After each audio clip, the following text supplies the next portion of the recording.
Yes, man. Hey, Tashawn, I knew it, TJ. I can't lie. I can't let you slide with that. I knew it, TJ. Wait, what did he do?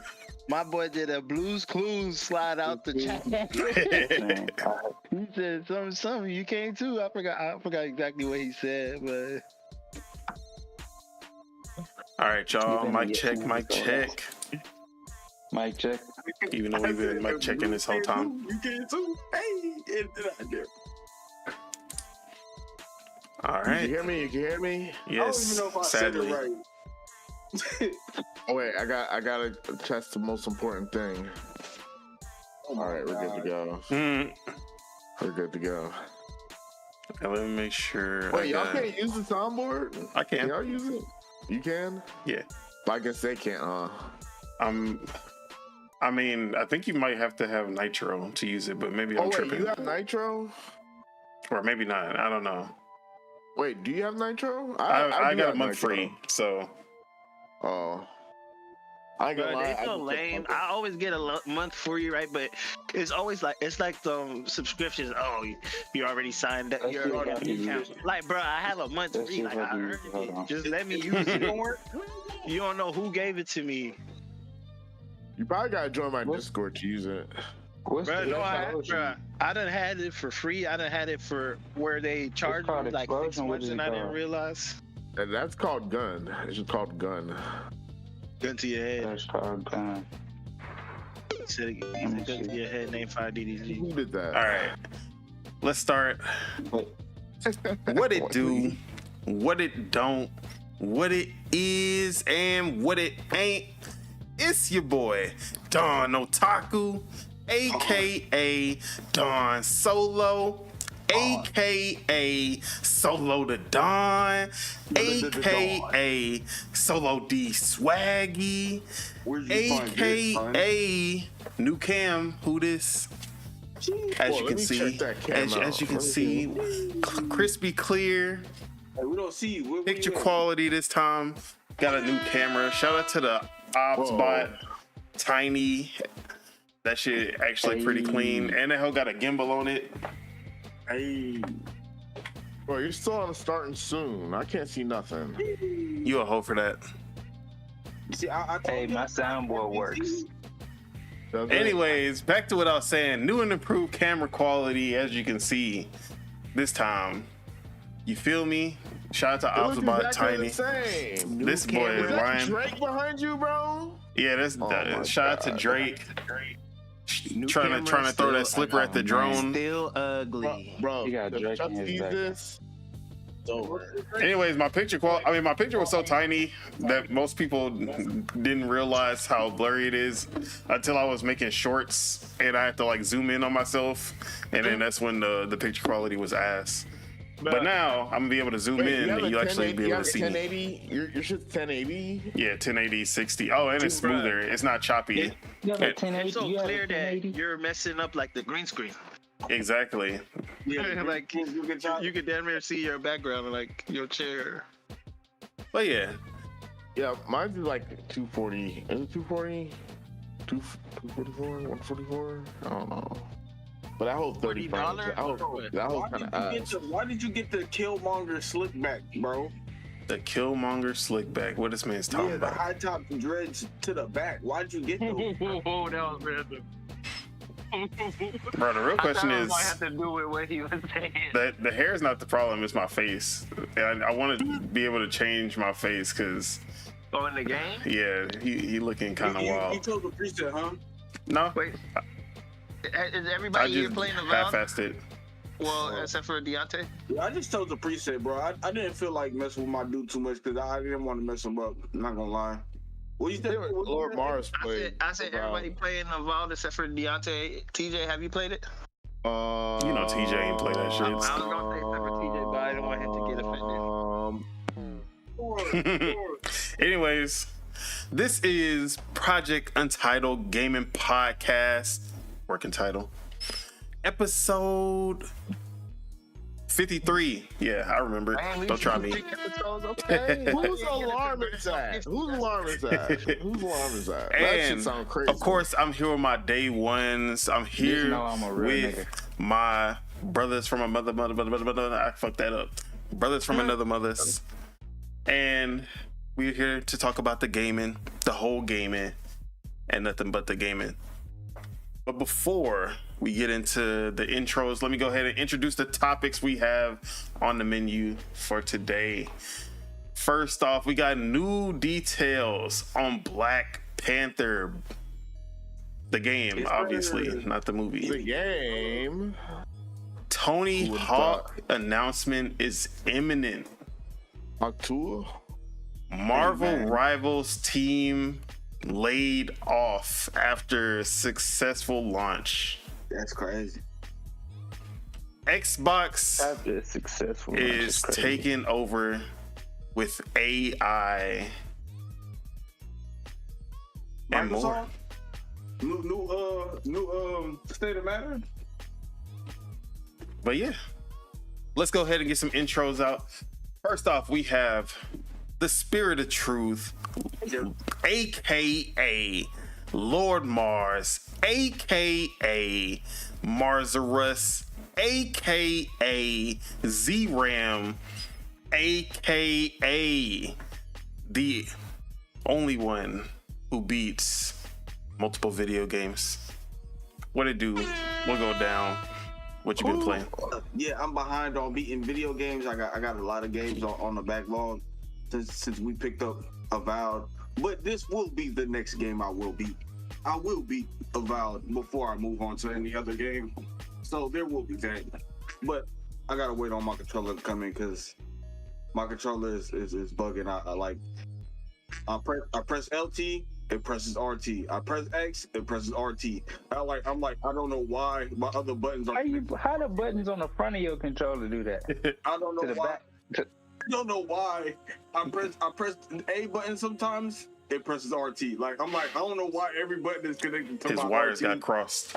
But I gotta wait for a new controller, or we're just gonna be playing a game with a dude with Tourette's that just randomly shoots and randomly stabs at the air. So there's that. So other than that, I've been cool, chilling. You feel me? I've been looking at the fantasy league. You feel me? It says that I'm projected to win, but I'm not in first place right now. I'm in third because half of us haven't been managing our fantasy league. But it is what it is. Yeah, that air horn ass. We should start saying once Randy introduces somebody, we should all say what he do to the person. I feel like it would get more. Oh, we say hi to them. Yeah, be like, Hi, what guys. he do, Mars? Hey, Lord Mars, how you doing? I hope you have a wonderful day. Yeah, real talk. I like the schoolhouse. I feel like it's gonna get people interacting with our chat more. Whoa. Hey student, hey Mrs. Applebomb, all at the same time, man. Who did that one? I did not touch that. That was me. I know. Let me get the Shout out to the MUTE. That's all I'm gonna say. That's the good one. Yeah, that's the good one. Hey, All right. Shout out to the MUTE, man. Next, we have the woke dealer, aka Cap King Casso, aka Casso, aka the COD. What it do? What go down? What you been up to? Man, if you knew better, you do better. And I've been doing my best to, keep my health in line. I actually started a fast or cleanse January 13th, only eating raw fruits. Nothing cooked, no vegetables, no nothing but water, fruit juice, and raw fruits. That boy said and that has been great. Dog. I've been on my Daniel fast type shit, you feel me? Because I love being able to do stuff that most people wouldn't do for myself, because I put myself first. And I want to set an example for the people. But I just recently started my detox that I received from this herbalist named Yaki Awakened. And it cost me $1,500. And it's gonna last me like 3.5 months. And I'm gonna be doing the Daniel fast the whole time. So I kind of been out of it recently when it comes to being in the chat and being in the podcast, because my energy it dropped before it rose back up to what it is and balanced out. So Yeah. I just been focused on that. I played a little bit of Ninja Gaiden at Ace's crib. Came to Houston and visited the gang. Saw Ace, saw Chuck, saw Spitter. Had to kick it with my boys and spend a good time. But aside, I think I'm gonna try to finish Ninja Gaiden. I think I'm gonna try to finish that because that was something that's single player and something I can get into when I'm not playing with the gang online on Call of Duty. But we still COD GOD. If you knew better, you do better. You hit me. Appreciate it. You already know. All right. Then we got Year-Round Ace, aka Ace, aka the all-arounder. What it do? What go down? What you been up to, bruh? What up, man? What do you do, Ace? I've been dying a lot on Sniper Elite Authentic mode because just like in any game, I'm. You might be muted, Ace. I don't got- Possibly. No, he's Nah, not. he- He's not he not muted. I muted. hear him. What's wrong with that boy? I might. He muted me because he was at my house. He don't know that. Tell him that. I'm pretty sure he can hear me. I was at But his crib. damn, what was I saying? Fuck. Well, yeah, I'm playing on authentic mode, and anybody knows me, I'm a rusher, so I'll be trying to rush. And it's a game where you're supposed to be stealthy and not just be dying. Like, it take like a few shots sometimes. If I don't get a headshot, I'm in, but they shoot me a few times, it's over. What is wrong with y'all, man? What's wrong with this guy? That's what he said. What's wrong with y'all? What's wrong with you? Yeah, what else you been playing? Hey, ain't you the conductor? And I didn't press it. I ain't pressed nothing. that's really that's all the I've funny been playing. part. I've been playing that so I can try to get Avowed out the way. So I'm gonna try to speed run through Sniper Elite. All right. And we have Year-Round Spitter, aka Spitter, aka the Raging Demon, aka Maximum Spidey. What it do? What go down? What you been up to? Oh, it's good. I've been playing Avowed. I tried it out, That boy double tapped. and no, I didn't. No, that was me. Oh yeah, I can't hear y'all. Yeah, I know. Losers. Wait, what happened? Anyways, yeah, I've been playing Avowed. I'm liking it. It's pretty cool. I like the magic in it. I like the fighting. I just learned how to parry. Shout out to Harry?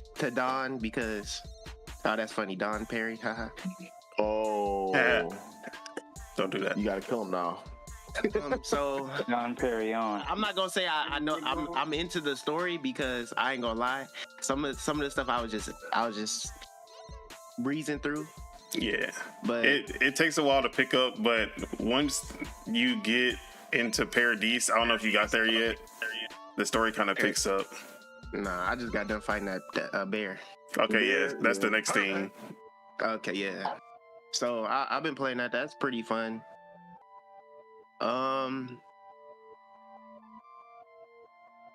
What else I've been? Oh yeah, so I got to play the City of the Wolves beta, and I'm really enjoying myself playing the game.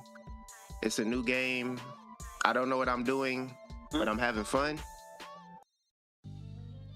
And I want to I take don't know the what time. I'm doing either. That's the funniest part. And I want to take the time out to talk about the losers that are crying that there's no training mode. Oh, here we Like, go. it's called a test server. You're testing the server. It's a server test. It's not a labbing test. Yeah. Do better. I don't know why They're y'all trying to crying about optimize the it. fun out the game already, man. I know what they are. They're trying to optimize them. Bruh, they trying to figure out the game and then be like, oh, this game's trash because this. Yeah. And people are bro. Learn how to take Oh an my L. god. Learn how to take an L, man. Bro, what soundboard was that? You gotta learn how to take an L, man. It's not that hard. Nah, I just hate the fact they want to optimize the fun out the game. Bitch, buy the game first or something. Shut. Bro, they already. But the sad part is they already cracked the game. So Bro, crazy. Did they? Yes, they already cracked it. the thing- Just to get training mode. Problem is, Oh my god, these generation- despicable. Bro, entitlement. Bro, like taking the L is like getting rejected. It's like you know the saying the worst she could say is no. That's a goddamn lie. The Nah, worst- she- I understand that people like to do the lab. Like I understand there's lab people. Just wait for the But game to come on. out. Yeah, like sometimes you gotta like me. I've always played with my heart. You feel me? I'm a heart player. I play off feel. Yeah. I do train. I'm not gonna say I don't train.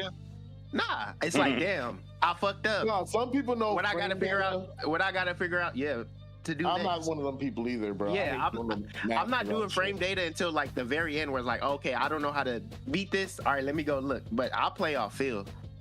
But besides that, game's fun.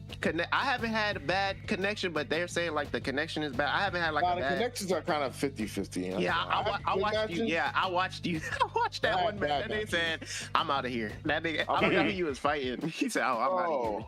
It was a Terry. It was a Terry Yeah. and it was that other chick, bro. No, it was Terry and fucking Mai. That Mai was lagging her ass off, bro. I was like, oh, so man. I played 3 matches and got the fuck off the game, bro. I'm not gonna lie. Yeah, I think felt like them niggas were seriously lag switching that bitch. Like, bro. Nah, I was ain't no watching way. you. That shit was. I was laughing. But all I'm gonna say is Preacher cheap. And what's her name? Is it Jeanette or what's her name? She got them things and she cheap too. All right, I'm done. I didn't play against her yet. Bruh. I've been playing against Terry's like this entire time. Wait till you play a Preacher. I haven't played nobody else except all Terry's and a couple Mai's. That's it. You gonna be playing Terry and Rock. Cause Bro, Rock, you Rock can is train with fun. Rock. Nah, yeah. I'm about to learn Terry, but I was playing with Rock last night. Yeah, that guy is, bruh. Nah, he's kind of. I He's like fun. Rock. He But I feels want to fun learn play. Terry. I want to learn. But Terry. they said Ken is coming and Chun Li's coming too. So Bruh. you know. Oh, they did a Anybody- trade. They did a trade. Honestly- Terry and Mai for Ken pretty much, and exactly. Chun Li.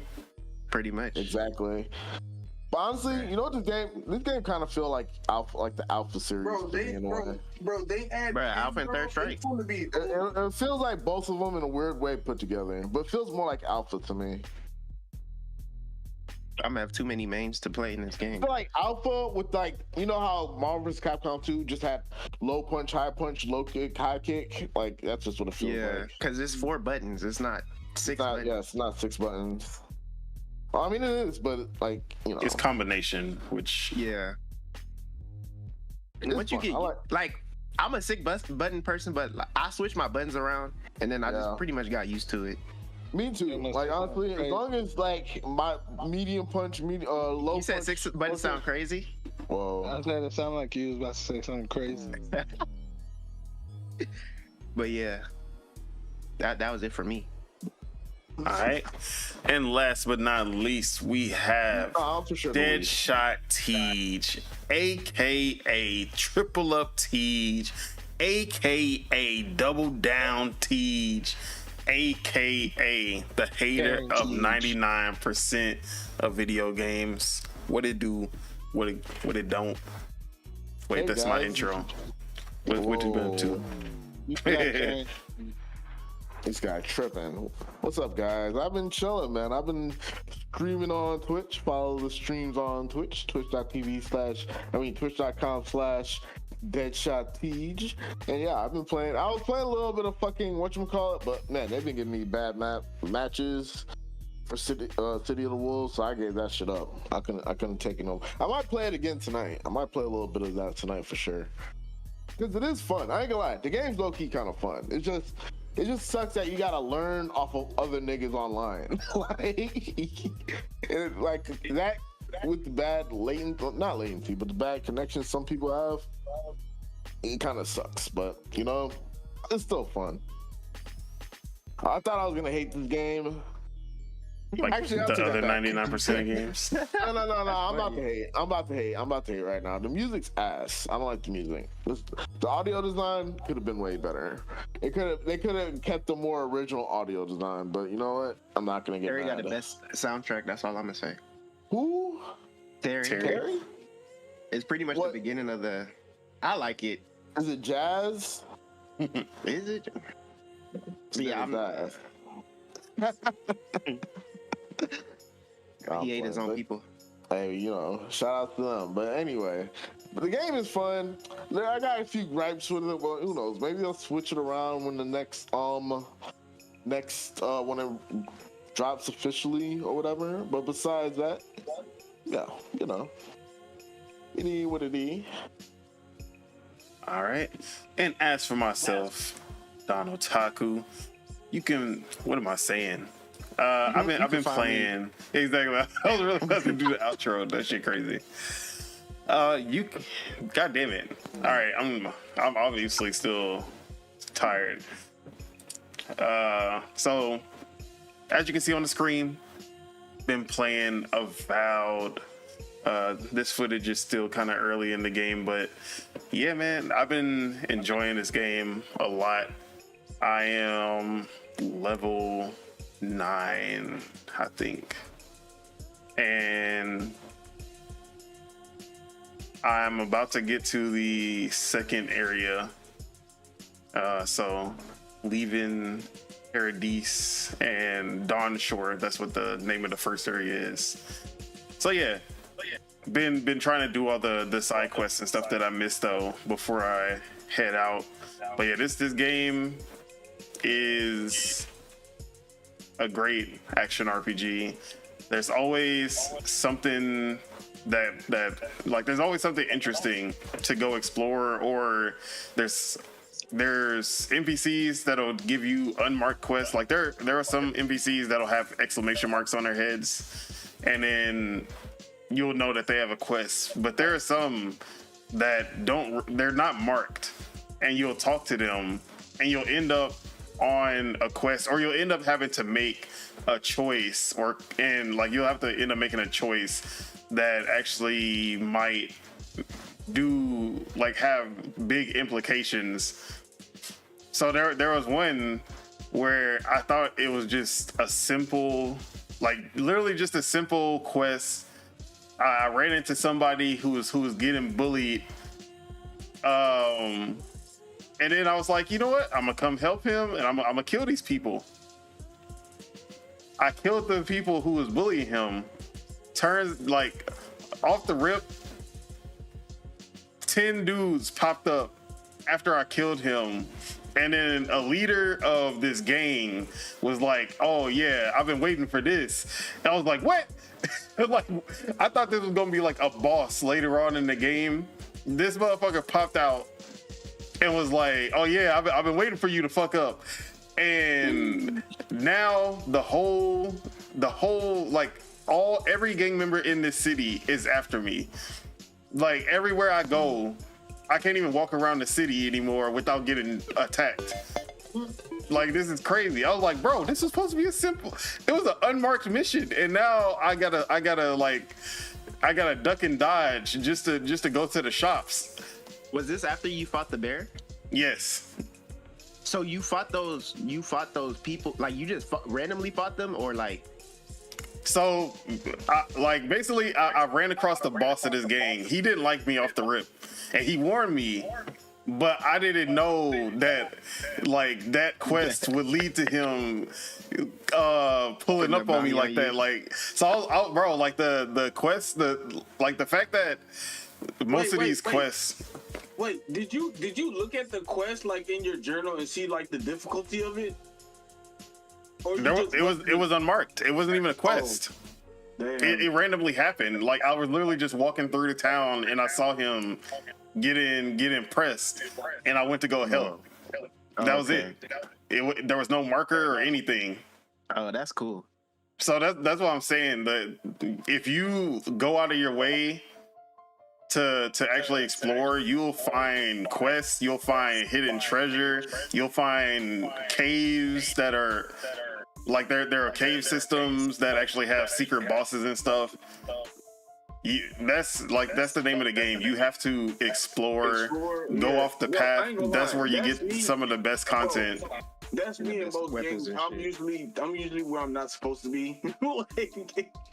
I got that from this guy. But I've been playing it safe, so. Yeah, also like the verticality, if you gotta like there's a lot of sections you can climb, and if you think you can get there, like if you think you can get up there, most likely you can. You just gotta find a way to climb around to get to it, and you'll find a lot of stuff just doing that. So yeah, there's a lot to this game, and if you just go from quest to quest, you'll miss a lot. But yeah, the exploration, that's like the most fun that I've been having. So I also played a demo for this game called Ruffy and the Riverside. This game is a 3D puzzle platformer. And I would say it's like Paper Mario meets Banjo-Kazooie, but like not ass like Banjo-Kazooie. Banjo-Kazooie's so ass, bro. I hate Banjo. Banjo-Kazooie is my most hated N64 game. Don't even ask me. I wouldn't say most hated, but nah, it's my most hated for sure. Bro, I ain't gonna lie. Put that bird down. Take Glover, bro. I'd rather play Glover. Oh, quit it. I'd Bro. rather You're play a quitter, Glover. bro. Y'all lucky my shit was muted. I would have been attacked you, bro. Attack I would have been attacked you, bro. for Banjo-Kazooie, bro? Bro, it's a Banjo. simple classic, bro. I never Yeah. played Banjo, so I can't say. That shit is boring. That shit is boring, bro. Yeah, that's how I feel. Okay, wait. All right. So, all right. Let me ask this question. Let me ask this The question. runner up to Crash Bandicoot, bro. Crash Bandicoot ass They don't even like too. Crash Bandicoot yet. See, that's Crash you Bandicoot failed. better game. That's what I'm You saying. failed right there. But let me ask y'all a question. Like the ones that don't like Banjo, if y'all didn't play Mario, would you still think it's boring? If Banjo came out before Mario 64, then I would probably be like, yeah, this was good. But Okay, it came so out after. that makes sense. Okay, But makes sense. why All right. hate? We're not hating. We're just being objective. that makes sense. I'm being No, that objective. makes That sense shit- though. Like you it's a said, collective. They have a standard.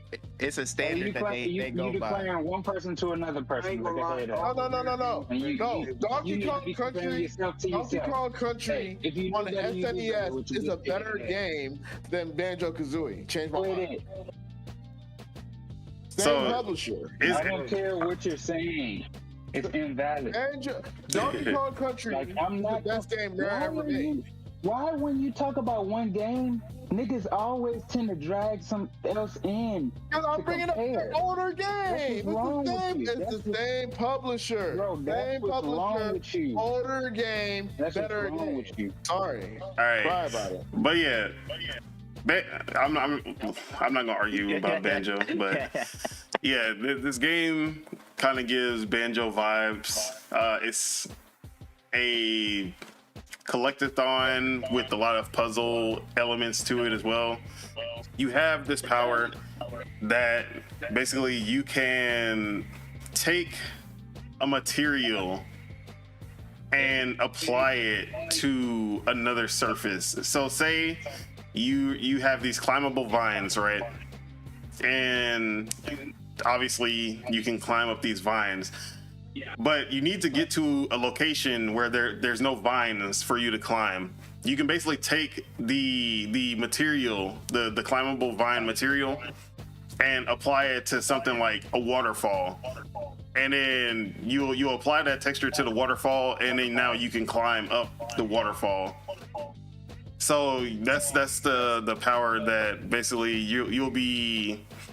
That's basically your like how you solve puzzles and platform to different places. And they also have a lot of just random platforming sections and puzzles. Feel like Cuphead, bro. Cuphead. Yeah, the main sprite for the main character kind of feel like Cuphead, like how he move around type shit. Hey, I don't see it. Not gonna lie. Paper Mario, yeah. Cuphead, nah. No, the animation of the main what, like, bro, not the look of the character, the animation. It don't. It's not 40s enough. Hands? What is he doing with his hands, bro? All it needs to be is black and white, bro. What are you talking about? Why that boy snapping his finger like he in a gang in the 40s or something? So yeah, he look cool. I ain't gonna lie. yeah. I like the design of him. I like the characters. It definitely gives off old school like N64. Bro, this is a trippy vibes. game. I ain't gonna lie. So yeah, I saw this demo, Yeah. or I saw this game. It's made by indie developer, and I saw this game last year. They released the demo a couple days, 3 years. I'd say 3 years. What the fuck? 3 days ago, and I didn't get to play a lot of it, but the feel of the game, it already feels pretty good as far as the platforming goes, and the puzzles are, maybe it's because I was kind of skipping shit and I wasn't really paying attention, but it was, the puzzles were whooping my ass right off the rip. And is that a good thing? yeah, it means that they actually put some thought into it. But is that a Breath of the Wild stamina wheel I see? Oh yeah, you have a stamina gauge for when you're gliding, because you can glide with the B. It's exactly like the Breath of the Wild stamina wheel. Like, bro, I'm tired of everybody using the same shit. It's the easiest to see stamina gauge. Instead of having a whole bar, you just have the gauge right there, your character, so you don't gotta look away. At least they could change the color or something, change the look of the wheel. I hate niggas. Right. Hey. But yeah, I need to play more of it, but it's so far the concept is cool, the art style is really cool, and yeah, I need to just finish the demo so I can get a better feel for how the game actually is. But that is Ruffy and the Riverside. So another game that I started yesterday with Chuck, which I wish he was here because I want to hear how he felt about the game. So we were playing this game co-op, and this is a bullet hell action RPG, a co-op action RPG, and it's supposed to, yes, it's called Rabbit and Steel. Sorry, I forgot to say the name. And it's supposed to mimic a raid, like an MMO style raid, but in a bullet hell kind of gameplay style. Sorry, we were kind of idling for a while. And you're basically trying to, like, obviously bullet hell, you have a bunch of attacks coming at you at all times, and you have to dodge them and keep on attacking the enemies. And they'll have different types of attacks. They'll have ones where they'll place a circle around you on one of the characters, and you basically have to get both of y'all into the circle, because the circle is gonna basically blow up and it's gonna turn into a bunch of bullets. And if you're not in the circle, it's gonna be really hard to dodge them. So you have to basically like follow your teammate to get them inside the circle so that both of y'all are protected. Or they'll have these two cones, and you have to spread out from each other, because if the cones overlap, both of y'all take damage. So y'all gotta spread out. But then they'll start to have bosses where they'll lock you into, you can only go up and down. You can't go left and right anymore. And you still have to dodge all the attacks. Or they'll be like, you can only go up and down, but you also have to get in the circle. So if you get caught away from each other, then you're not gonna be able to get them inside the circle. They're gonna get hit. Or you get caught close to each other and you're stuck. and then they tell you to spread out, but you can't spread out because you're already close. So this game is actually pretty difficult. Like once you get into the later bosses. And there's different classes. They start off with 5. There's like assassin, druid, wizard, what is it, a knight? So like there, and then I forgot the other one.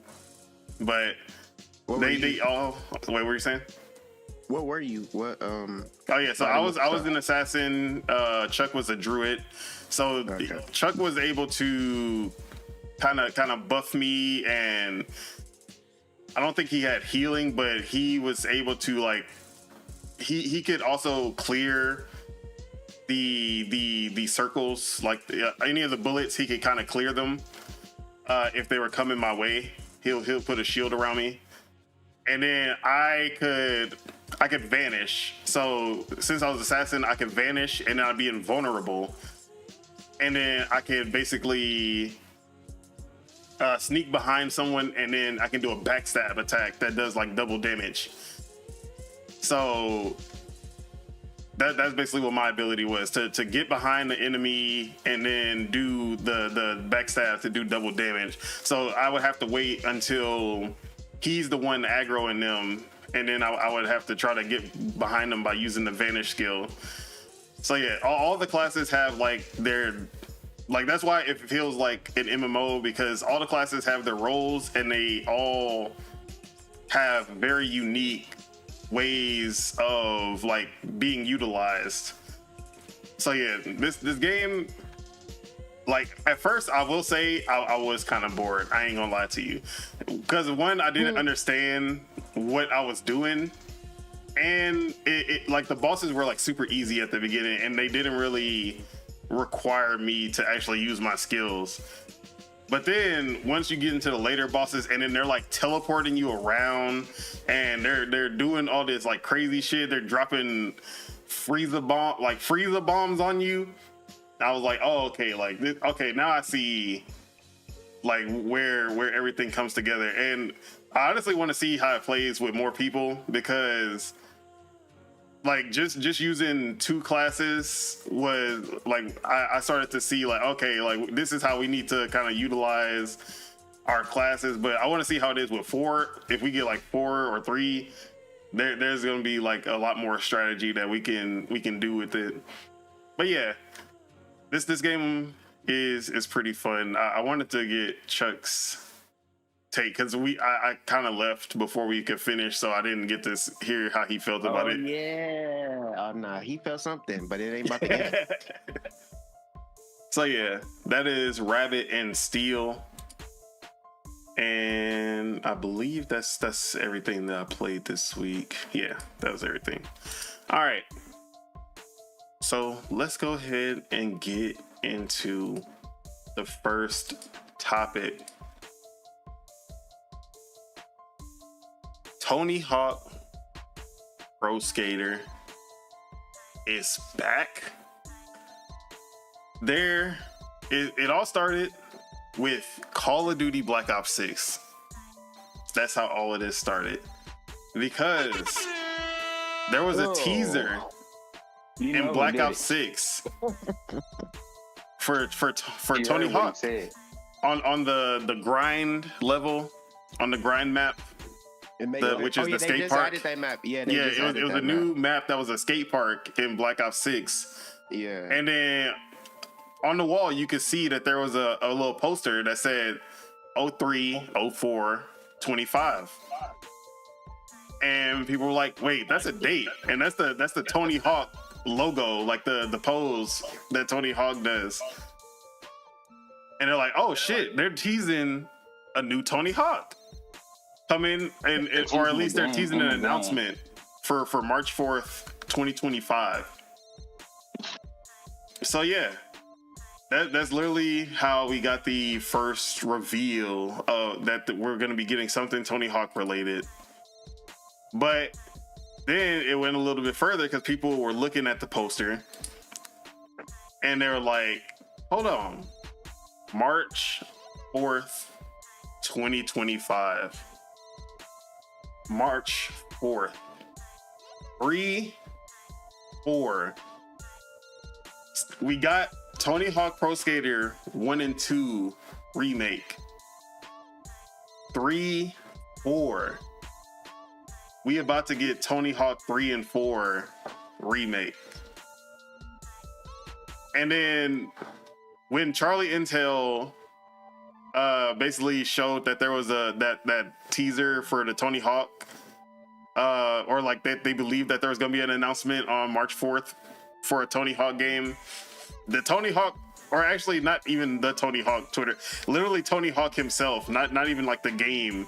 Tony Hawk himself put the eyes emoji under the post, basically confirming that, yeah, this is happening. Y'all gonna be awfully mad when it's just Tony Hawk and Call of Duty. Oh shit! Why would you say that? Hey, that would be funny. Why would you say that? That would be so funny. Yeah, they might. That would totally subvert everybody's expectations. Because I'm listening to you and I'm like, okay, it was on Call of Duty. Okay, that makes sense. So it's 50-50.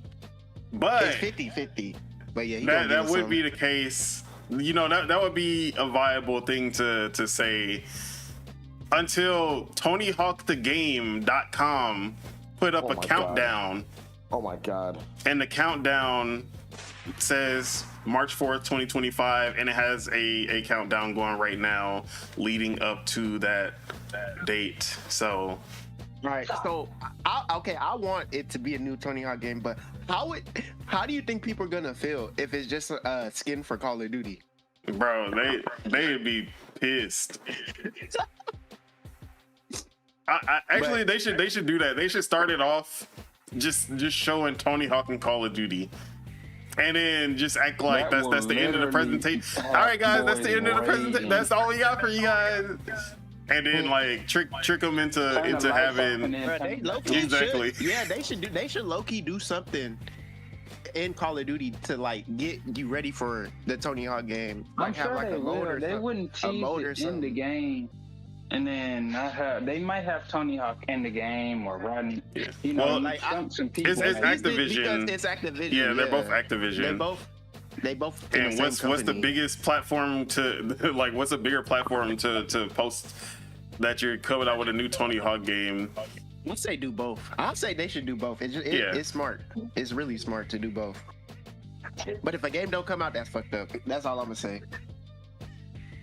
But yeah, man, Tony Hawk 3 and 4. How we feeling about that? A new remake? Skate. Respectfully.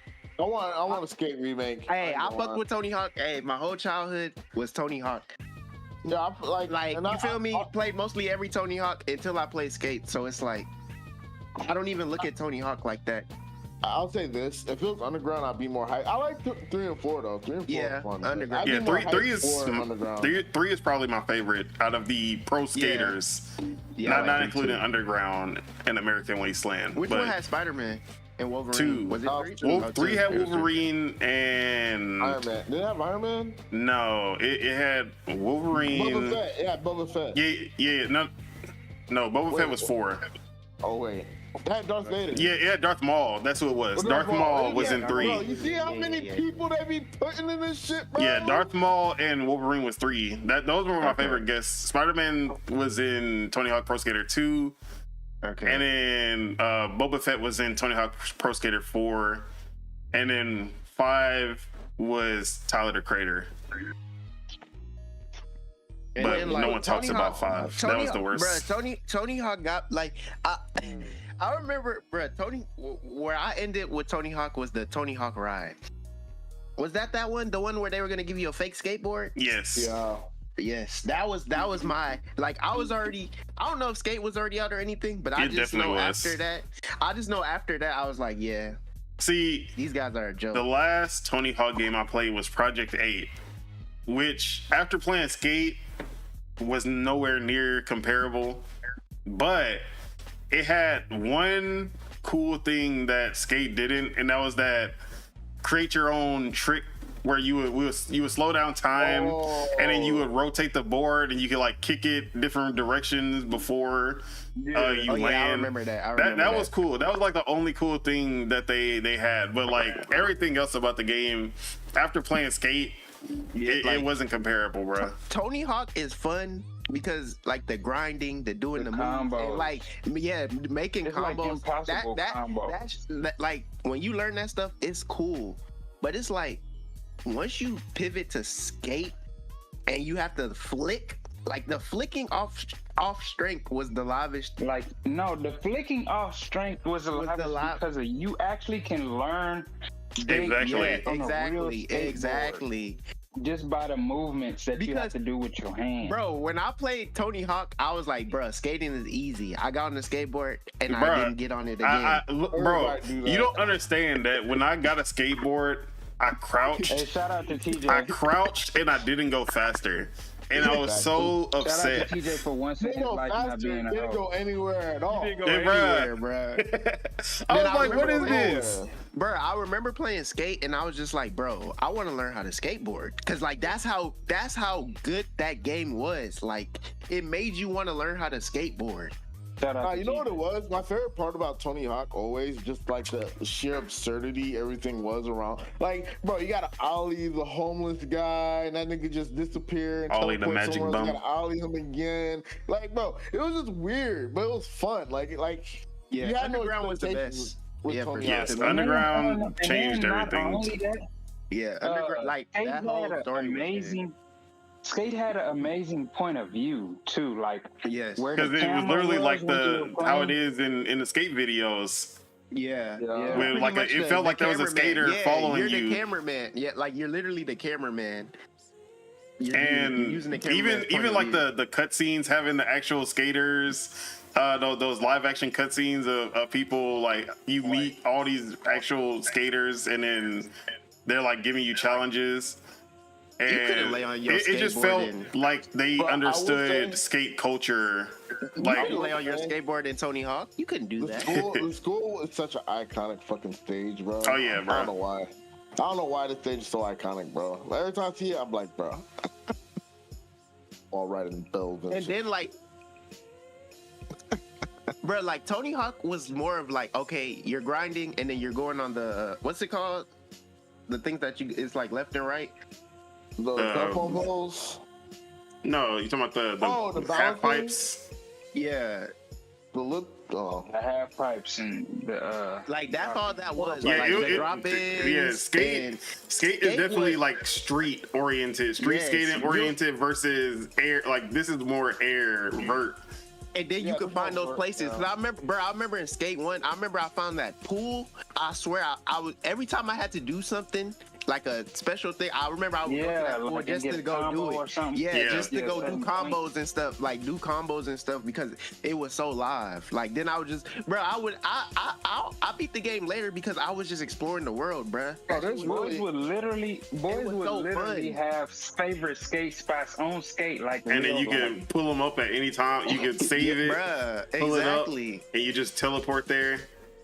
Or It was like- on Skate 2 when you was in San Francisco because they had those hills. And then if you wanted to like do the like get on your board and just go down the hill trying to dodge traffic. Yep, that was fun. I used to do that instead of playing the story because it was Bro, so fun. Yeah, just Bro. doing stuff. We need a skate collection, bro. I'm sorry, we need a skate. That's collection. why that's like when Skate came out, it was like, bro, I'm sorry, but it destroyed Tony Hawk. Nah, Tony Hawk. and was I'm fun. not and I wasn't even a skater, so it's like that's what made that shit so live. I wasn't even a skater, but it's like, bro, this is how when I be watching the skate video, this is how it looks like, and I'm Yeah. actually doing that shit. That's always felt. Tony Hawk made me buy a skateboard. Skate made me take skating more seriously. Yeah, Bro, exactly. In a way, as a casual, I guess. Yeah. Yeah. He coming for you. Casual. He coming Hey, for you. I'm a casual. I mean, they're I'm still casual. casual. They're not professional skaters. I'm not a I'm a casual. Hey. You're a novice. Bro, you're like a novice. You're not a Like, casual. not a And I novice. was You're like closer a He's adept. to- yeah, yeah. You got like, bro. You can get on a skateboard and do some things. Not crazy you know things, what's but funny? you, I you can learned, do kick flips. I learned how to still do skate stuff like like 5 years ago. Big Never flips. did it. and you teach people. So if you teaching people how to skateboard, then it's like it's off strength, like that you Yeah. you got it. Big spins, and I can still do big spin. I could still do a shove it, pop shove it. Still Who do skate with? kick What company skate with? It's EA. EA.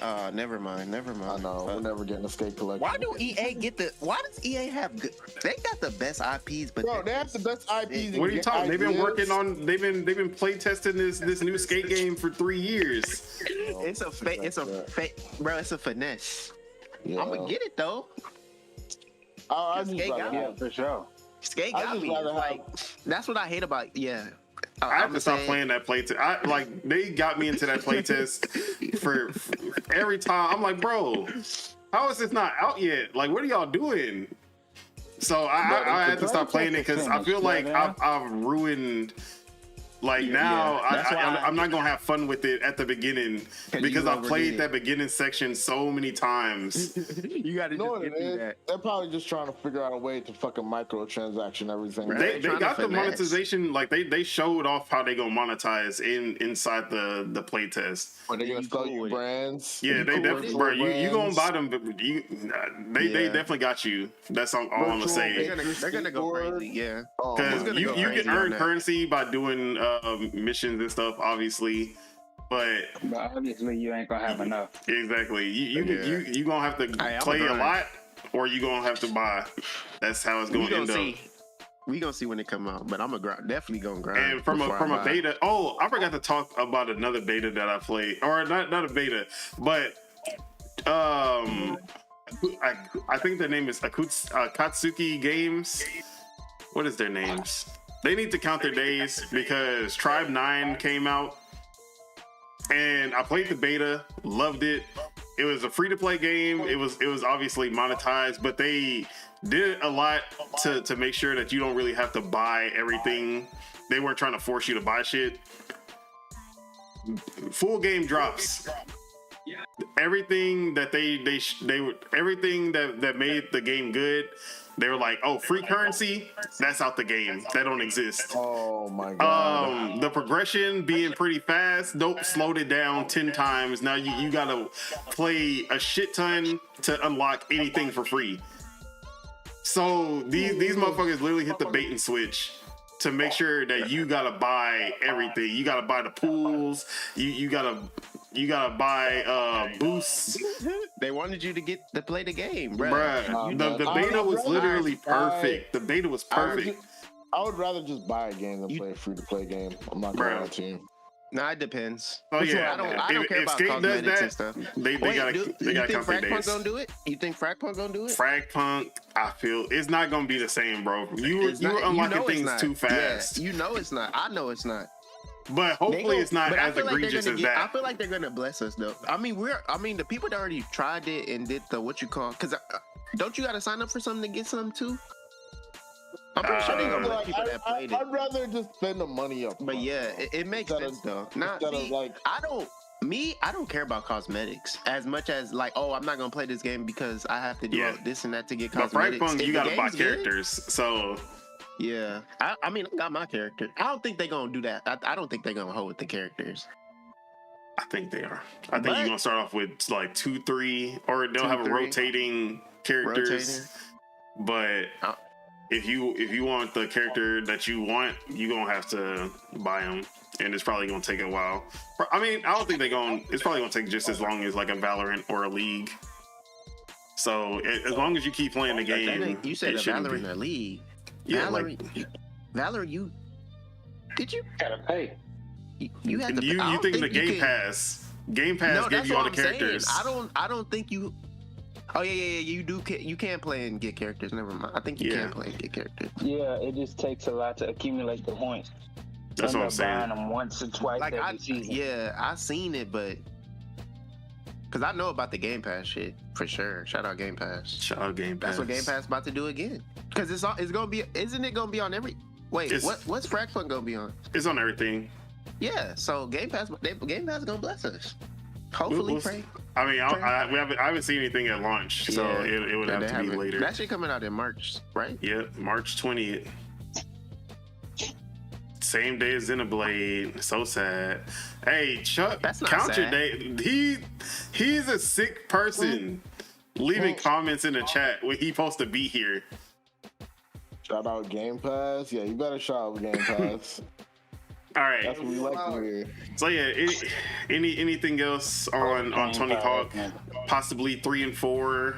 Hopefully Underground. It's cool. It's cool. I want Underground more than I want the anything, bait but switch. Yeah. but if they do a full remake of Underground, I'll be more happy with that than it just being a remaster.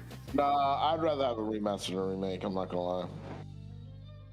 Nah, we need that. I'd rather have the remaster. Look. Like, This is what we need for Underground. Wait, what'd you just say? Remakes are lazy. Remakes are lazy. Yeah, I think you're mixing up lazy. what a remaster and a remake is. No. Because if you want to do something cool and new, you just make a new fucking IP. Why you gotta remake? Okay, you don't have to. Thing? You can do a remake without actually changing anything. No, but This ain't Final Fantasy VII. No. But most of the time when they remake things, they change things. That's why they call it a remake and not a remaster.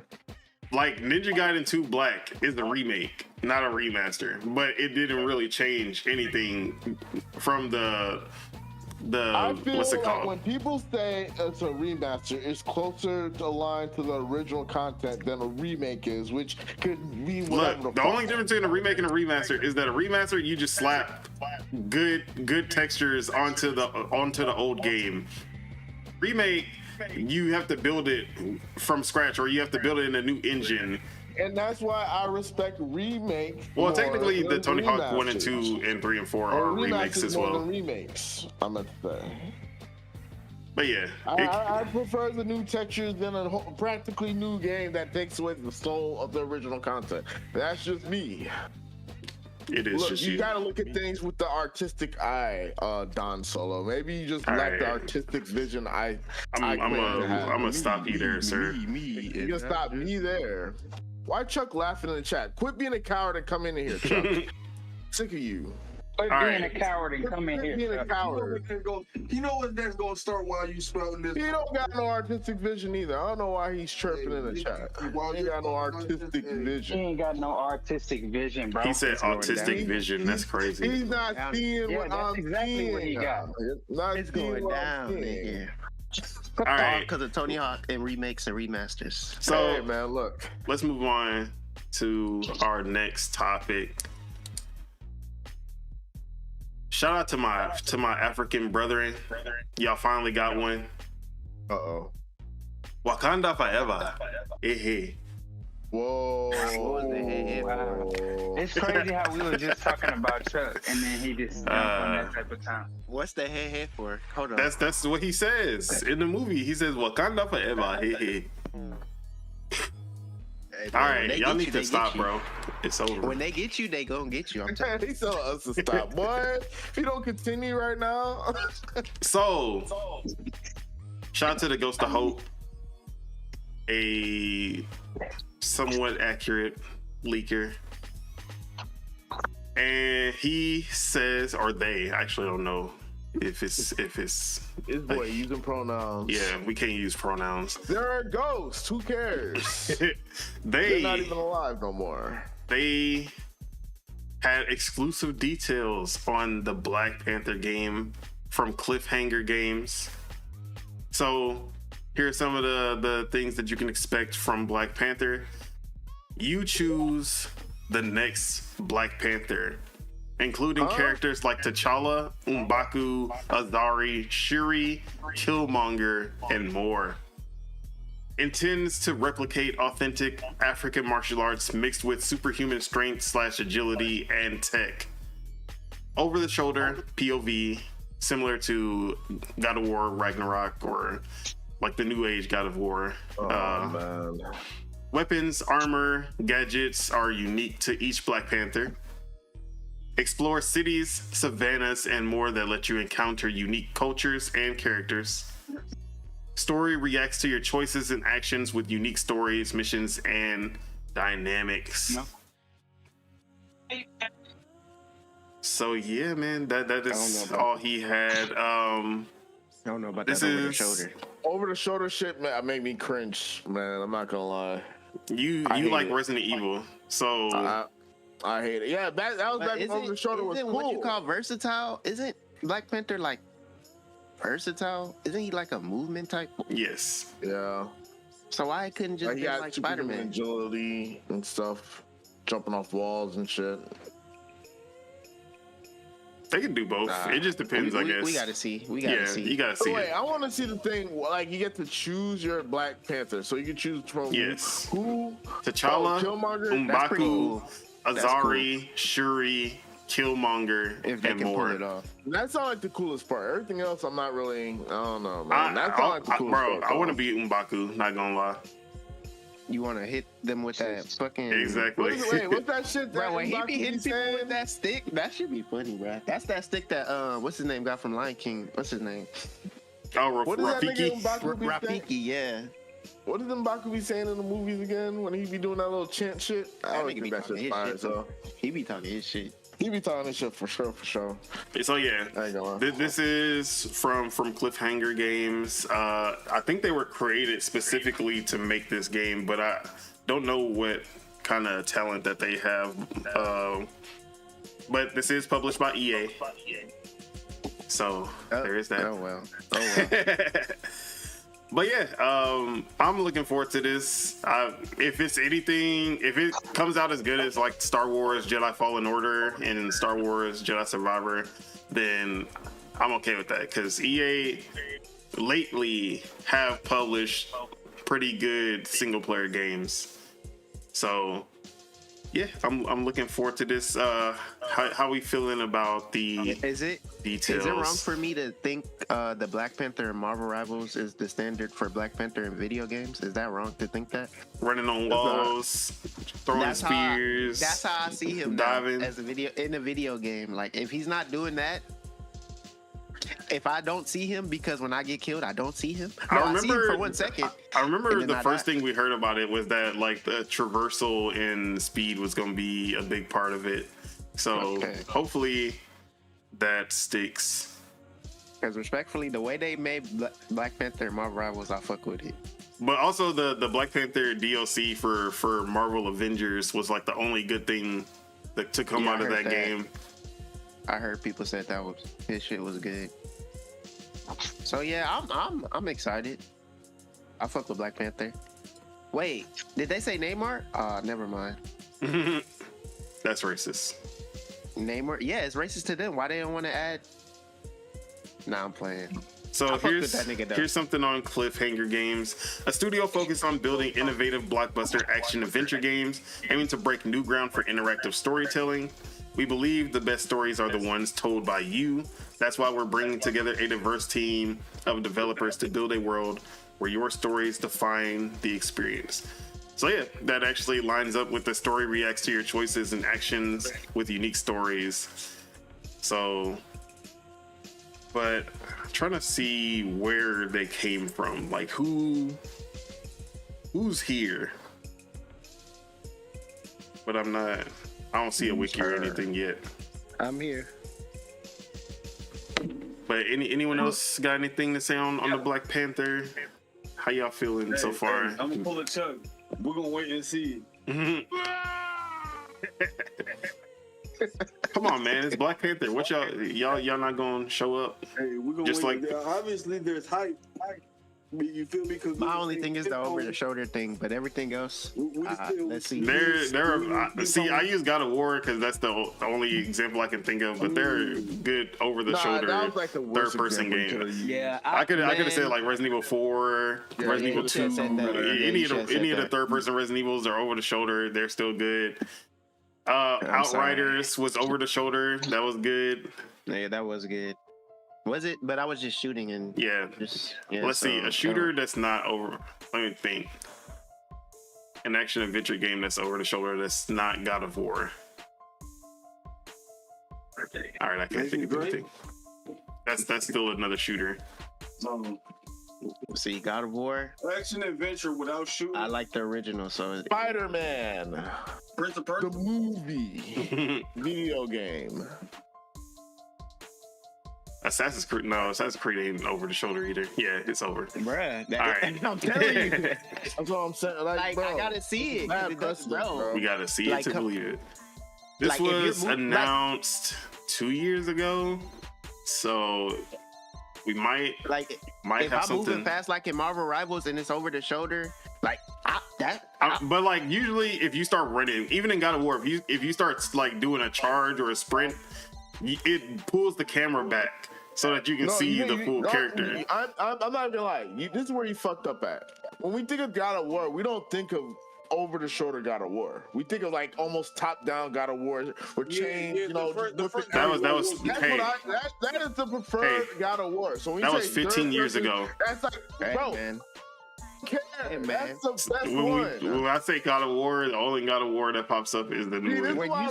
When you say over the shoulder and you said God of War, that shit it kind of like my levelness of it was good. It went down. No, I'm telling you, because like, bro, I'm sorry, bro. The best, like, yes, God of War, before the PS4, what you call, is better. Like, there's no, like, I don't care what nobody said. With the camera further back, and you can just like whip on like 20 niggas at one time. That was the best God of War. I'm sorry. I'm sorry, bro. I'm not saying it wasn't the best, but all the other stuff is cool. I'm not saying that the over the shoulder can't be good. And then. But either. It's the character. My thing is the character. That's another thing. Like when you say over the shoulder in God of War, and then you say the Black Panther, that's where I'm like the Black Panther. He's supposed to be. He's moving like that. He's moving and grooving.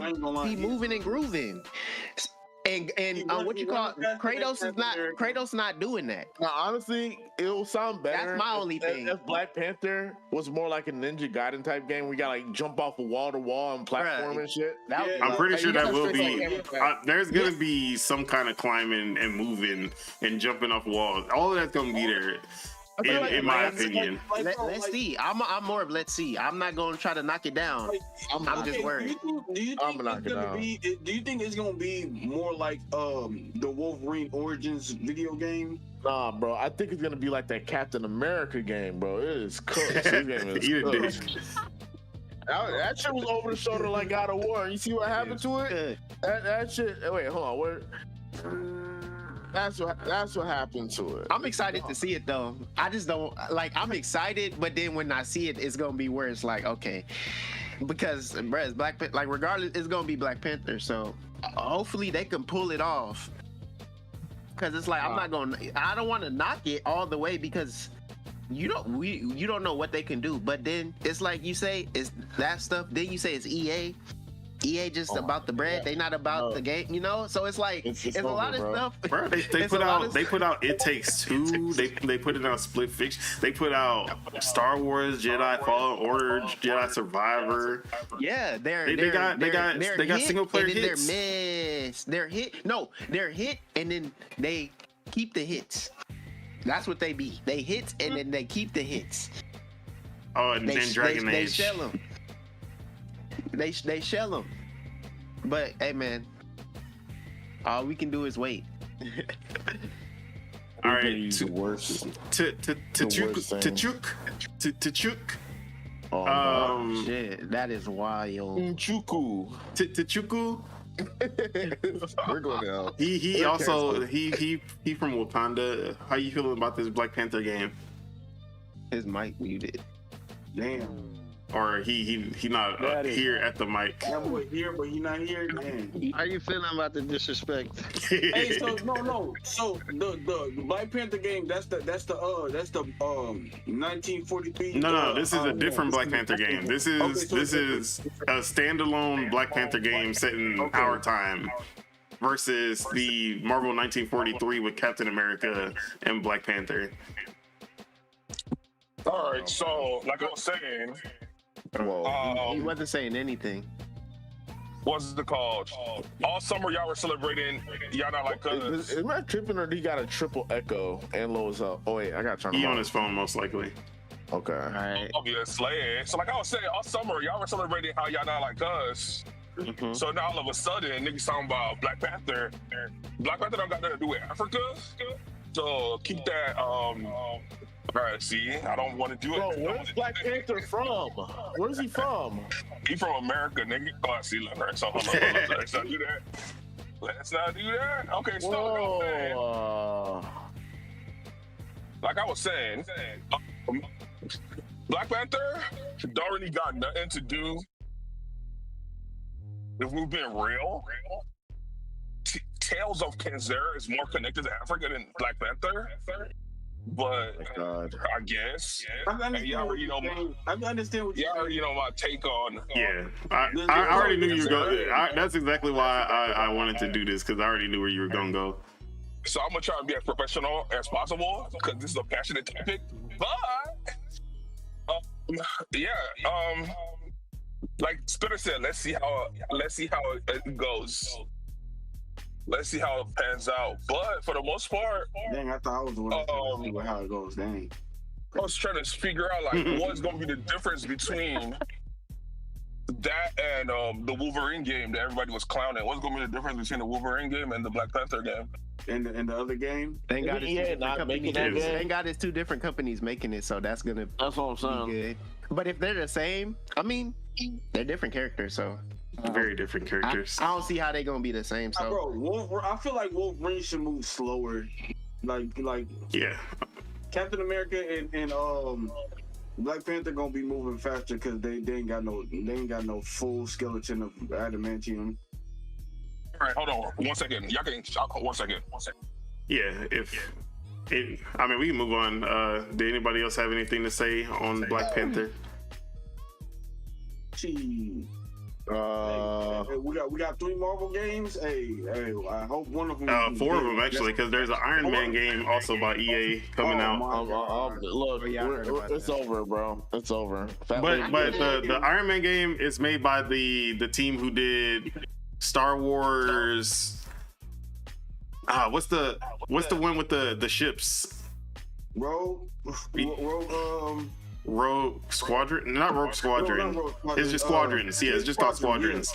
Yeah, so the team that did Squadrons, and they're also the team that did the Dead Space remake. So I'm excited about the Iron Man one because Motive is actually pretty good. Mid though, bro. Squadrons is mid, bro. Squadrons was not mid. It was mid. Bro, this nigga talking about. I'm a Star Wars fan. Yeah, hey, no. Guess what? Even play the game. No. Yeah, exactly. Guess what? I'm a Star Wars fan, so I get more right to hate on Star Wars than anybody else. Didn't play it, so we don't care. Hey, man. All right. So let's move on to another Marvel topic. Negative numbers. We getting into a big one early on. it's Marvel. Marvel Rivals, y'all. The Damn. biggest breakout success of 2024. The $1 billion franchise off the rip. They've made more than $2.8 billion off of this game. What? NetEase. Yes, billions. More than $2.8 billion already off of Marvel Rivals. The game ain't even been out for a year. That's crazy. Ain't been out for 3 months. A big fight. 40 million players, y'all. 40 million players. Wizard Kelly, y'all. A huge success for any company's metrics. And yet here we are. Okay. Marvel Rivals director and team laid off. Okay, perfect. Now, let me read the post from Thaddeus Sasser. He goes on to say, "This is such a weird industry. My stellar talented team just helped deliver an incredibly successful new franchise in Marvel Rivals for NetEase Games, and we're just laid off. Oh well, times are tough all over. Let's find these incredible people new jobs because we all need to eat, right?" Yes, sir. And then also the level designer, Jack Burrows, says, "Hey folks, well, just got laid off from my job working on Marvel Rivals with NetEase. It was an enormous pleasure to work with my American coworkers who joined me in this sad culling. Just couldn't dodge that big boot, I guess, no matter how big the success of the gig. So now I'm seeking a new role and would appreciate your support." So this was how we found out about the layoffs. Like, it was literally these 2 LinkedIn updates, basically. Like, they didn't even announce it yet, but we saw the LinkedIn post about it. Yeah. And this is not the main team. This was the American team in Seattle that was co-developing with NetEase Games in China. So they fired the entire team in Seattle. They said, fuck America, lady. So that was one post, but there was more to it.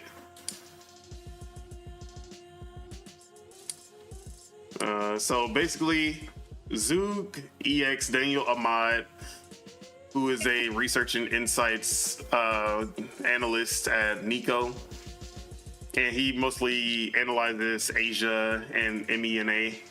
So he actually knows a lot about like what's going on in Chinese game development, Japanese, a lot of other Asian countries. So he goes on to say, worth noting, this round of layoffs only impacts the team in the US, not the core dev team in China.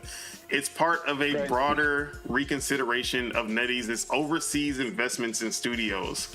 The firm has pulled funding from a number of overseas teams over the past year. But wait, there is even more than that. So NetEase did go ahead and issue a statement as well, where they did say, we recently made the difficult decision to adjust Marvel Rivals' development team structure for organizational reasons and to optimize development efficiency for the game. This resulted in a reduction of a design team based in Seattle that is part of a larger global design function in support of Marvel Rivals. We appreciate the hard work and dedication of those affected and will be treating them confidentially and respectfully with recognition for their individual contributions. We want to reassure our fan base that the core development team for Marvel Rivals, which continues to be led by lead producer Wei-Kong Wu and game creative director Guangyun Shin and Guangzhou China, remains fully committed to delivering an exceptional experience. We're investing more, not less, into the evolution and growth of this game. We're excited to deliver new superhero characters, maps, features, and content to ensure an engaging live service experience for our worldwide player base. Wait, so I got one thing to say. Oh, let me just say. So the Chinese, you're saying the Chinese developers are basically the ones like holding down like the game from this point on. Basically, is that what you're? Yeah. So basically, they're divesting from their overseas studios and investments. From the DEI American branch? Exactly. Hey, what's called? Let me say something real quick. Go ahead. It's crazy that they're divesting. You feel me? When they have record profits, like I don't understand how you find people when you're making money, like when you're actually making money, bro. Like it don't make sense to fire somebody. I think people were talking about this on Twitter yesterday. You did a good job. Now you know what? Clean out your office, like bro. I seen on Twitter yesterday because I seen a little bit about it, and people were like, "It's only 7 people. Them girls will find jobs." Yeah, so just to get that out there, there is only about, it was like under 10 people on the team.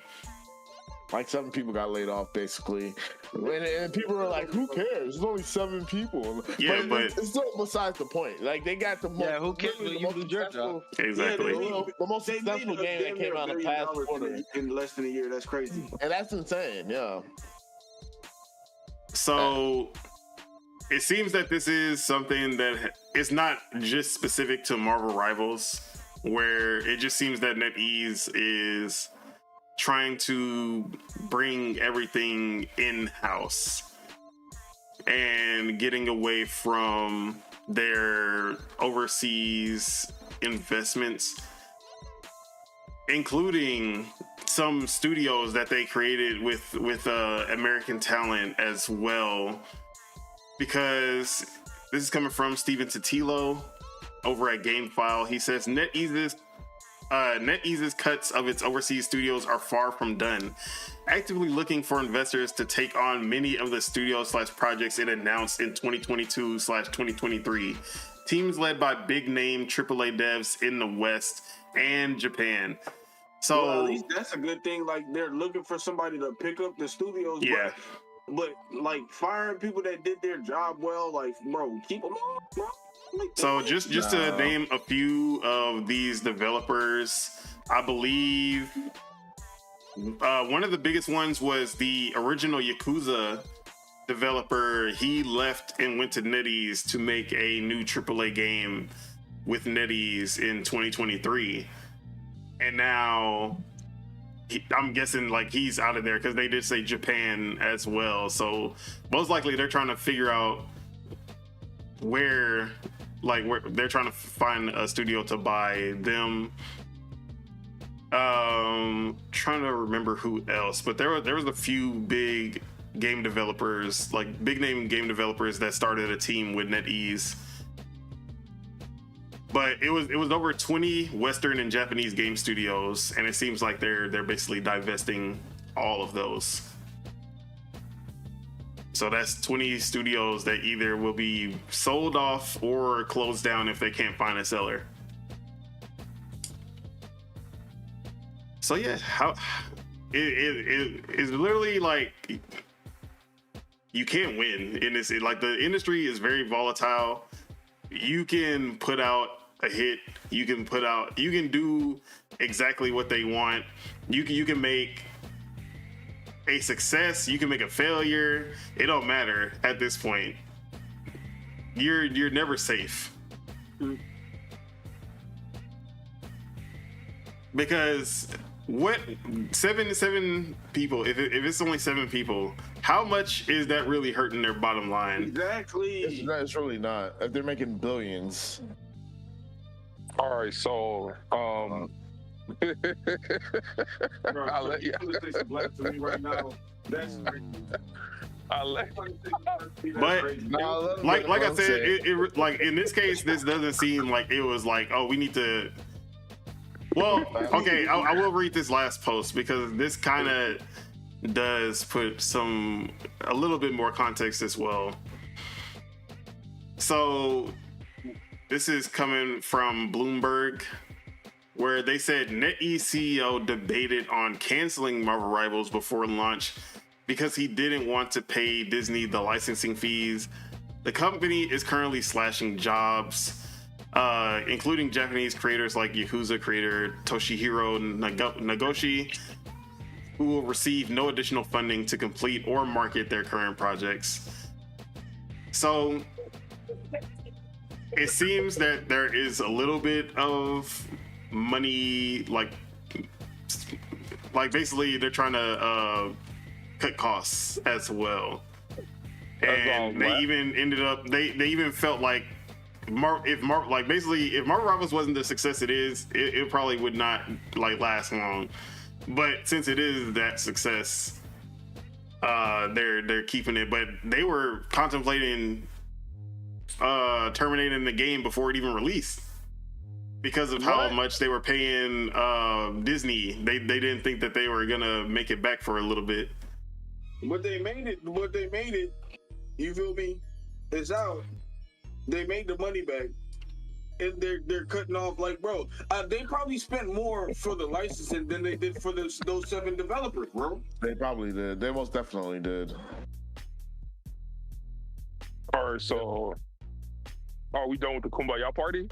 Oh my God! Sure, Chuck. Sure. Hey, go please. blaspheme ahead, man. All right, so y'all said, or Randy said, basically before I could say what I said, he said it. Bottom line, Capital, they fired them because it saved them more money to fire them. They had to keep them on board. Yes, it costs more to pay the licensing fee than to pay them, but the licensing, what they're licensing is making them more money than them 7 individuals. We talk about business almost every podcast. So whenever we come to the business side of things, I don't know why people start kumbayaing. The same thing is happening. Trump is slashing Department of Gaming Efficiency. God, why I was trying to avoid Trump talks today. Bro, like, how many? They fired like 12,000 people from the IRS. They slashing, closing departments. The same thing, bro. Like, Hey, they got a black lady leading the pardon, the people being pardoned. so like, you know, the bottom line is Capital. So they're the accounting team of the Chinese whatever company. they crunched the numbers and they were like, "Here, boss, this is the best move going forward," and it's business. Say, yeah, blood. You got to crack a couple eggs to make an omelet. So I for sure feel sorry for them. For sure, but it is what it is. I just want to say, so is it good to no? Is it good to cut the help, even if they did help develop a game that in ways are generational? Like, is that healthy or good thinking? It's not about the generational thing. I can see. I can see. Look, it's the fact that they got profits. You're trying to say you're trying to save money, but you made the money back already. Like, what are you talking about? You're trying to save money if you're in the No. But see, I can see something more of a thing like, all right, we letting y'all go, but we'll hire y'all to be self-employed consultants. Y'all can consult towards our new level designers and show them what. I can respect that more, But just straight up firing them is kind of. I understand. I can see that being a thing that shoots them. They're overseas, so it's like it takes longer for them to coordinate with the people in house. So like there's a little bit of delay or whatever the case may be. Like just hire them, like tell them to fly in and work. Nobody's flying to Wong. I mean, bro. at the end of the day, there's still gonna be the language barrier as well. That's gonna still slow down the process. That's what I'm saying. I can see them, and like it would be better for their marketing. And I will say that is also a big reason why Xbox sold off Tango Gameworks, who made Hi-Fi Rush. Even though they counted it as a success, they were still one of the studios that were closed down / sold off because they all of Xbox studios basically help each other. Like Ninja Theory helps with all the Unreal Engine games. Coalition helps with Unreal Engine as well. They Turn 10 helps basically everybody. There's like a symbiotic relationship with all of these studios. Tango Gameworks was basically the only one who kind of didn't have anything to bring to the table because of the distance and because of the language barrier. So they had to cut them off. I understand that. And that's like, I can understand, but I can understand that aspect of it. Like, if you're working on one project and if you're waiting on, like, if they're that core to development that they basically add a little bit of latency to conversations and to things happening in the game, I can understand that aspect of, like, from a business perspective. Obviously, I don't want to see people losing their jobs ever unless they literally just didn't do a good job. That's the only time I'm calling for people's jobs. And you're making profits, bro. Like, it makes no sense. Like, it's just greed. But you can always make more profits. People while you're making but you can always make more. Exactly. But see, no. Let's work it the other way. If they get laid off, right? Okay. Hey, if I was the 7 people that got laid off, I'm going to Overwatch. Okay. Hey, Overwatch, you see what I did over there? You better hire me right now. No, I'm not about to put you on a map. Straight up. I'd sell out quick. I'd sell out quick, bro. I'm not gonna lie to you. Well, that's assuming that the 7 motherfuckers that they competition. Like, competition, man. They're looking for buyers, the 7 people that to help buy the other company or whatever. Okay.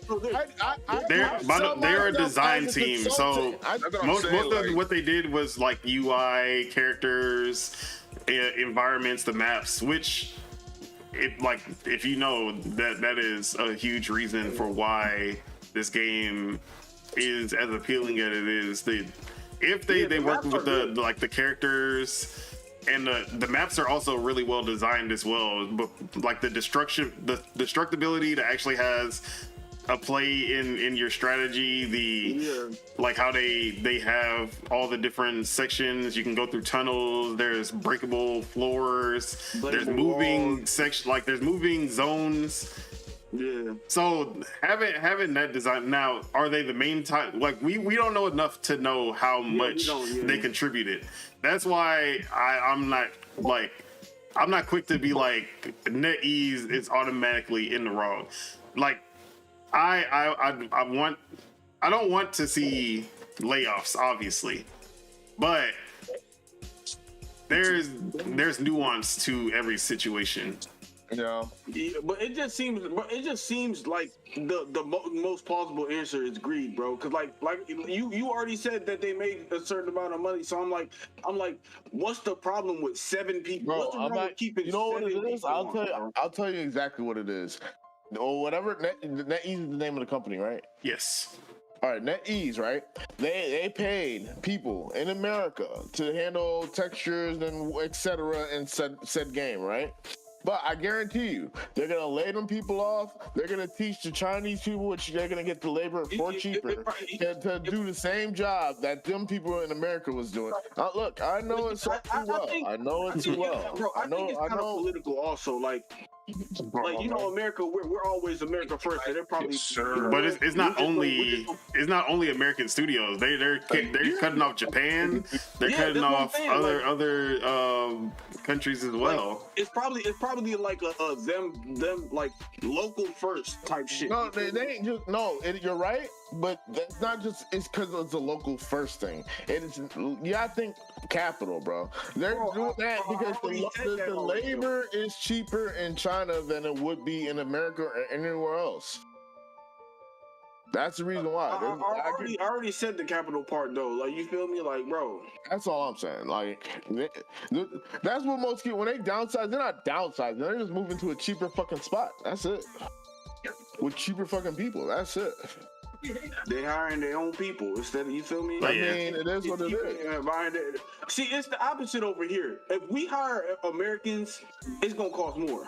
Exactly. That's why most of the companies they ship out their business to Asia and South America and all. That's why, like, again, Xbox closed down or sold off 4 studios, or 5, including Toys for Bob, and people over here like, man, why would they do that? They're and then like literally turned around, not even like 3 months later, they opened up a new studio.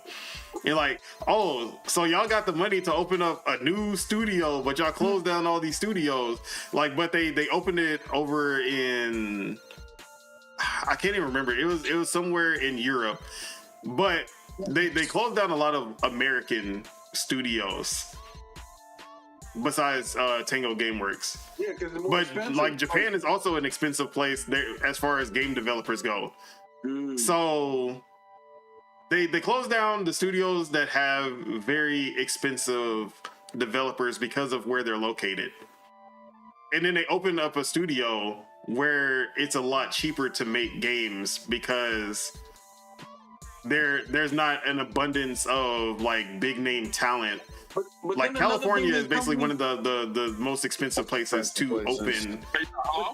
Then like some of these companies, like they either overspend on certain resources, like, you feel me, or they so I can't do the back and forth yelling to even do what they need to do type shit. So let me know whenever to go next. Yeah, go ahead. All right, so like I was saying from the beginning, it's for sure it's not black and white. It's a lot of layers. It's funny if you actually think about it, where a Chinese company is firing Americans and Americans are crying about it, because usually it's always the American company doing that. Exactly. So this is actually hilarious if you think about it. Trump is doing tariff wars with China, and you guys are expecting China to save American jobs. Like, this whole conversation, I'm just in the background just laughing and waiting my time to talk. But what's it called? He says greed. I honestly feel like if I'm a Chinese company, I would do the same thing. Capitalism, greed. They're not thinking about tariffs, man. What's it called? Wait, like I said, we don't know. So if I'm them, I would do the same thing. And what's it called? Yeah, I'll do the same thing. And if an American company, there are 1,001 Xbox. There are 1,001 American companies that can easily give those 7 people back jobs. So if it was really about that, someone in the American side needs to look out for them if the community really cares to that matter. But like I said, I feel sorry for the 7 individuals, but it comes with the game that is being played. Waiting on the capitalistic society to help you is suicidal. I ain't gonna lie. Like, the nuances in here is just so funny.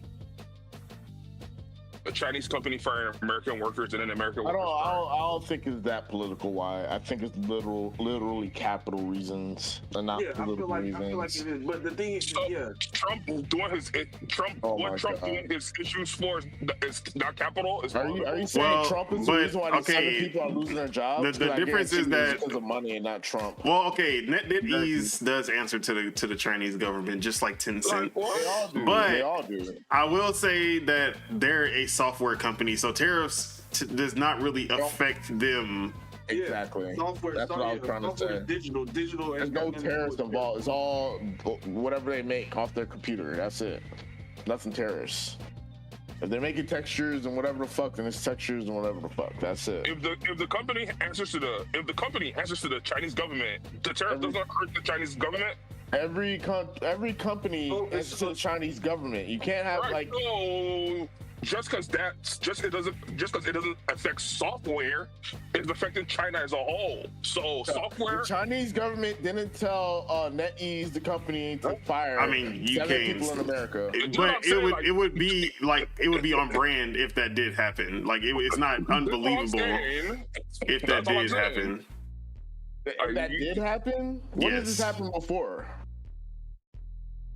Bruh, if you know Tencent's history, NetEase is most likely following the same plan. They got no choice.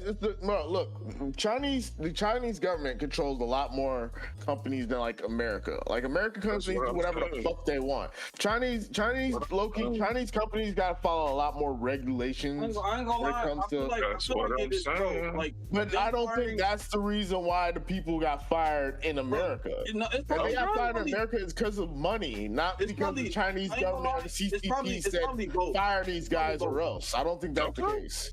I feel But like if you it's think that, probably you both. can think that. I don't think that's the case. Yeah. Either way, we don't know, obviously, but we obviously neither one can be dismissed. That's what I'm saying. Yeah. Neither can be dismissed. But yeah, The nuances are hilarious. yeah. Anybody else who hasn't really said anything want to chime I ain't in? gonna lie, this is mostly speculation. Like, you feel me? Yeah, Like, it's all No, this speculation whole at the end thing of the is day. speculation. We don't know why they got fired. I can assume is a company trying to save money would rather have cheaper labor in China than it would in But America. That's not the But, only thing we yeah, can like assume, though. yeah. I mean, if they're cutting that off means- Japan too, I mean, what else reason why? But like, them making not like, like it's my money. whole thing is them making Is Japan putting tariffs on China or political pressure on China right now? don't know? Yes.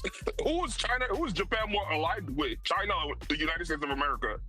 I mean, no shit, but they're still right there. Bro, Like, bro, it's a three-way. Motherfuckers don't fuck with, bro. The government, all three governments don't fuck with each other like that. Like, bro, China's not bullying all them Asian countries in the Chinese Sea that Japan is in. what country? but there's still bad blood China. in history. I ain't China gonna is lie. not bullying all the little, not but little. If China's they're bullying bullying all them, the why would countries. they be doing business with them too if they were hiring them for work? China's doing business with America, but China's bullying America. Okay, so what are we surprised about? If they're That bullies, would if they're that shit much the of fact bullies, we should have seen this coming, right? Why work for a Chinese That would company, right? surprise me that the countries would band together. I mean, I can understand it work for a Chinese company if you just wanted to get the money because you know you gotta live and not be homeless and stuff. But besides that, like, you know, why? All right, we can cut it short. It's getting right. too outside of the game. Political. Okay, all right. All right, let's go to a smaller topic. So Ubisoft, they're hoping for a comeback, and one game that was one of their biggest successes is getting a overhaul that can maybe bring that game back to the forefront, and that is Rainbow Six Siege. And they are coming out with Rainbow Six Siege X, a massive overhaul to Rainbow Six's graphics, sound, and gameplay. They funny. And I So it's a remaster. I seen so the teaser. this is comparable to This isn't a direct sequel. It is more comparable to them going from Counter-Strike Global Offensive to Counter-Strike 2. So if you own Rainbow Six Siege, you will have Rainbow Six Siege X. It's gonna be overhauling the physics, the gameplay elements, graphics, sound, everything to give a better experience and kind of add some new freshness to the game without really breaking the core experience or like trying to jump into something completely new, at least not yet. But yeah, they haven't shown the actual. They haven't shown off the actual gameplay yet. They had a little teaser just showing off the graphics upgrade, the new explosion textures, and the destructibility. The destructibility. But we'll be getting a full showcase on March 13th. So it's a remaster. If remasters come with gameplay changes, then it would be, but they don't. Oh wait, okay, all right. But yeah, how we feeling about Rainbow Six Siege X, a possible comeback? I never really played Siege like that. About time they brought something. Yeah, this is long overdue because they've basically been leaving Siege fans out to dry. And the player base is definitely, there's still a player base for sure, but it's been dwindling. Yeah. Okay, I know Jinxie be still doing like watching tournaments of that shit. So this is the teaser on screen right now. It really did not show much at all. That shit didn't show shit. But yeah, March 13th, 10 a.m. Pacific, they'll have the showcase.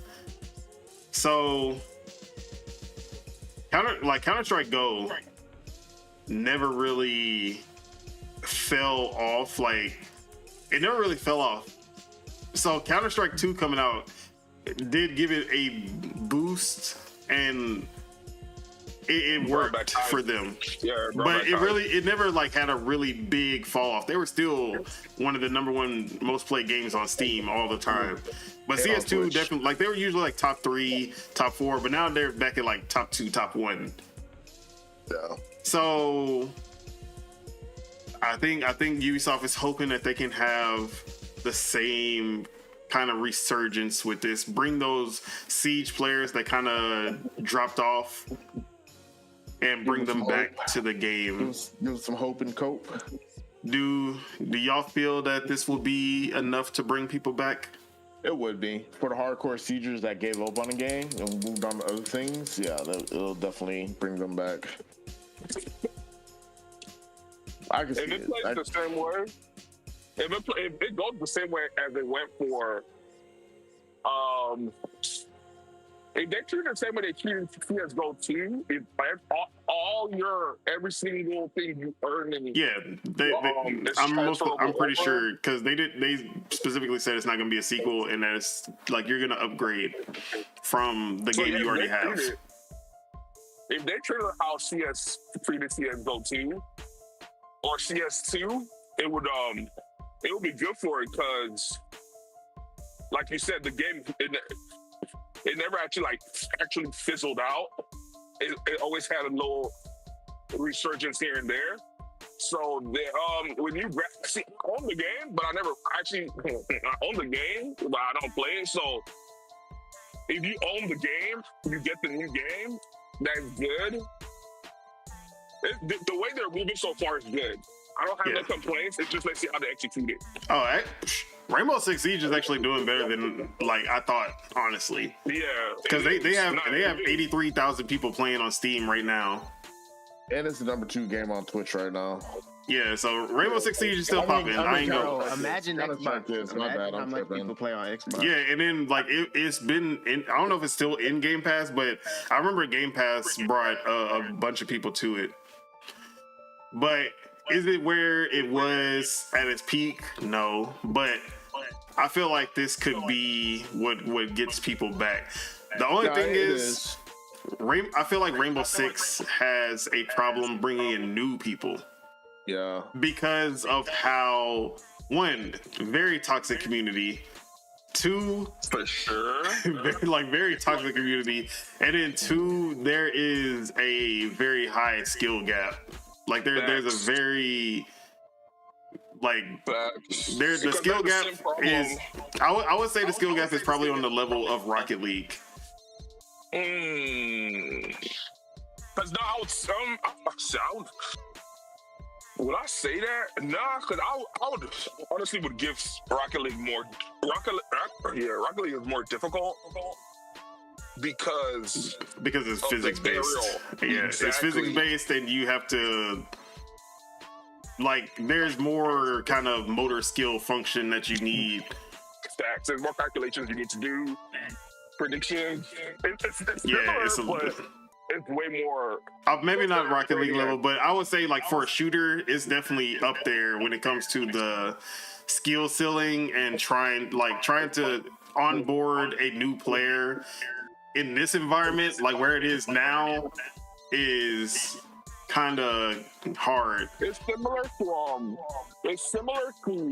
CS:GO, because the thing with Siege is as long as you understand the game mechanics, that's all you need to do. Exactly. As long as you understand the game mechanics, you're good. Because they're placed similar to where everyone basically does the exact same thing. Like there's a routine. Yeah. There's like a motion for you to do. So if you understand the game mechanics and if you can predict the opening moves, you should be good. That's why I feel like Rocket League is. There's an extra level of there's an unpredictability for sure in Rocket League. But I will say that Siege kind of, because they have classes as well, and those classes, there's a shit ton of those. What do they call them in that game? Operators. Yeah, there's a shit ton of operators that all have different abilities that kind of add another element of you have to learn that too. It leans that leans more towards Valorant. Yeah, so now that's what I was about to say. It's closer to like a Valorant in that aspect. But yeah, same thing is just not facts. The extra layer of on. Damn, that word is got stuff right now. But yeah, you can't really predict. It adds a layer of surprise with the different classes because that's similar with Valorant. Like I said, you said they already dropped video for gameplay, or it was not real gameplay. I have it looping on the screen right now, but it's nothing crazy. Yeah. So the hype was for CS:GO was basically you get all your skins and you get to see it in a better. And you get to see everything in better graphics, everything is better. Yeah. But with the same maps, the same, but majority is the same everything. It's just better graphics. And then they had the volumetric smoke, so the smokes kind of played differently than they used to. There were, I think they had something to do with the lighting and shadows. Like you'll be able to see people's shadows if depending on the lighting, something like that. I don't remember, but it was some things that kind of affected gameplay as well. It wasn't just they made it prettier and that was it. They had some elements that actually changed how the gameplay works. For sure. But So the thing with Valorant, because I was playing it before CS2 came out, but that's the thing with CS and games like even Valorant is there are people that have been there since day one, and there are people that have stayed the you know what I'm saying? That skill gap. So if you can find someone to coach you, like I did in Valorant, you're gonna progress way quicker.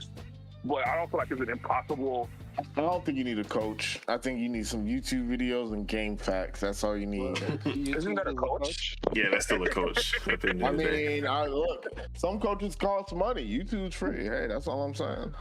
All right, but $3.99. Now I will say. Oh, sorry. Go ahead and finish. No, I was just gonna say, if it looks good, depending on how they market it, if it entices a bunch of new players, that's gonna bring more people. Because then if they have skill-based matchmaking, that'll be good because then you get to play more people.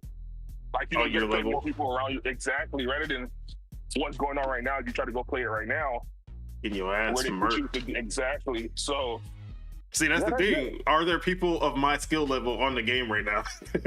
Like, but like, obviously, when X comes out, it's probably gonna get people curious, and that's gonna get people to get on the game who haven't already played. Shout out to people like Jinsey for sure. Even though I don't watch him, but shout out to him because like whatever the Bagels or even Turbo, whenever people say, "Oh yeah, we playing Siege," and it really surprises me that people are still like on that game. Yeah. After being out for so many Turbo years. I haven't seen that nigga in a while. All right, so now what I will say, I'm making a prediction for this showcase. They're gonna release Rainbow Six Siege X, and it's gonna make the game free to play. Ooh, okay. See, if you say that, it's technically free now. No, it's not. Well, yeah, if you Game Pass, but yeah. But if that was the case, they wouldn't have like included the information of if you previously bought it, you gonna get it.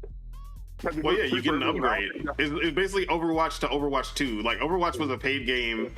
Overwatch 2, everything carried over, and it made it free to play. All right, that just be interesting to see what route they go. If they go the Overwatch route, or if they go the... No, CSGO's free. No. Yeah, we'll see. It's interesting to see what route they go. Because, like I said, the game has been out for a long time. They're going to come out with Battle Pass and all this stuff to ask for bread for sure. They already got all that. Yeah, I think they already got all that. I'm saying they're going to work on it even more if they go straight free to play. We'll see, though. Yeah, the sky is the limit for them. Let's see how they can easily, and they can fumble too also. So I was going to say, I was really about to say the sky, when you said the sky, but I was like, I mean, there's a chance that they can literally just fuck it up and kill all the core people that they have as well. So I mean, the sky is always the limit, even though you can still fuck it up. That would be sad. That would be sad for them to do that. How Ubisoft killed Rainbow Six Siege? I can see the video. That would be so sad, bro. And that's literally one of their biggest money makers. So they cannot fuck that up, honestly. People just go back to the old game. I'm pretty sure the old game won't exist once this comes out. Just like Overwatch 1 doesn't exist and CSGO. CSGO does exist. If they know better, they shouldn't do that. The CSGO still exists because I had to turn my shit turned into CS2. The real question is, will it look like the initial trailer that we got for Rainbow Six Siege before they bait and switched? No. You know what this means? Is it gonna still run on people's PCs that haven't been leveling up their PCs? Probably not. But you know how I feel about that. People are people too. Y'all need to upgrade. Stop playing with them 1060s in 2025. Hey, man. The same thing y'all saying about how PS4 and PS3 holding back. Yep. Hey, go. Even though I don't agree, it go around. It goes around. I ain't gonna lie, this you know how they could kill PS4? Like the new games that come out, there's a PS4 version and you're only gonna be able to play with PS4 people because like all that downgrading the game for the new gen is not. Oh yeah, and they gotta make sure that the PS4 and Xbox One are not supported. Kill them. I was like, I'm pretty sure the 1090s and if it's gonna be on the console, I'm pretty sure they already got too much to worry about. You gotta play it on low and 1080p on low. Nah, man, ain't good enough. It's good enough for somebody. Exactly. Me. Some people they don't care as long as they can play the game. You feel me? Bro, nigga, you're gonna shout out to them. Shout out to the switchers out there. You're playing zero textures. Games like CSGO, like FPSs, literally people play it at 1080 to get the most frames per second. So It works. Are you playing it at 1080 because you need to play it at 1080, or are you playing it at 1080 because you have to play it at 1080? You have to. That's what pros play it at. Like literally. Well, I mean, no. Some people play for graphic fidelity. You gotta remember. Some people don't care about that shit. That's what I'm saying. But if you're a real FPSer, then what matters is when not it comes to FPS, like, bro, as long as your shadows are shadowing, like, you definitely need that. Like, because the graphics aren't like super crisp. I'm playing it at like 1060. I'm playing it at something the most stretch resolution, and that's because I got that setting from a pro. I was like, oh, okay, so this is how y'all move. You realize that, for Valorant, FPS means more frames per second mean more than than graphical fidelity. So you're saying in a it's okay to competitive play game it on console, basically. It's not like a pro console player statement. If you're getting more than 50 frames, it's 120 frames. Yeah, if you're doing that, but it's higher. There's a higher chance for you to get higher than that. It's not like a console argument. A pro console argument. It is what it is. Like we know why. You get it when you fit in. Exactly. Unless you're a Nintendo player coming from China. And then you get it at the bottom. You don't got a choice. Yakuza style. Until Switch 2 come out, and then we got the best version of every game. In shambles when the Switch 2 come out. The best version of every game because it's portable. Hey Chuck, yeah. You heading to the crib or you still out? I just finished. So yeah. Anything else y'all gotta say on Rainbow Six? March 13th, I'm hoping we get some good news. Hope this revitalizes the franchise for sure. I don't play this game, but hey, all the people that play this game, hey, big ups to y'all, man. Y'all eating. All right, let's move on. Okay, another big topic. AI, guys. You know how much we love AI. We love AI. I think. I understand. Mm-hmm. But yeah, AI is a hot topic because a lot of people have very strong opinions on the subject, most of them being negative. But of course, that never deters Xbox from going head first into literally anything that can make them look bad. So yeah, Xbox announced their Muse AI, which is a generative AI program, platform, I don't know what to call it. Generative AI system that they will be using with Xbox. So I'm gonna go ahead and read the Xbox Wire post. It is a little long. Empowering creators and players with Muse, a generative AI model for gameplay. In nearly every corner of our lives, the buzz about AI is impossible to ignore.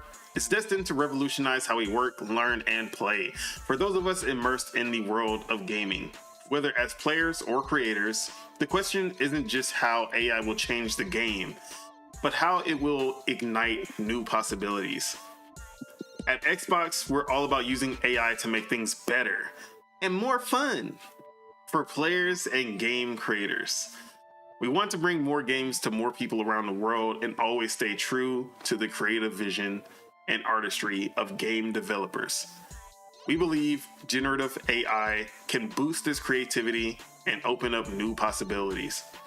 We're excited to announce a generative AI breakthrough published in the journal Nature and announced by Microsoft Research that shows this potential to open up new possibilities, including the opportunity to make older games accessible to future generations of players across new devices and in new ways. Introducing Muse, a generative AI model for gameplay ideation. In partnership with Xbox Game Studios' Ninja Theory, Microsoft Research developed a world and human action model, WAM, named Muse, a first of its kind generative AI model trained on Ninja Theory's multiplayer battle arena game, Bleeding Edge. Ninja Theory and Microsoft Research are both based in Cambridge, which made collaboration easy and led to the use of Bleeding Edge for this research. Now, if you don't remember Bleeding Edge, that was the MOBA melee action game that Ninja Theory made in like 2019, I think 2020, that we played, or me and Spitta played for like a week. Maybe not even that. I played that game one time with y'all. Yeah. I know. No, never played with nobody. What's up with that? So yeah, it was fun, but it didn't have enough content, and they were not updating it fast enough, so it died. RIP that game.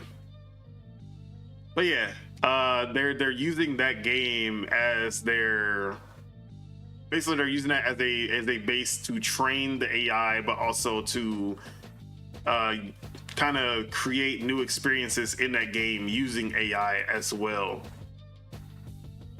What's groundbreaking about Muse is its detailed understanding of the 3D game world, including game physics and how the game reacts to players' controller actions. This allows the model to create consistent and diverse gameplay rendered by AI, demonstrating a major step toward generative AI models that can empower game creators. Microsoft Research initially set out to explore how generative AI models can support new experiences, focusing on developing AI capabilities that could allow game developers to ideate and expand upon their work in new ways. To accomplish that, they interviewed 27 global game creators from indies to AAA game studios to make sure the research was shaped by the people who would use it, to allow other research teams and game developers to explore the model and experiment with its capabilities. Muse, its model weights, sample data, and interactive interface are now all available on Azure AI Foundry. Wait, are we talking about the thing we were talking about yesterday, or is this something else? No, this is something else. Okay. What were you about to say, Chuck? Oh, no, I was parked in. Oh, okay. Apologies. All right, You what talking Muse? about that quantum gaming? That had nothing to do with gaming. But what Muse means for gaming, although it's still early, this model research is pushing the boundaries of what we thought was possible. We are already using Muse to develop a real-time playable AI model trained on our other first-party games, and we see potential for this work to one day benefit both players and game creators, from allowing us to revive nostalgic games to faster creative ideation. Today, countless classic games tied to aging hardware are no longer playable by most people. Thanks to this breakthrough, we are exploring the potential for Muse to take older back catalog games from our studios and optimize them for any device.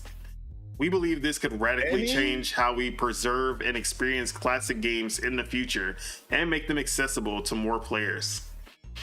So basically they're saying that they'll be able to expand backwards compatibility by so basically like say you lost the code to a game because it's been 20 years 15 years since it came out, there's all of the data for that game is gone, and a lot of remasters and remakes don't happen just because they would have to rework.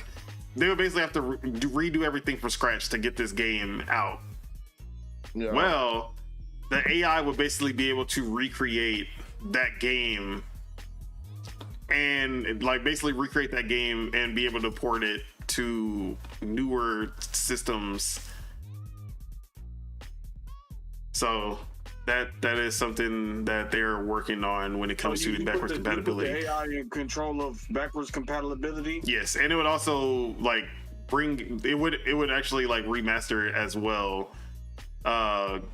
Basically, kind of like how they've been using machine learning to do that. It'll be using AI instead.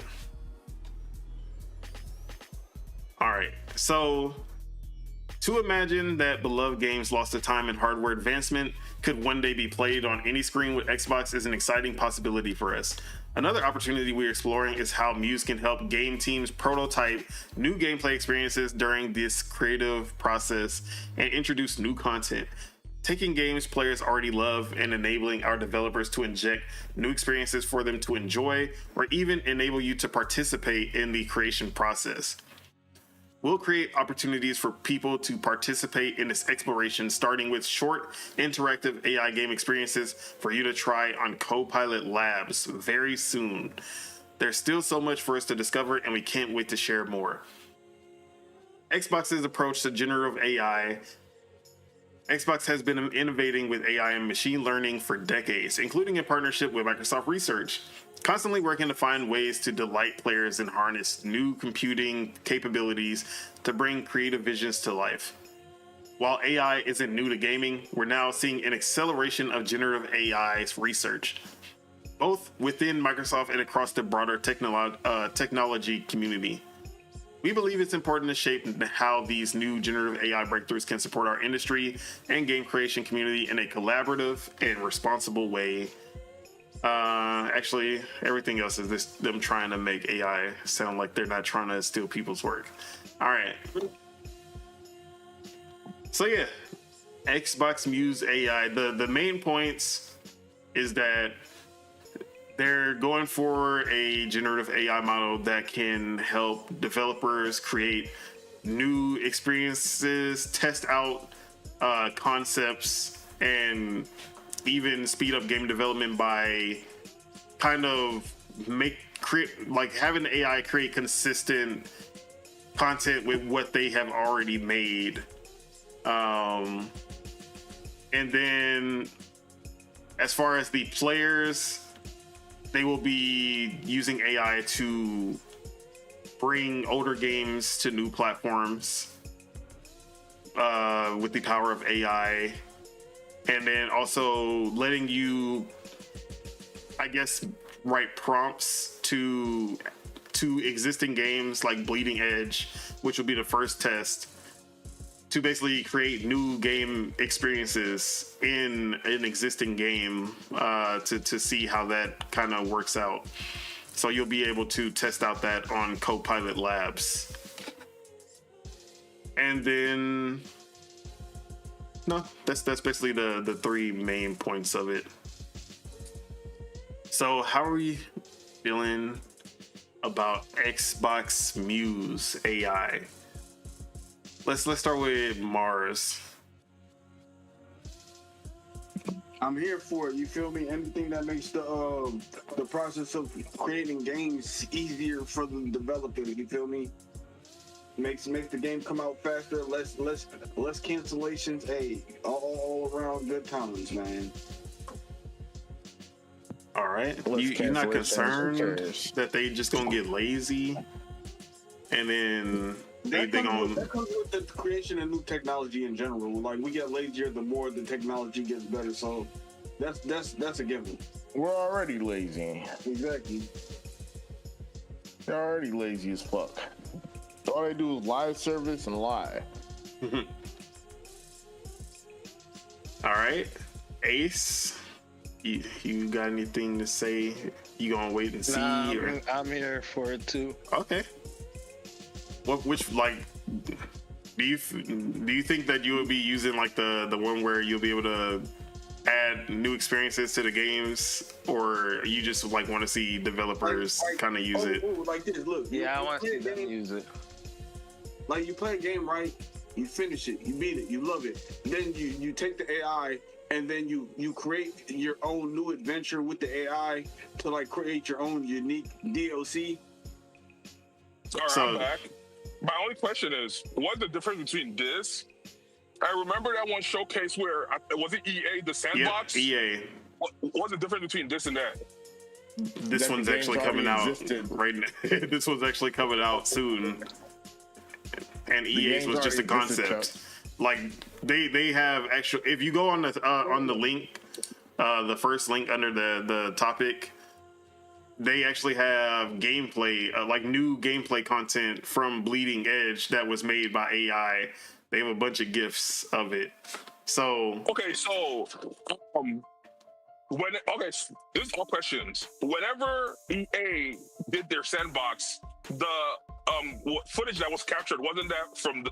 Okay, I see. Okay, so one is AI is creating the thing. The other one is isn't it the same thing? You feed it the prompt and AI still creates the thing? So the concept for what the players is doing is exactly the same from what EA said and what Xbox is doing. The only difference is that the video that EA showed was not made by AI. That was them just like showing what it could do. Showing example. Okay. Microsoft has shown that this is like actually exists. Like this actually exists, and we're doing it. And it's like showing that Bleeding Edge. Like you can see the new content for Bleeding Edge. So basically, both have similar products. Microsoft is just more in their. They actually have a product on hand. Yeah, because they've been doing AI for years already. So of course they're going to be the first one to get it out. So now my brain funny is I would think that underneath the wraps, Xbox knew what EA had going on, and EA knew what Xbox got going on. Whoever else is working on their own little AI thing right now in secrecy. The whole industry is. That's the thing. EA was just the first one to drop their set. They were the first one to kind of just go out there and say, yeah, this is what we're doing. Yeah, everybody working on the same thing because there hasn't really been any other breakthroughs. Like, you feel me? Like it's almost like the race to the moon all over again. Like the race to space all over again. Like everybody working on the same shit but differently. Yeah. So I don't know what very soon is, because Xbox loves saying very soon, and then like a year later we still don't see shit. Like how we were supposed to see some new hardware very soon, and that was in February. That she has said that, Sarah Bond, and we still have not seen February of last year, not this February, and we still haven't seen any new hardware. So yeah. We'll see how long it takes for them to open up the Copilot labs and actually test this out. But yeah, Chuck, how you feeling in general about the AI from the developers and from a player perspective? Okay, so after y'all better explain what's going on right now. It's hilarious, and like he said, the space race, but AI in gaming. Every time we talk about like the business side of things, it reminds me very much of the Trillion game. Trillion. Oh, okay, yeah. Yeah, because I'm like, bro, it's funny how talking about it. We're watching a fiction, but then during the podcast or whenever we're talking, I'm actually seeing how these things play out in real life. And it's very hilarious because it's like what they say, reality is copying art or whatever they say, however the saying goes. But life imitates art. I'm excited. Exactly. Life is funny as hell. So I'm excited. It's good to see Xbox doing things in Xbox fashion where EA, they don't have a finished product. They already blew their load, but Xbox sat in silence till they actually had something concrete, exactly, before they came out. So that's very impressive, and I commend Xbox for that. I don't know, but still, shout out to Phil Spencer. Now, I guess the only thing is just because I haven't seen the video. Now it's just basically seeing how they like the first game that implements it, especially from Xbox Studio or whoever they license it to. Let's see how it implements into gameplay. All right, Spitta, how you feeling about the AI from the developers, helping them speed up the process? Oh, and then from your perspective as a gamer, does this seem like something that you would actually want to experience? Wait, is it a certain game? So right now, the only game we know that is using it is Bleeding Edge, but they did say that they've been testing it with other first-party studios as well. I mean, I guess we gonna see. I gotta see it to believe it. Gotta see it to believe it. You don't feel? How about the developers? You think that this is gonna help them make better games, or you think this is just gonna be another way for games to get worse? Gotta see once it pop up, and then I can make that decision. Because I don't. What other game has this? Does any game have it? The only one that we've seen was that Mind's Eye game at the PlayStation show. The one that kind of had that GTA vibe. Yeah, so pretty much I gotta see it. Like, if it's not better, if it doesn't do nothing better and it's the same thing, and it's like. But if it's the same thing, but it was made faster, instead of taking 6 years to make it, they made it in 3 years. Oh, then that'll be. Hey. Okay. I guess if it's not hurting nobody's job, I guess. But well, if it's faster, that's the one thing. Yeah, old games. They already came out. oh, if it's old games, already made them. No. That's one. Oh yeah, I guess I didn't bring up that part. How do you feel about the backwards compatibility that they're going to be able to use AI if they to bring back old games and make them look better? Yeah, for that, yeah.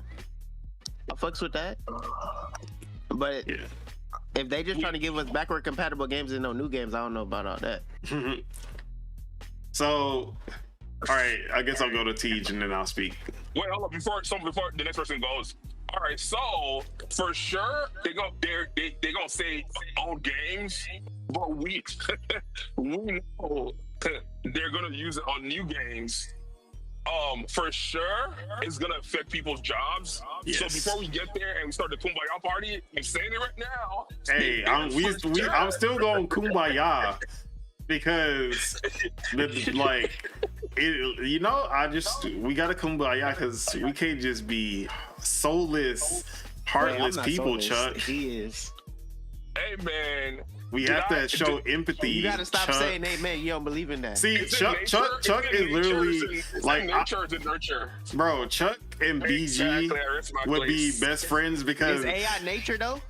This man BG always every time he see people get laid off or fired on Twitter, this man be like, okay, but what they gotta do with me though? Like, hey, we gonna kumbaya for them. We just not gonna kumbaya for you.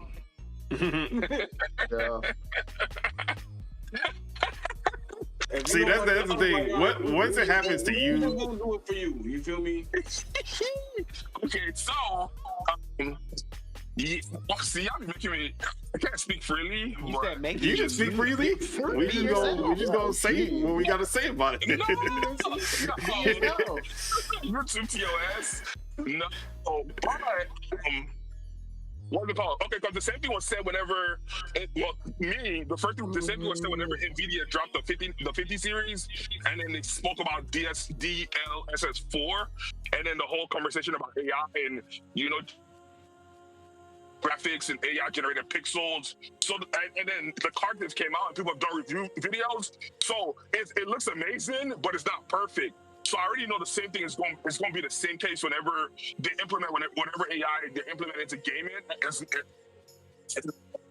The EA side of things, it's going to look good, but it's not going to be perfect right out the gate. So yeah, that's gonna be the part. How noticeable is it? Is the imperfection gonna be?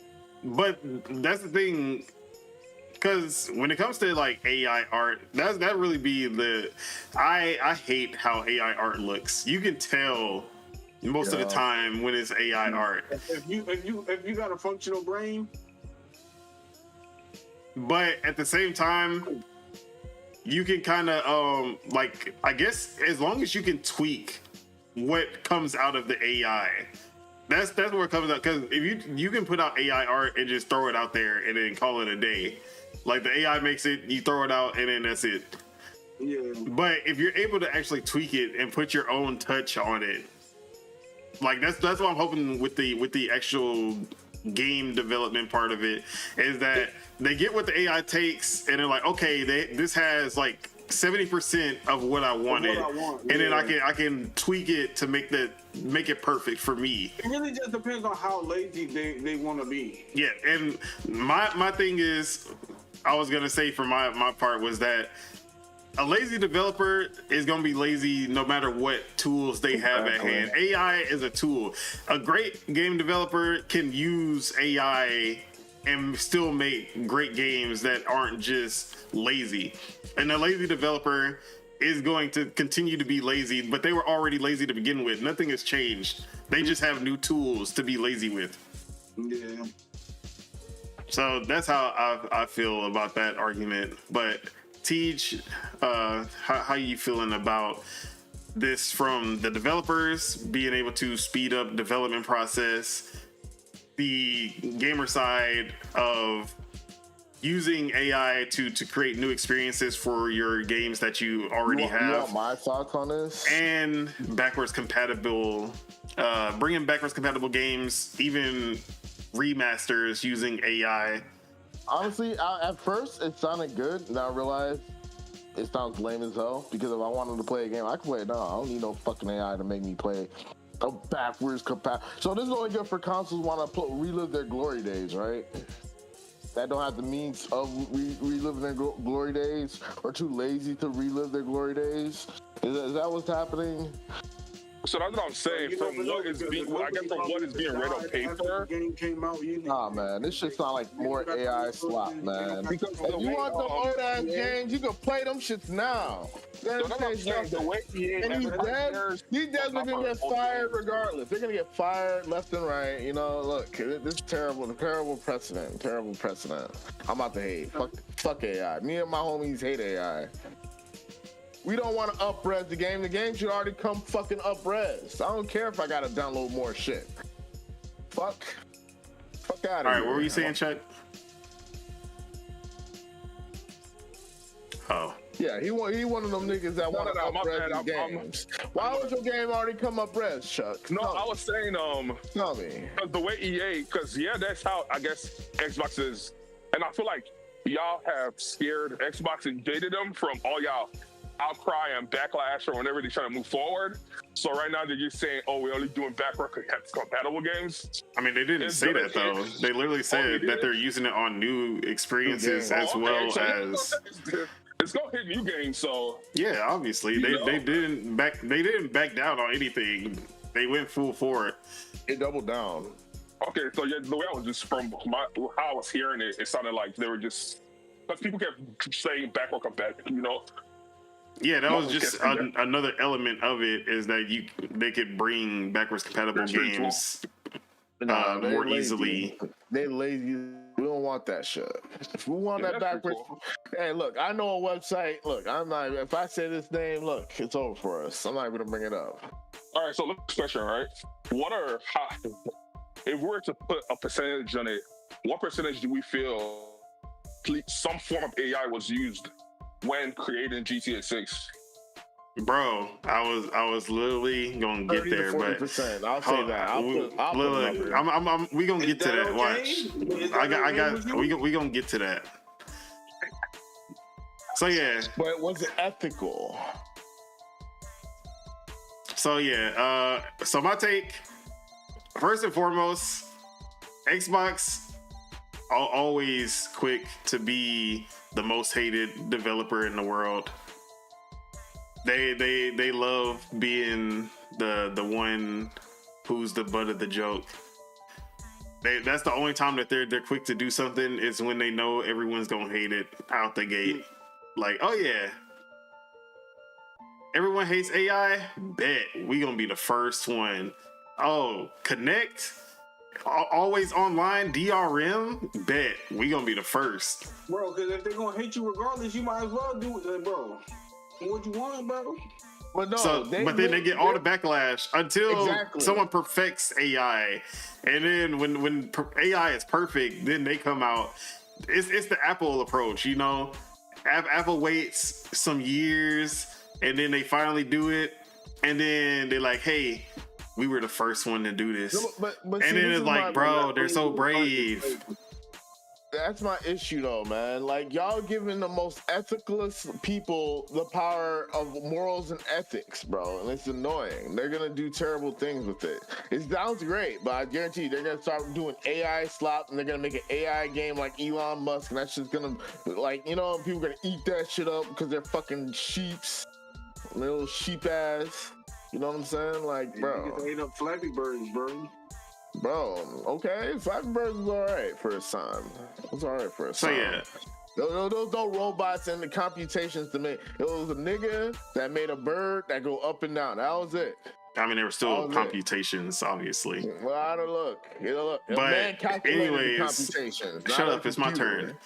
All right. So Xbox, yeah, like people are gonna hate this. Like regardless, journalists, gamers, this is gonna be looked down for sure, because the thing right now is everyone hates AI, which is warranted because the efforts that people have done with AI so far is horrible. Yes, like AI really hasn't been used for anything good as far as art, and like obviously when it comes to business stuff, that's where AI has done like the most. But when it comes to art, it really has only like resulted in worse products. Bro, have you soulless seen products. Your boy been fucking using AI to make songs and shit, bro. I hate this dude, bro. I was just about to talk about this. So Kanye put out an AI song from Bully on his website, and if he didn't say that it was gonna be AI, I wouldn't have noticed. But also that hoe sounded better than anything that was on Vouchers 1 and 2 as far as his rapping goes. So is it bad? Is it good? What is it? It's lazy. I don't care if Kanye do it, bro. The dude from System of a Down did the same thing. He made an AI video, and people are like, bro.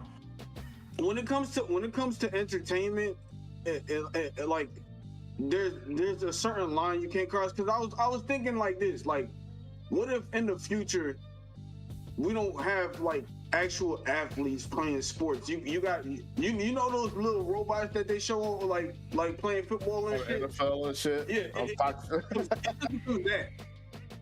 Like it's gonna be like Real Steel. Yeah, it's gonna be like Real Steel. Like literally, that is the plot of Real Steel, bro. Just taking away athletes' jobs, bro. Like it gets to a point. Like yeah, that'll happen, but like, bro, like there's probably still, you're not gonna stop people from boxing each other. They still gonna box too. They still gonna play football too. Like, bro. Wow, folks. Until they make it illegal. It's happening right now. It's with ours, because it's people that are against electrics. They're like all gas powered. They look at electric like AI. I mean, they're like, nah, we never switching up. Bro, like, there's an ethics conversation, but I think you get to choose. But the thing is, having all you pick your poison. You pick your poison. If you want, EV vehicles that use cobalt from Africa, and you think that's morally apprehensible, and you rather just use oil, that's fine. You got a moral argument for that. If you don't want to use oil because you think the oil companies are greedy, that's fine as well, because you got a moral argument for that. Or you could be a realist and probably just get a fucking hybrid. Well, okay, but the thing is, okay, I feel you for sure, but the same thing that you're saying about the cobalt can literally be said about the crude oil. They're literally the exact same thing. The same argument you're saying about the cobalt can be said about your phone, because it uses the same thing with lithium and shit. Bro, that's why I said hybrid. So it's like, well, should you have a phone because it used that source that exploits people in Africa for their resources? Probably not. But, we still do what we do. So yeah, that's the first thing. But that boy had me on stun. I'm for a lot of people on stun lock. That's how I like them, stun locks. We're not gonna get can't move. Hey, I love that. I love that. I'm for AI because I look at it as a tool, and tools are not inherently or Yeah. evil. Oh no, they are. It's how people use them, and you can use tool. AI to speed up development while still making a game that feels like it has a soul and feels like it has real meaningful content. But at the same time, we're getting soulless, meaningless games without AI. Exactly. And those people, when they have AI, they will still make soulless and meaningless games at the end of the day. But the developers that you love because they make soulful games that feel real, that feel like they have love and effort and like they actually cared about the game they were making, they're still gonna make those games because they still, unless they stop loving making games and they stop caring about the game. So if you think that just because AI is introduced, that's automatically gonna change who these developers are, I highly doubt that. But like I said, this is a tool and it can be used for a lot of good, especially with how long and how expensive game development has become over the years. Now, like Chuck said earlier, this is going to result in lost jobs. Like, that's going to happen no matter what. And that is the price of progress. And it like, honestly, it is what it is. Just like Chuck said, when there's progress, some things are just going to be made redundant, and there will be people who become redundant because of AI. That's just how it's going to happen. Yeah. And you can say that about almost any industry. It happens. Like, it's not only gaming that this happens. So that's going to happen. But I think the good will outweigh the bad when it comes down to it. And if it's really like something that bad on a level of like the NFT blockchain in gaming, then Oh my God. we will reject it, and then that shit will be out of there, just like NFT and blockchain. Because where are those games at now? Those bro, there's like three big games that are trying to make it a thing, and it's not becoming a thing. Bro, they're gonna continue making the thing because they'll always capitalize off of it. But like any AAA, like name a AAA developer making a blockchain game right now. There aren't any. I mean, like a established AAA, not like a new and up and comer. Because Ubisoft was trying it, they took that shit out real quick when people stopped doing it. Every company tried it. That's the thing. Literally all the niggas tried that shit. Not even half of the established AAA developers tried that shit. Nah, Microsoft said, nah, it's bad. PlayStation said, nah, that shit not gonna work. Nintendo said, get that shit out of my face. It was really just Ubisoft, EA, Take-Two who even thought about it. Exactly. If you even thought about it, you're cooked, bro. I'm sorry. You're cooked in my eyes. Okay, So, so yeah. this ties in good with another topic I've seen in the gaming industry. Okay, so a separate conversation is games. They're trying to charge $100 for games now. So It's not everyone, but there are definitely people who want to charge $100.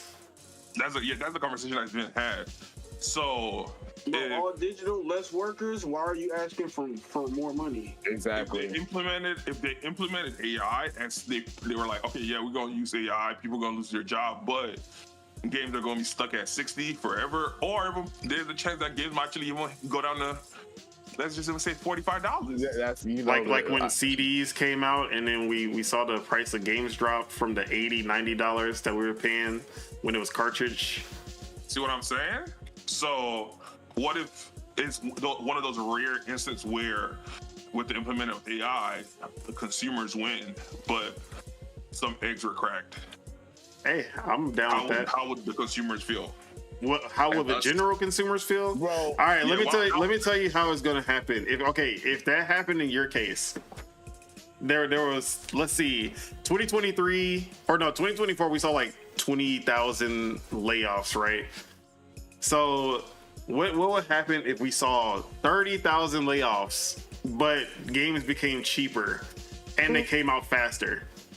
We can't afford This is exactly what we would see. We would see all of the big channels, we see all the big Twitter people, the journalists, they'd be like, this is wrong, this is bad, how dare y'all? And then that'll last for like 6 months, and then they'll go back to loving everything that comes out. And then they'll be like, man, AI. And then like in a year, maybe 2 years, they'll be like, why AI was the greatest thing to happen to gaming, or some shit like that. The games are gonna be cheaper. The games are gonna be cheaper, so they're gonna have more budget to spend on like other shit for the game or whatever. But Or profit. just like how, Exactly. But honestly, we'll like any savings that's going to the stockholders, bro.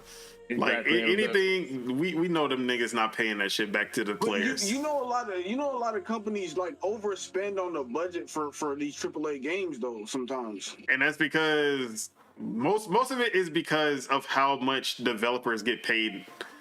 And when you have 400 developers that have way higher, especially Silicon Valley developers, that's exactly why a Naughty Dog costs, like their games cost ridiculous amounts.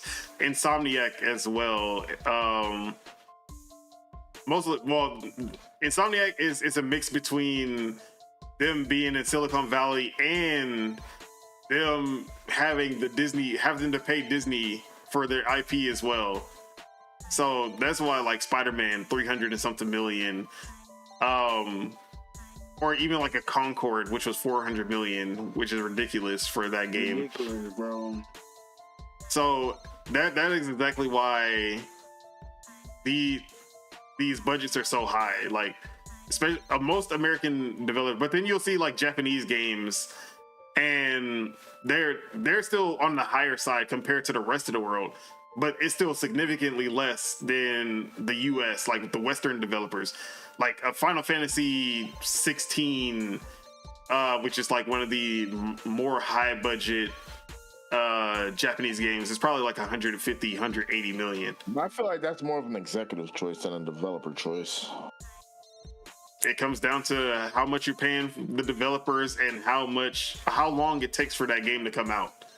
That's literally most of the budget right there. And then you can throw in marketing. If it's a really big budget game, you're gonna add a couple 10, 20 mil on top of that, or 100 mil, depending on how big the game is. When it comes to their games, they put more money into like animation, like mocap and stuff like that. Yeah, that's why like a Zelda, which is like 150 that was 150 million for, or no, 120 million for Breath of the Wild, like 150 for Tears of the Kingdom, because those were like 6-year, 7-year games. But also Nintendo is one of the highest paying Japanese developers out there as well. So if I was to say this statement right here, Nintendo might be exploiting slave labor. That doesn't sound like, their MO. God. What is this motherfucker talking about? You feel me? If you break it down, If you're gonna say a source at least, man. corners were cut. Having ties to the Yakuza. And I don't even know where your point is going. I'm saying that you're saying, they made a Zelda for 120 million. $120 million. Like, the mafia used that money. And that's one of the highest budget games in Japan. And I'm like, okay. But then you have these Western developers who are putting 120 millions into literal like slop, which is crazy. So you just brought it up that they fired the 7 workers because for sure it'll be cheaper for them to outsource the work. So it's not far-fetched to say majority of Nintendo's staff is outsourced. Like, well, for them it's local, but it's outside local. America. They're a Japanese company. Yeah. Okay. So you said they pay their workers the best pay in Japan, but compared to America, It's not even close. Well, yeah, because Americans are paid a lot because Okay, their so now, cost of living is a lot more. like, Okay, no, that's what I'm saying. So if you're looking at them, so perfect. So if you're gonna say it cost them $120 to make the game in Japan, then you have to also say, but that will cost them this amount in America. yeah, it'll probably cost twice as much in America. What I'm saying. So let's just have the Yeah, transparency. but that's literally what the point I was making in the first place. You don't literally know. just I was agreeing. restated my point. No, for sure. My point is Nintendo's not doing anything special. Except paying their people. Yeah, Everybody else is paying their people. That's all Don said was he paid. Where you're located Nintendo at. pays their people. That's literally all he said. Everybody else is paying their people. The same thing. But Nintendo. okay, what I was trying to say is that compared to other developers in Japan, not compared to the rest of the world, in Japan specifically, Nintendo is one of the highest, which is why Zelda was one of the biggest budgets that we've seen. So, yes, that's literally the point I was The making. money that went into Zelda went mostly into developmental reasons, Chuck. I mean, there are definitely operating costs, but that's operating costs. It's I'm not saying included in the development of the game. Overspending on talent at Nintendo. The same way Nintendo's paying their people, everybody else is paying their people. Nintendo not doing that special. That was my point. In Japan, they are. They're not doing anything special. Shout In out to Japan, You know they what's are. funny? You talk all this crap about Nintendo, Chuck, but at the end of the day, have you noticed guess who Genshin copied? Guess who Genshin copied? Guess who all the other Asian, all the development, they're copying Nintendo. Guess who Sony copying? All right, we're not copying getting into this Nintendo, too. conversation. Let's get back to AI. So, the whole. All right, where was I even? I don't even remember what I'm talking about now. But yeah, so budgets are high. You know, that's the so AI lowers the budgets of these games, but AI like with the lower budgets, like say we get like Last of Us was like 220 million. The last of Us game 220 million, or Spider-Man 2 was 330 million. And let's say they use AI, and now the budget goes back to like 150 million. Where is that money gonna go? Where is the savings gonna go? It's gonna go right into these executives' And pockets. investors, not the developers or the people that worked to make the game what it was, but So yeah, So that's the one thing I can't give them anything. But in the video that I was watching, a point was pointed out that whenever the Wii U sales were bad, the CEO of Nintendo took a pay cut, so people. not only got the CEO, paid. some of the executives as well, but the CEO was he basically gave away half of his. Put a name on his name. Yeah, Iwata. Put a name on his RIP. name. Wow. Whenever Sam Walton started Walmart, he gave the employees shares in Walmart. So, he made Yeah, do that 95% still, or have they millionaire. absolutely exploited the working Whoa. class? I'm just But let's saying, not get into we're not. that. Let's just. the I don't same know thing how we said Sam about Walton Nintendo. came in. I'm just saying, companies do good things. We never said companies don't do good things, A broken clock is right twice. So that's all I'm saying. but the majority of companies do bad things. That is the thing. Nintendo's At the end of the day, we gonna talk about Nintendo doing bad things. Don't worry, we got a topic for you. Okay, I'm here. So, anyways, AI, I think the good is gonna outweigh the bad at the end of the day. I never thought that, like, if on my bingo card I did not see Bleeding Edge making a comeback in 2025 because of AI in anywhere on there, and I'm waiting for this Copilot thing to open up because that's gonna be something that I definitely want to try. Like, although, like, seeing the clips of Bleeding Edge with AI, I literally could not tell the difference because I don't remember that game enough to know what's new and what's not. But I'm excited to see how they do that. The backwards compatibility stuff, them remaster studios, Blue Point, all of them, yeah, it's over for y'all if this becomes the standard. There are literally studios who literally made a living off of ports and off of remasters and remakes. It's over for y'all. Like Panic Button, Iron Galaxy, Virtuos. Like, I feel bad for y'all if this becomes a thing. You can literally take a week to remaster a game that usually takes a year, 2 years.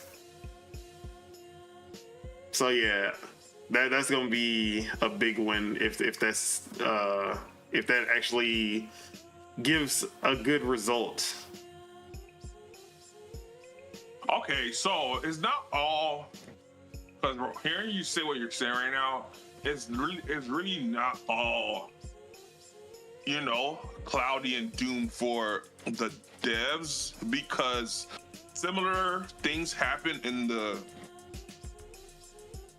because like we said, AI is becoming prevalent in all industries, but this same similar thing happened in the movie and TV industry, and whenever the writers went on strike, and they were able to negotiate whatever they felt was good for them to come back.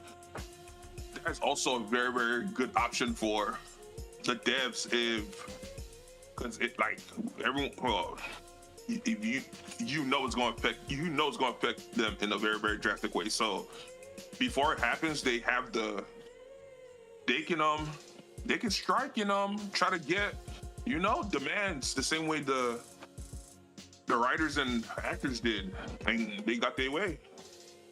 So that is a possibility. It's not all RIP and violin music. See, I said that I feel like it's gonna result in more. It's gonna be more good than bad. There's gonna be a lot of bad, but I feel like it's gonna be, at the end of the day, it's gonna I'm not gonna say it is gonna result in a better industry, but it will. There's a high chance that it could result in a better industry. Okay, I want to say, I want to, share the same optimism. It's gonna be good and bad. Just using society and just the world right now as a servant side, I feel like the bad is going to outweigh. It's going to be good first. It's going to be good. It's going to be bad, but I don't know.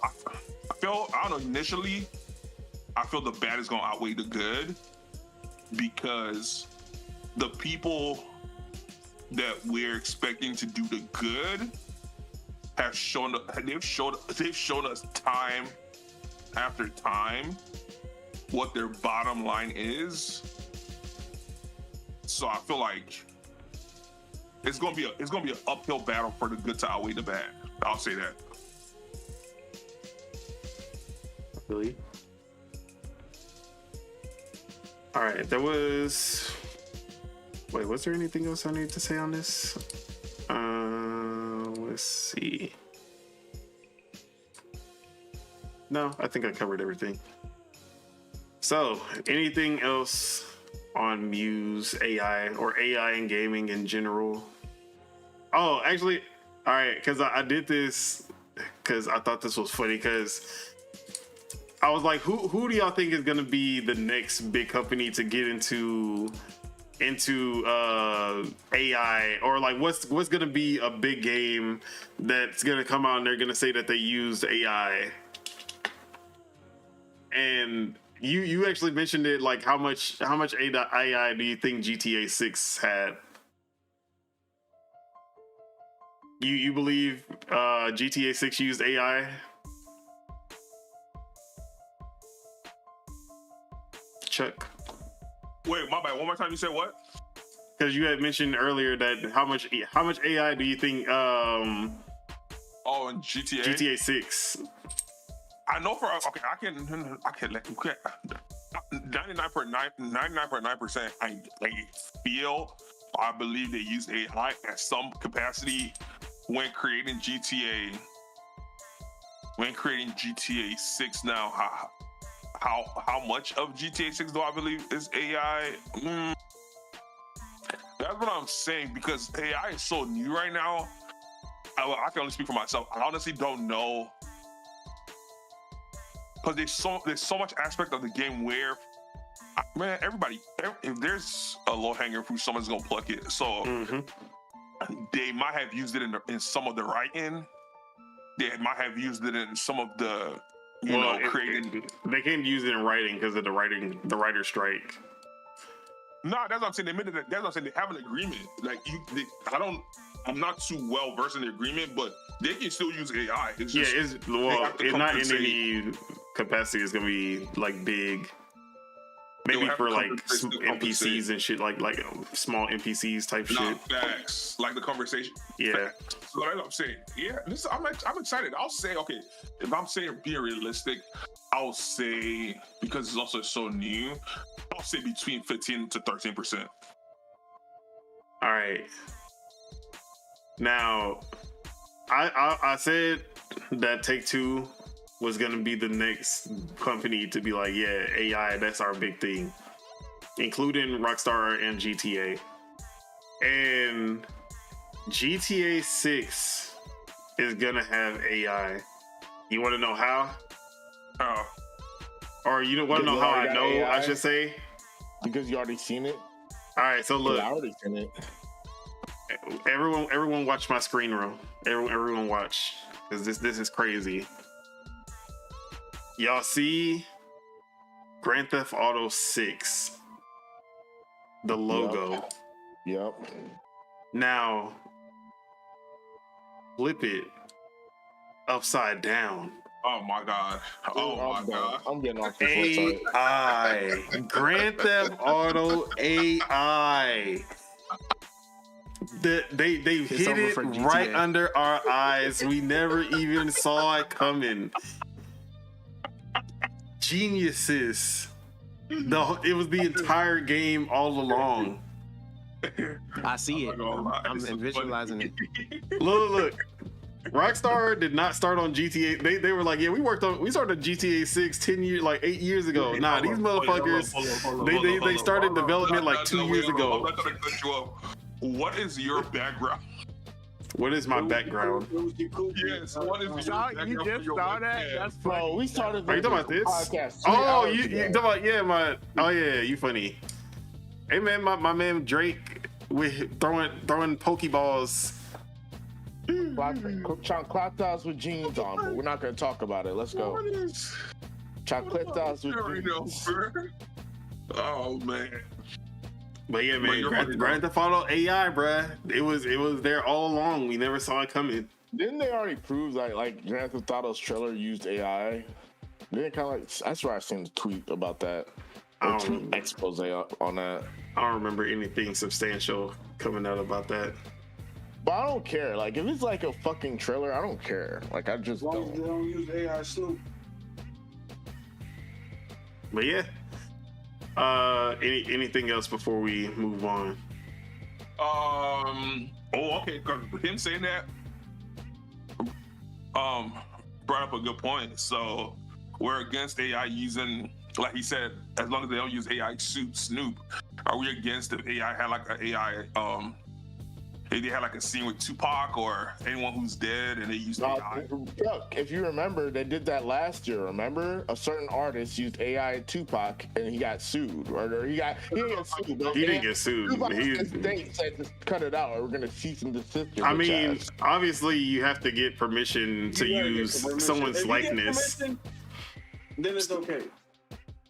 Look, I don't think anyone's gonna care if you use AI, because think of South Park bringing people, like bringing the likeness of people, and all they do is put a voice from one of the voice actors. Get a random guy to just say, "Oh, I'm Kanye West."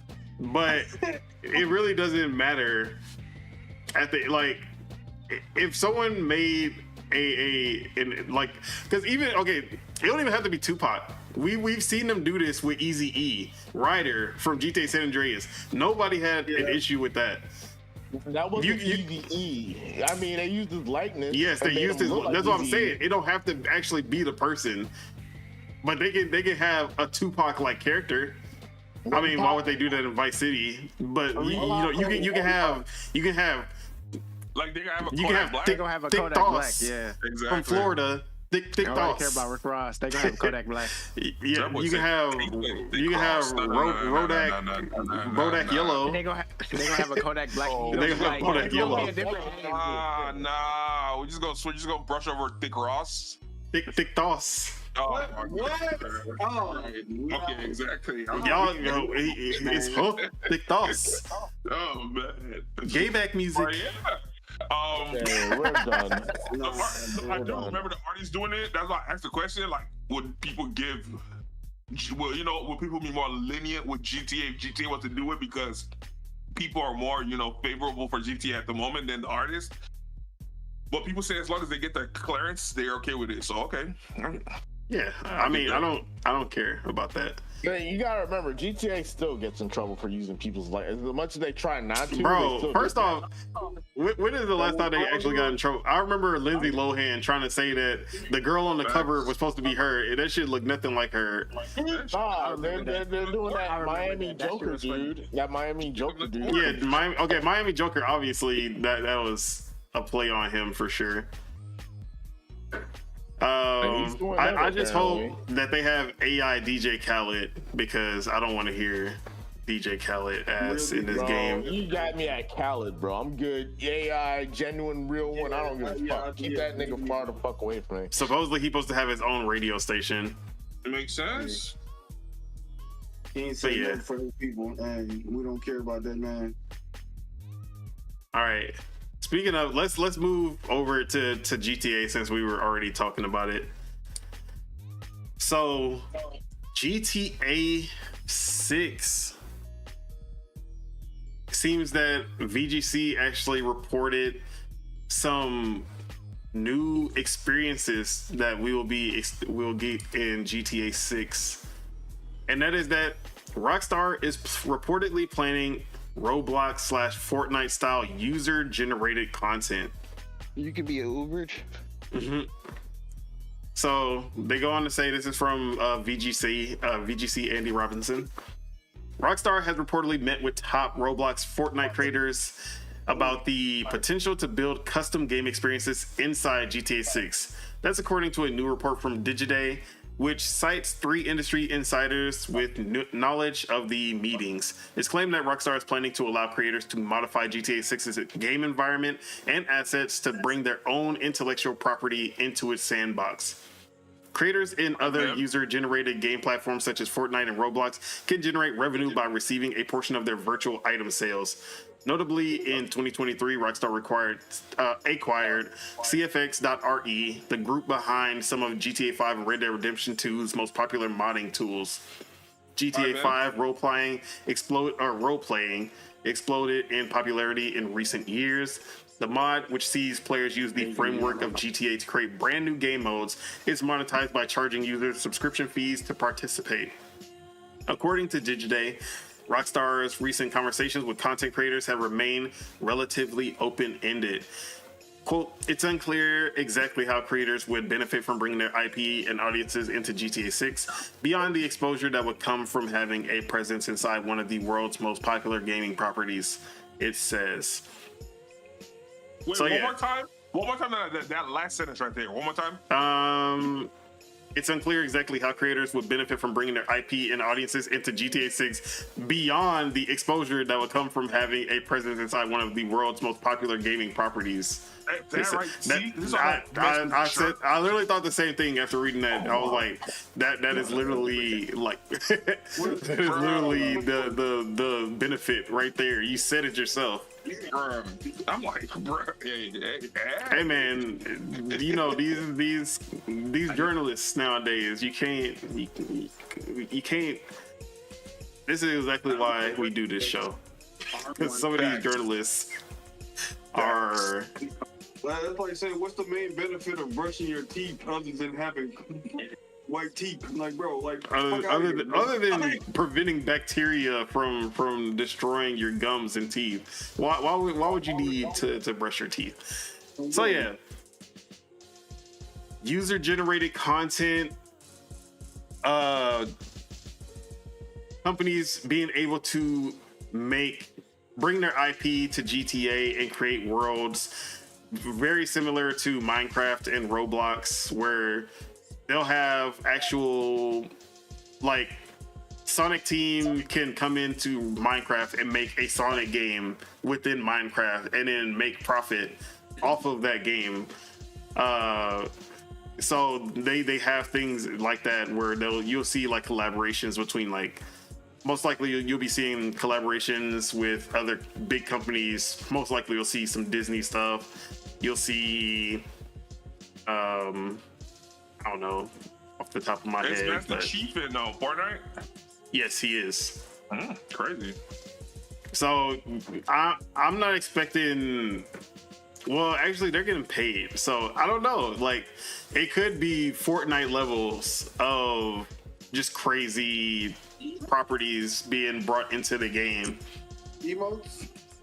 Yeah, because it might because for sure where it's coming from, GTA 5 and 5M, it's limited to like the people, like like companies, with their asset in the game. So it's like whatever, it's people making other companies' asset and put it in the game.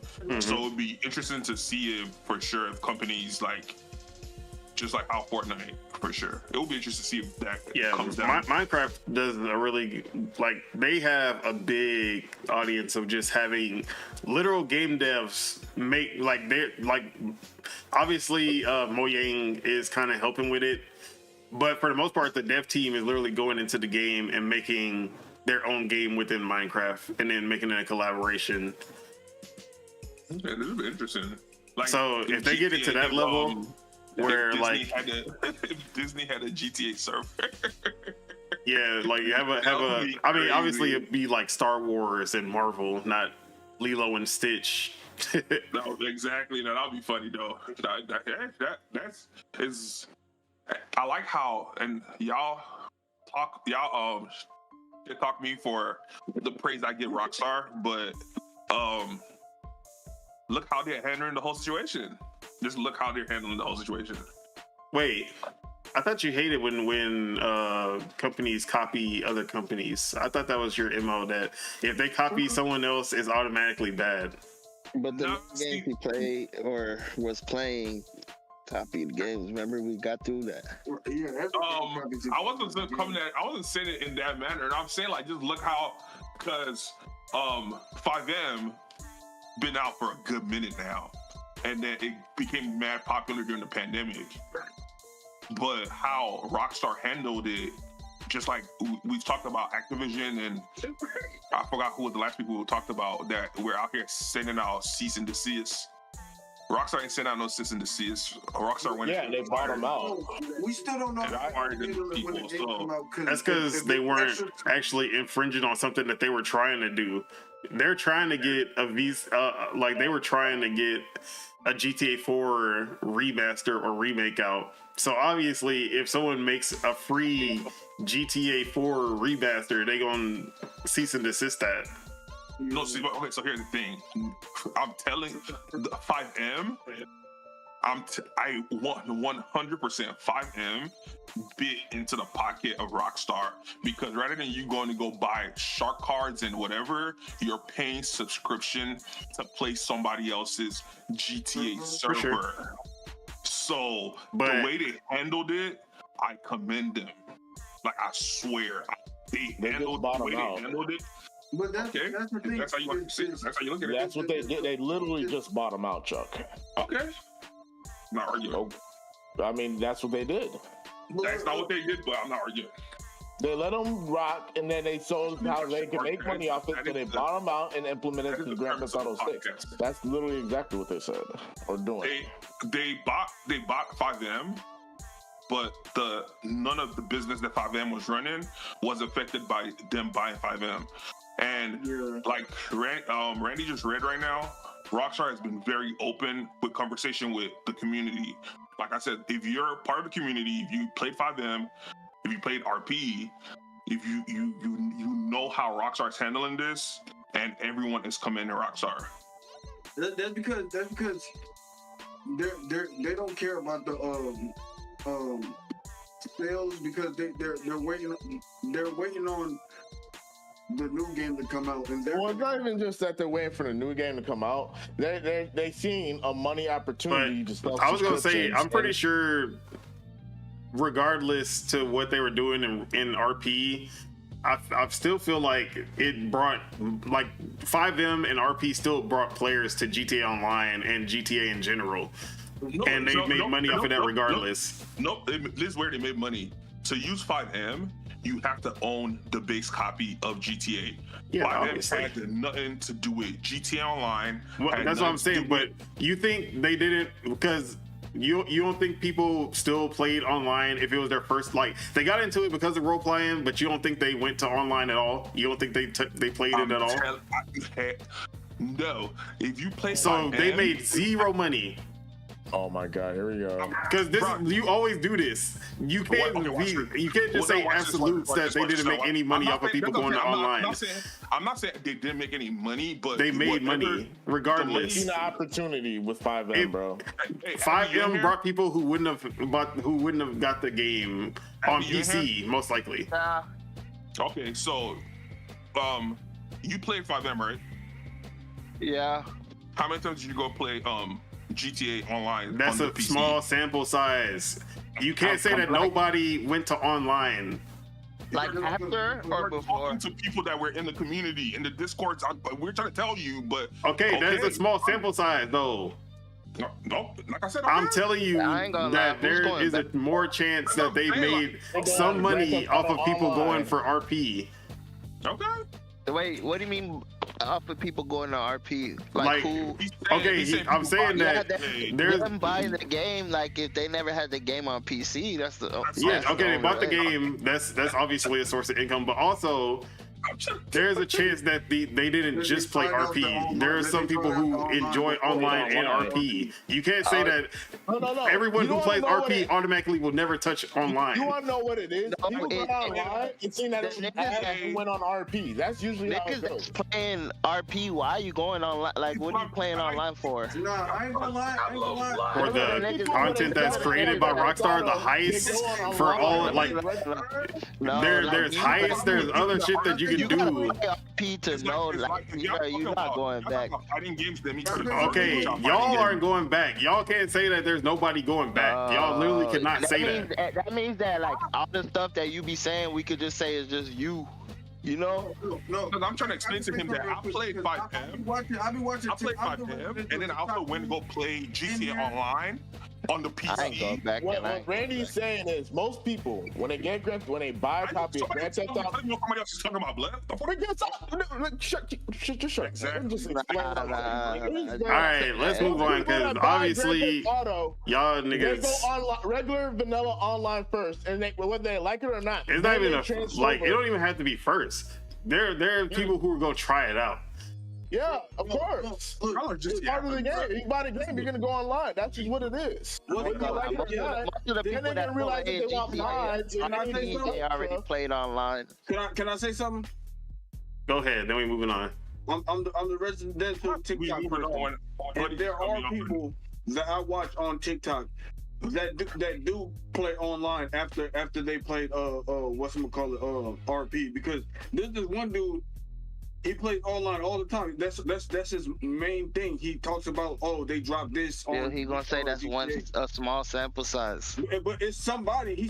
Chuck's Chuck's trying to say that is like Chuck's literally denying that they made any money off of the online if someone went to RP. That they just never touched the online.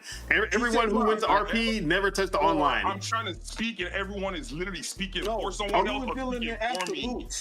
All right, go ahead. Speak. I never once dealt in no absolute. You literally okay. All right, go ahead. Because y'all were now. It's ignorant. Hey, get my dick out your throat. It's ignorant. TJ, shut up. It's ignorant if my dick tastes that good, it's your problem. It's ignorant to say Rockstar makes absolutely no. That's obviously an ignorant statement. But if you play the game or you're in the community, 5M and GTA Online on PC is motherfucking night and day. You know, nigga, I played GTA Online on fucking PC. It's none but fucking cheaters. No fucking niggas talking about blood. And then they move on to where? Okay, but that's exactly what I'm talking about. That's what he's saying. It's a different experience. They're not the same experience. It's not like it's free to play GTA Online on PC. So what money are they making? You're not buying no shark cards or nothing. You're paying for the subscription by them.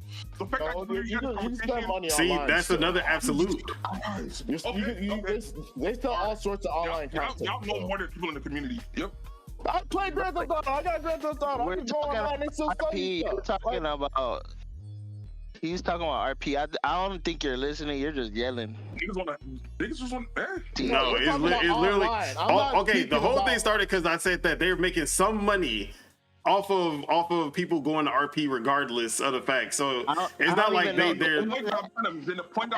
Even that Randy is kind of silly. Compared to the money they were making, nah, I ain't gonna lie. It's not even comparable.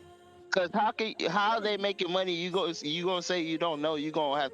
Like, how are they making money going to RP? How is Rockstar making money? They're making money off the sale of the game, and then they're making. Then there are obviously going to be some people who go to online as well, and they experience online the same. Y'all, because y'all not comprehending. So if I'm 5M, why am I going to online? Because usually you can play heists. Because maybe you have people, you have friends who are on. All right, never mind. There's no crossplay, so I can't say that. Nigga, I'm saying, if niggas already on 5M, why would they go to GTA Online instead of RP? To do heists, to do the new content that comes to online. Why would you do that on 5M? What's the point of being on 5M and because most people go to 5M because they experience what Grand Theft Auto Online is. That's why. That's the logical step. Y'all never played RP and why did I say I never played? No, shut up. Talking about a culture or community that y'all don't know nothing about. I had 5M. All right, let's move on because obviously we're not gonna agree on this shit. No, it's because y'all are not. I don't care. No, I don't want to hear it anymore. We're going to the next topic. We're not trying to hear it. No, y'all get to talk about what y'all want to talk about. No.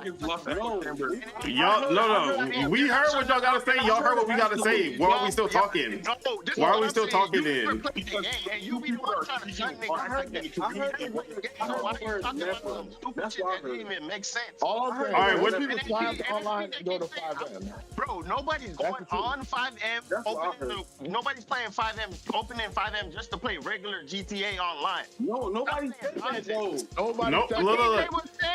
Literally nobody said that. Bro, you were saying that. I never said that. All right, it's over. It don't matter. All right, it's over. All I said was niggas play online and realize they don't like it and go to 5M. That's what I said. That's literally what I said. Whatever you put in, whatever you online and then go to 5M. Bro, move on like this. All right, shut up. Not everybody start off on 5M. What? All right, shut up. No, stop. Both of y'all shut up. That was never our argument. You know how long GTA 5 been out? All right, move on. All right, I'm about to mute all of y'all niggas. Shut up. All right, moving on. What's the next topic? Like everybody. Oh, what topic are we on right now? So there is rumors going around that there's gonna be a special release coming from the Pokemon Day, February 27th, which we just had the Pokemon Presents announced. That's gonna be happening that day. But a rumor is suggesting that we're going to be getting a classic Pokemon collection containing Gens 1 through 3.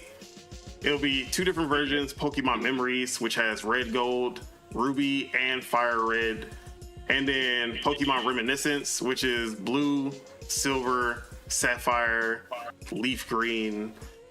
And then you'll also have a DLC where you can get the yellow, crystal, and emerald versions of those games as well. It'll have Pokemon Home support, and the release date will be March 13th. And this was a post from Anonymous on Reset Era, a literal anonymous person.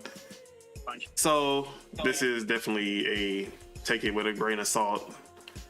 And I called bullshit on this automatically because I don't expect Game Freak to actually do something like this that'll actually, because why would they do that when they can just keep remaking these games and selling it for $60?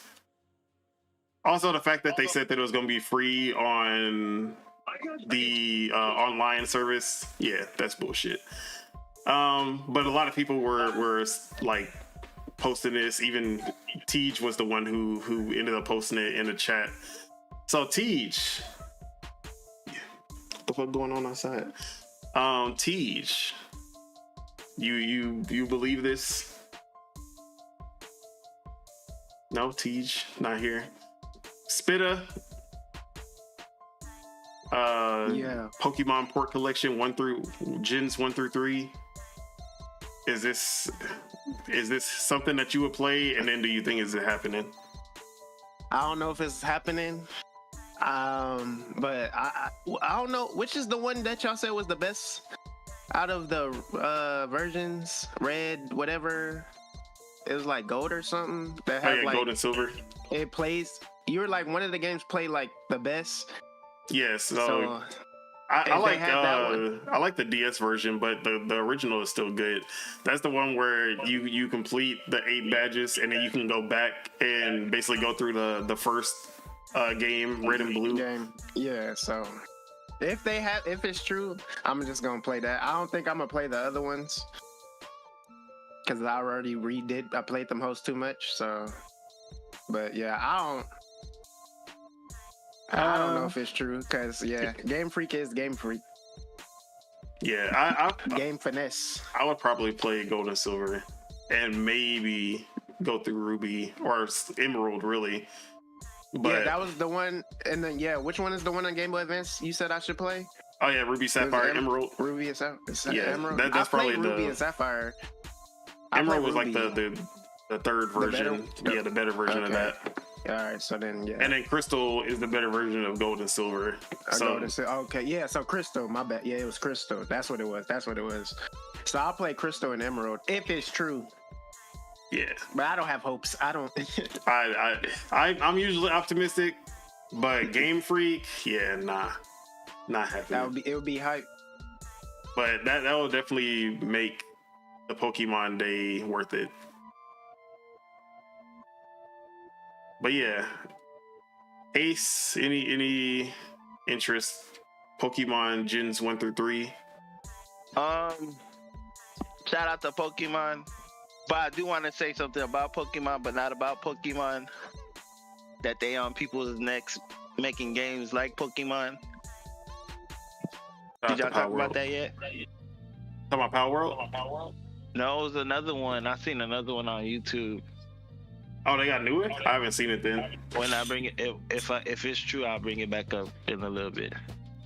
Yeah, I know they okay. So another thing about Pokemon, because Nintendo just filed a new patent.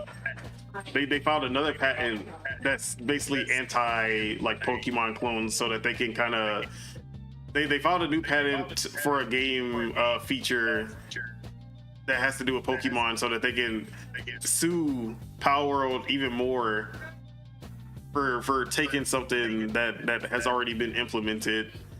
So yeah, they definitely wilding with that. They sick. Oh, it said Pocket Monster Copycat.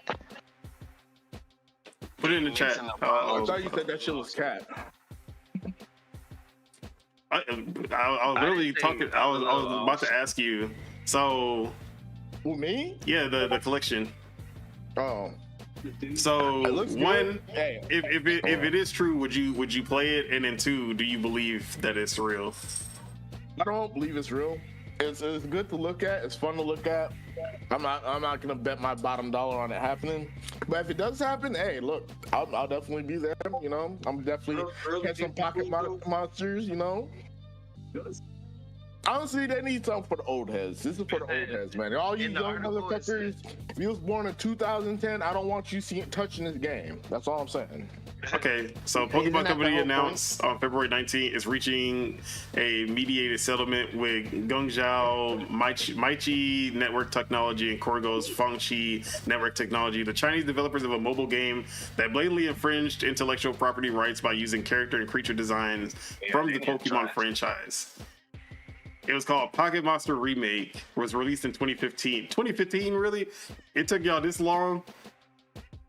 Oh yeah, that shit. That's literally just Mai and Ash. Okay, yeah, they were really they were not Power World. They were literally just using the assets, or at least making it look exactly like them. The fact that they were able to go after China though, nobody goes after China when it comes to these rip-off games. Rip off anything. They rip off everything.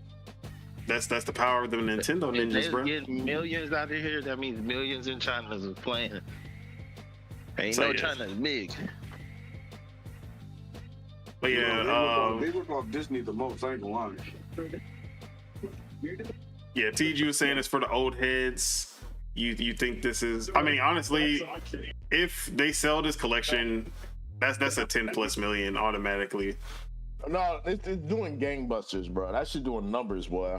Because these are literally the most beloved gens every time. Exactly. Every time. 10 million at least. But see, I don't want to get my hopes up because I don't want to, feel scammed if it don't happen or whatever.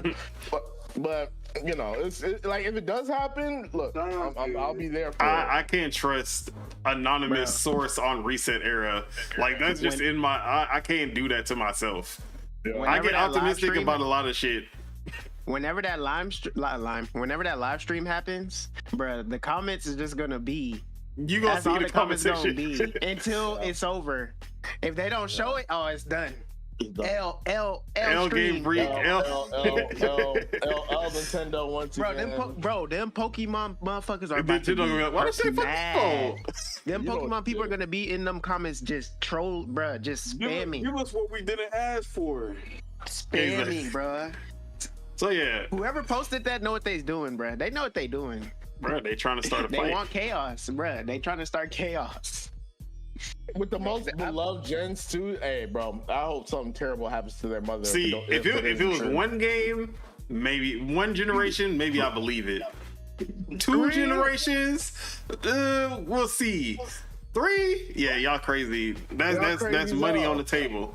I read the article for that shit, and they were talking about, it's gonna be free with Nintendo Switch Online, but you can also buy the collection and the cartridge. And I'm like, bro, that don't even make sense, bro. That don't even, because who's gonna buy it? If you got a Nintendo Switch Online, you're gonna just play it online and you're gonna collect the fucking game. Nobody will play that game. There are people who are collectors. What if they take it out though? What if they take it out? The list next Pokemon Day, just like Mario 335. Yeah, they could do that. That sounds smart though. That sounds like some Nintendo shit right there. Let them play it for a little bit, snatch it up. You got to get the hard copy. You got to get the. And then it's gonna be like that Super Mario All Stars that I have in here. I'm still waiting for the value to go up. Bro, the value's already up. Bro, nobody can find that game. You probably sell that game for like $80 to a dumbass. So Mars, what's up with Nintendo doing that? Bruh, that in a Switch is gonna be so much bread. That Mario and selling your Switch with it is gonna be so much bread. Bro, that Mario 3D All Stars was the biggest waste of time. But you know what? I'll let them cook. Mars, how you feeling about this collection, and do you think it's happening? Yeah, I agree. I don't think it's gonna happen, but it would be lit. You feel me? Like. It's fun to think about. It's the OG games, like, bro. It's fun to think about. This is what got most people onto RPGs. Exactly. Honestly, that's a lot of people first turn-based game. It's not an RPG to me. I'm gonna keep saying that. All right, and lastly, Chuck, come on, it's Pokemon. You can hate Nintendo, but you can love Pokemon. No Chuck. Okay, he nothing to say. No Pokemon. What they call it whenever you shoot someone in Call of Duty and then you hit somebody behind them? Collateral damage. Collateral damage. Yeah, death to Pokemon collateral. Damn. But I read the lawsuit that Ace was speaking on, and shout out to Asia, shout out to Asians. I'm one of your people. Cause you're the people now. Look at you saying. All right, I ain't even gonna bring that up in here because I remember some shit that you was just saying like 2-3 days ago. But you see how I let them speak, and now you see, I'm taking them to court. Like I was saying, Pokemon, they're tied to 1/3 tied to Nintendo. Shame on them. I read the lawsuit. They won the first one. The niggas appealed it, and they settled outside the court. So they made the other guys apologize, but we don't know what the other terms are. Nice try. Good one. Like I said, ni hao ma. Whenever it's my turn. What else? I don't really play Pokemon. I'm more of a cartoon, anime, and movie fan. So I'm happy. What do you call them? Pokemon got all that. They literally have all the that. American version, they got cartoon, they got the anime version, and then they also got movies, So and they got animated movies. So I'm here for all of it. The last movie they dropped, Detective Pikachu, salute, but praying 1/3 the company fails. So Yes. I think if Nintendo fails, I don't know. You going on a legendary run for Step to Nintendo. Is there any specific reason why you want one? I feel like it's people in this chat. company? That's what I feel like. Hey, as he feels that, hey, that's it. The year run. That's it. I hope people feel things. All right. So I wish I could go back in time and see when Nintendo did him dirty. That's. He probably cried. all right, so we got one last topic. Mario didn't jump on that turtle. It was a wrap. You were in the Mario Kart lobby with me when I got to the Bro, Mario Kart created his villain art. He never used It's always Mario Kart. It's always Mario Kart. Came out of nowhere. And it was over. That's funny. It's always Mario Kart. Mario Kart made me catch my first body. I'll never forget that chair. Mario Kart gets the best. Mario Kart gets the best out of everybody, bro. Oh, I forgot to talk about Sonic Racing. Let's talk about it. All right, I forgot to put the clip because I uploaded it to YouTube, but I didn't save it into my. But it's okay. We'll talk about it next week. Show that game, right? Yeah, I can show it. No. We don't have to talk about it because I know it's mid. Nah, it's actually good. But I've seen people playing that. All right, I'll talk about it at the end in my outro. Is that game just on PlayStation too? The alpha is only on PlayStation. No, the alpha is only on PlayStation or beta, I should say. Oh, is it gonna be a game that you gotta pay, or is it gonna be free? It's definitely gonna pay. you got that. All right, so one more topic, and this one is a special topic because this is a topic that Chuck has been waiting for. Oh, you get to let him hate? I think. Yeah, he gets to hate on Nintendo. All right. Because Nintendo confirmed that Switch game vouchers will not be compatible with Switch 2, and they will also be discontinuing My Nintendo Gold points on March 25th. I see. Is that the one you could buy a game with, or is that the one you use for the gold points are the ones that you get cash back, and then you can buy games. Well, hey, y'all better spend them points right now. Nintendo taking those.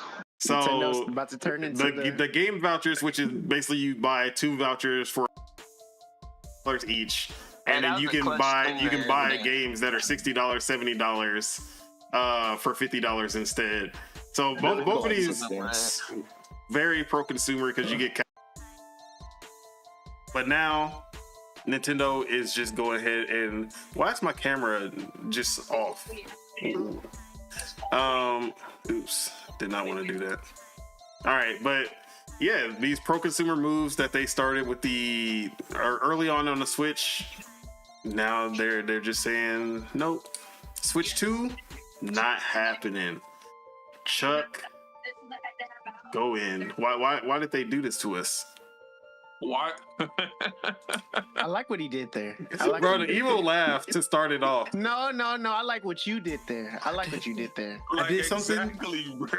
I like what he did there. That was so clever. Use me. What did I do? Nintendo when he's supposed to be going at Nintendo for the fuck. You see, Oh, Stockholm I'm syndrome. gonna go in. Don't worry. I'm just letting you go first. Hater, so you would have the most to say. It would make sense for me to go last, so I can hear what y'all have to say as the lover. So I can, you feel me? You As a can pro hater, I swear to God, it was off the tip of your tongue. They say you can go now and later. Exactly. You can go after we go. He's scared. You want to hear Oh, everybody else? hold on. Shout out to Sebagos. He said Nintendo #1. Oh man, you know what I'm saying? Shit, he don't care. Hey, shout out Luigi. I'm gonna say my piece. That's it. That's fucking. That's crazy. That's the L. So, That's the L. that's on brand. That's on brand with everybody else. That's literally on brand with everybody else. Wait, you're not pro Diddy? What? You're not pro Diddy? All right, let him talk. Okay. What? But it's on. I'm not surprised because it's on brand with everybody else. But like I said, this is good to see how the loyals. Let's see what accountability from the loyals look like. So I'm not surprised. Everyone is tightening their belt right now. That is Everyone? You gonna say I'm not surprised again? no. That is effed up. That is effed, especially for the reward program. That is majorly effed up. But what do you expect from gang members? All right, so I'll let y'all go, and then I'll go again. Okay. Whoa. You get to go All right. twice? So we went to the biggest Nintendo hater. Now we got to go to the biggest Nintendo lover. Deadshot Teej. Did Nintendo if wrong you us, go- or was it warranted? If he goes twice, can I go twice? Sure, but as long as it don't become a back and forth. Exactly. You know what? I'm good. I'm not Are we in gonna elementary I'm not gonna school? say it. You can skip to the next person. I'm good. Wait, no. Why are you saying you good? No. No, I'm good. I don't feel like talking. He's gonna say something. I don't- at All the right, end. whatever. I'm not worried about me. I don't want to talk. If I don't need to talk, hey, look, it is what it is. What the fuck y'all want me to say? I just gave a whole speech and I said I want to hear how the loyals are holding them accountable. The guy said I don't want This to say dude that. just want to copy answers. You just want to hear and rebuttal. I'm pretty sure he no, just want a look, rebuttal, but Exactly. I'm not giving him a rebuttal. So I'm not going to No, do I nothing to want say. to lie.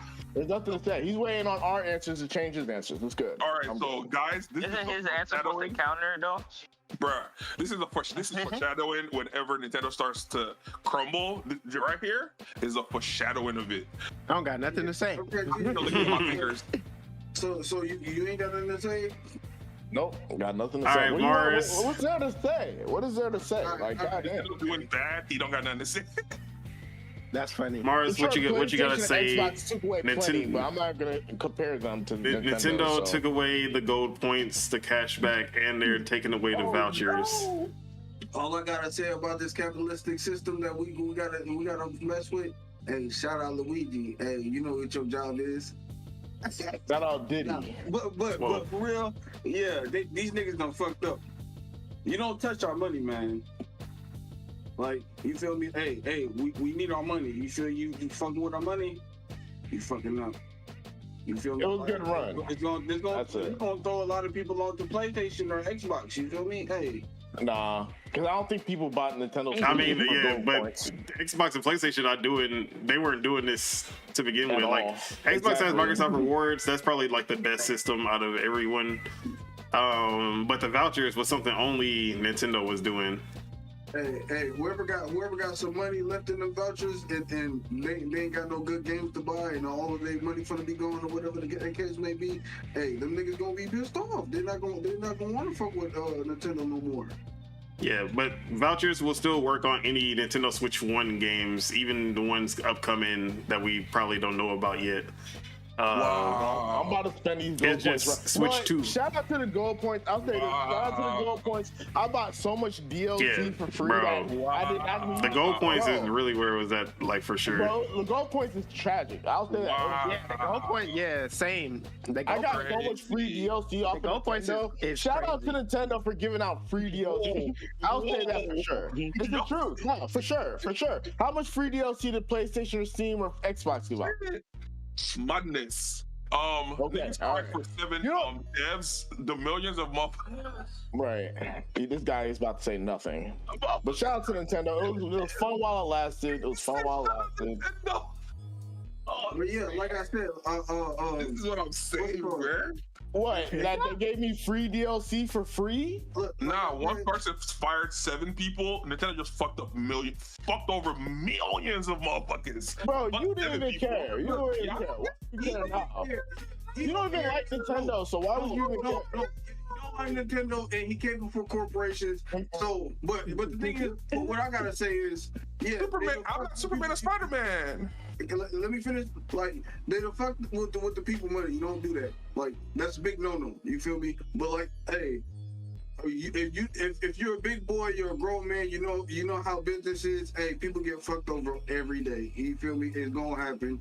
Like, Damn, the like, tune that was sang for 7 people is not the same tune that was sang for millions of people. No, you didn't even care that 7 people got fired. So why are you even bringing that up? Everybody trying to keep as much money in their pocket as possible.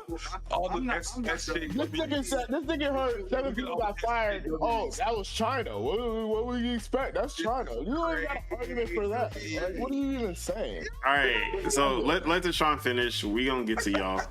But yeah, they fucked up. They fucked up fucking with people money. You feel me? That's all I gotta say. You feel me? All right, Ace, you got anything to say? Gold points going away, vouchers not being compatible with Switch 2.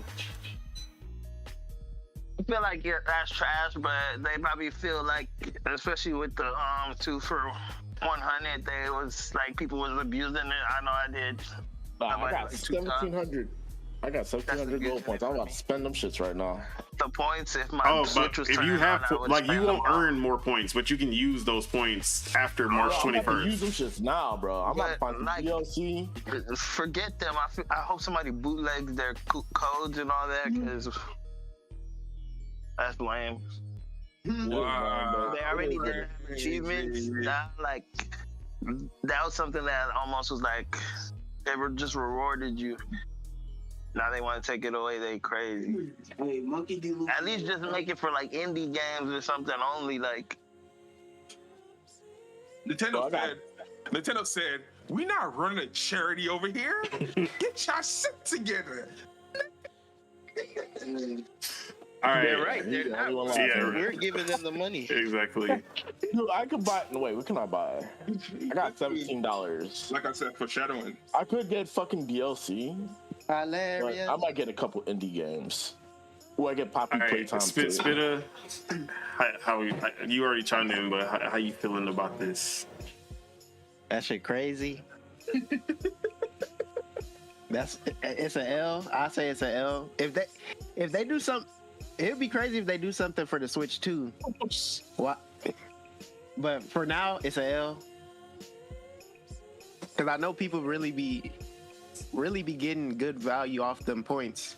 The Always gold clutch. points. Them gold points always clutch. Them gold points are clutch as hell, especially for So DLC. hopefully they don't hold and they do something for the Switch too. But for now, I say it's an L.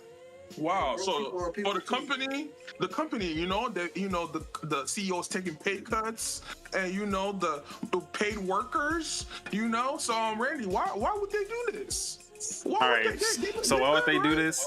Why would they? Because it's big Nintendo. You know what I mean? We know that they only did this because they gonna implement a new system that's gonna be even better. That's how it is. You know what I mean? They just haven't told us yet. You know what I mean? Nintendo would never do us wrong. I don't know what y'all talking about. Like, this is not an L. This is just a W in the making. Okay. this is exactly what's gonna happen. You know, gold points they're gonna turn them into diamond points. You're gonna get 10% back this time. That's just how generous they are. You feel me? But then also the vouchers, they said, you know, they gonna make a Switch 2 voucher. That's all they doing. They just making a separate one so that, you know, you can have the Switch 2 voucher, you have the Switch 1 vouchers. Totally different things. So yeah, Nintendo did nothing wrong as usual. All hail our emperors. It's a L. All hail our overlords. No. I could buy Voucher for free right now. I'm about to get it. It's a L until